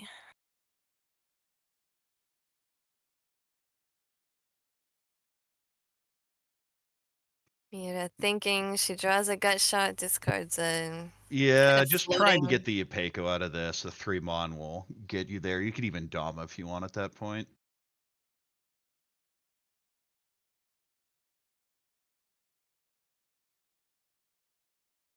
Nase's hand just does not advance. I have 2 Dora. I'm supposed to draw everything. That's always the most frustrating position is where you're stuck 1 away. You have this amazing hand and it just doesn't budge, no matter what you do. And Sugimura still. I never thought I'd regret that 9 crack so much.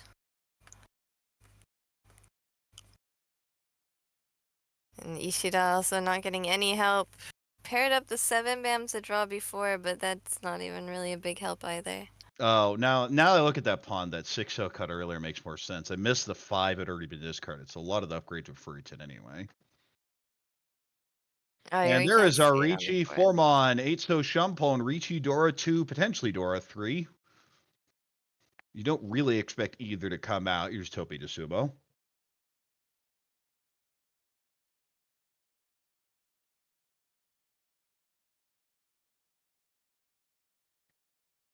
And it is the right suit, but not the right tile. Are there any 4s left in the wall even? There's one in Miura's hand. I think there was one. Oh, that is Tempai. Has Tempai. safe entry. I don't. I'd have to check the pawns, but I'd probably reach you that. And Tempai also for Miura. Yeah, it could Discarding take the the 4 Peiko. for The the 4. Peiko will do in. Yeah. You could also cut the 2-mon and go Shampon if you're reading the 1 is really good. But it's Then cheaper go and says, you know what? I think Laura Manzu is really bad. We'll fold. Ishida keeps going. Now Sugimura that just was gets probably how you were afraid to draw. That's why you didn't reach you last turn. So I imagine this is going to be a fold. and she No, goes you can for tell how it. much she did not want to throw that. Even kind of. Oh, there's our Sumo Riichi Sumo door The 2. last 4. It was in the wall. And that is a very nice Mongun there for Nanase, who desperately needed it. Was down at 20,600. And that's going to make this a very close fight for first place.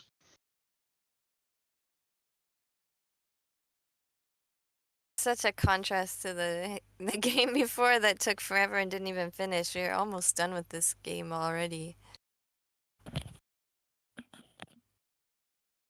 I think there was only one continuance so far. Yeah, I think that's right as well. I mean, this felt like the longest hand, but that's because everyone was terrified of the Riichi.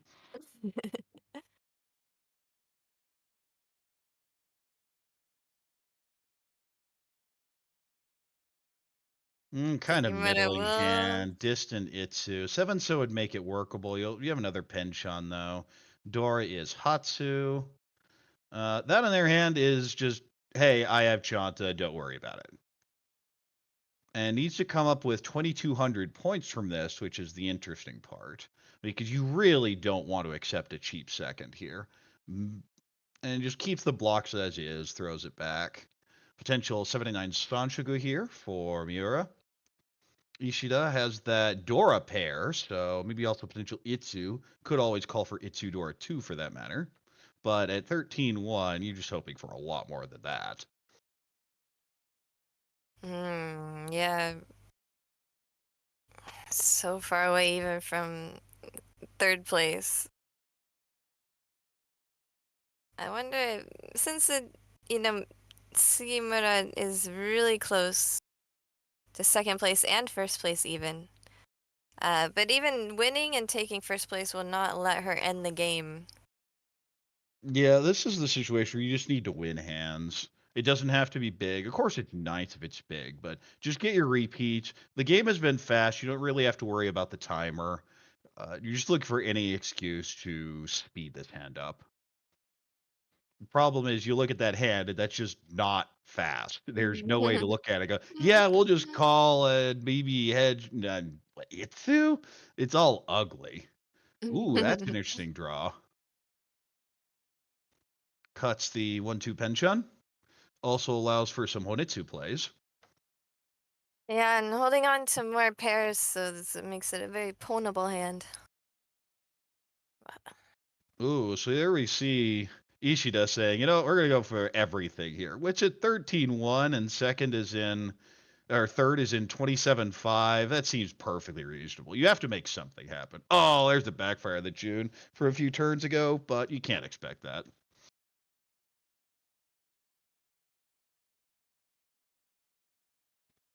With the 7-pin discard, this should be the 9. You can see the hesitation. Do I cut the 8-9-9 shape? And the answer is no, you can't really, because all your upper is going to be fruited anyway.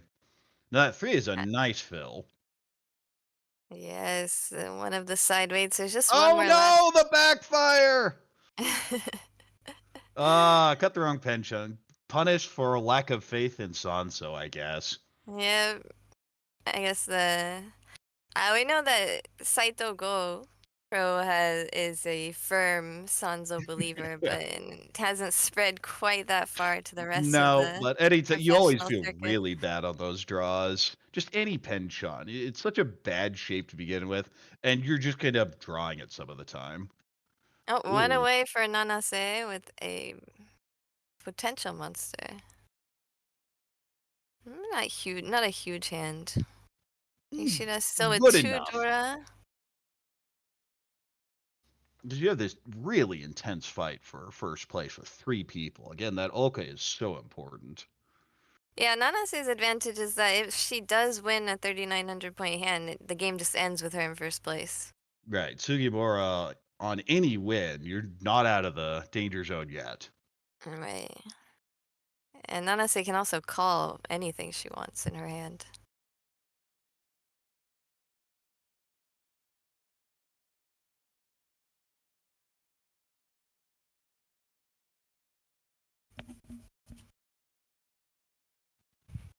And you see that the hand's kind of. Oh, well, there's Tempai. Never mind. I was going to go on a long answer, but that's just the perfect draw. 7-8 pin Tempai.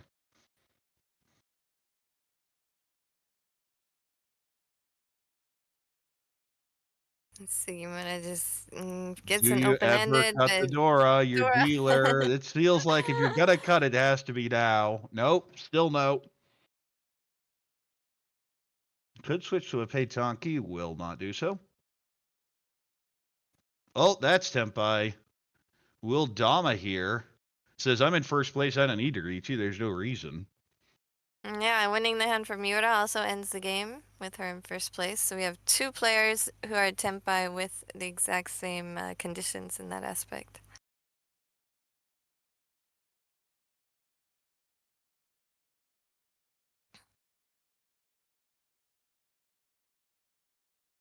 Oh.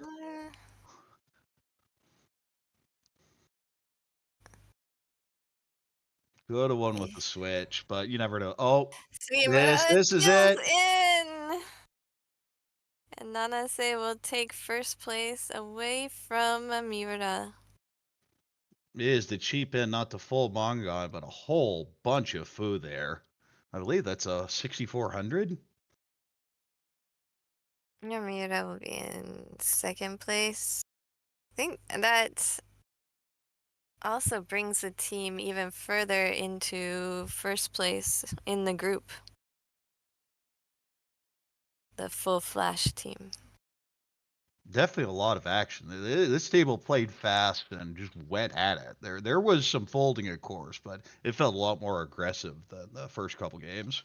Yeah, aggressive and exciting. Good hands, big hands. I mean, the hands are a little bit too slow for their aggression, for my liking. Well, the thing about that is sometimes the wall just says no.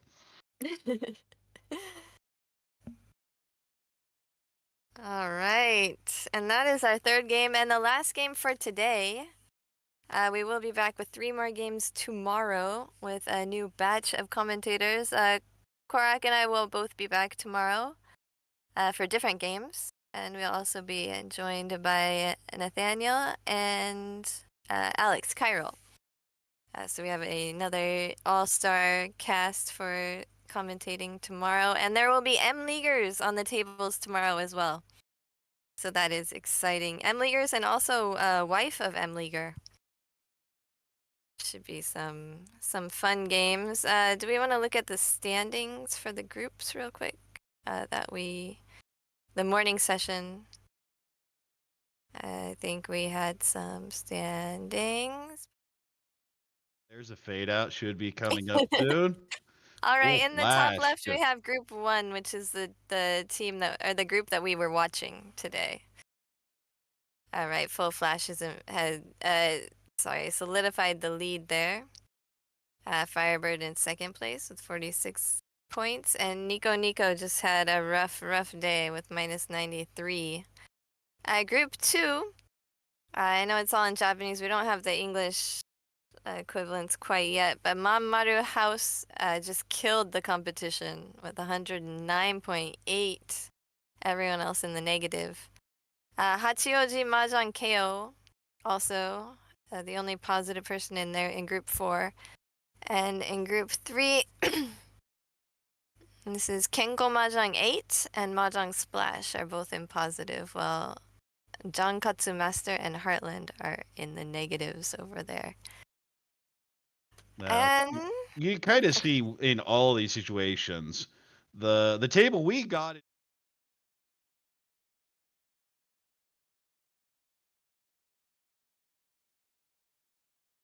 Rough tables, just everyone rolling over.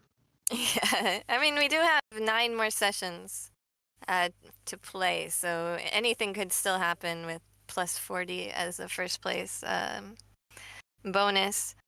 I wonder if we have some familiar names.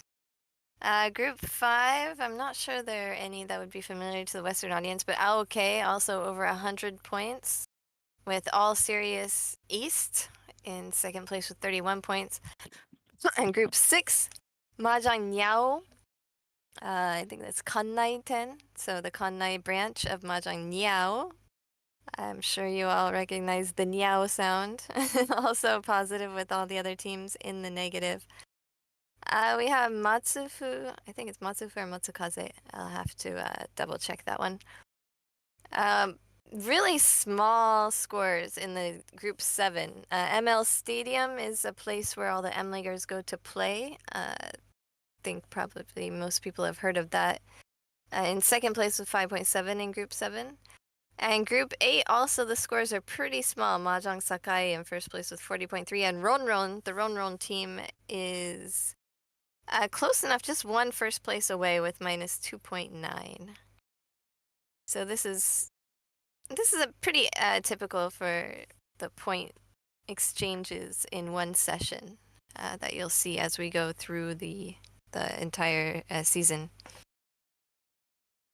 What did you think, Arthur?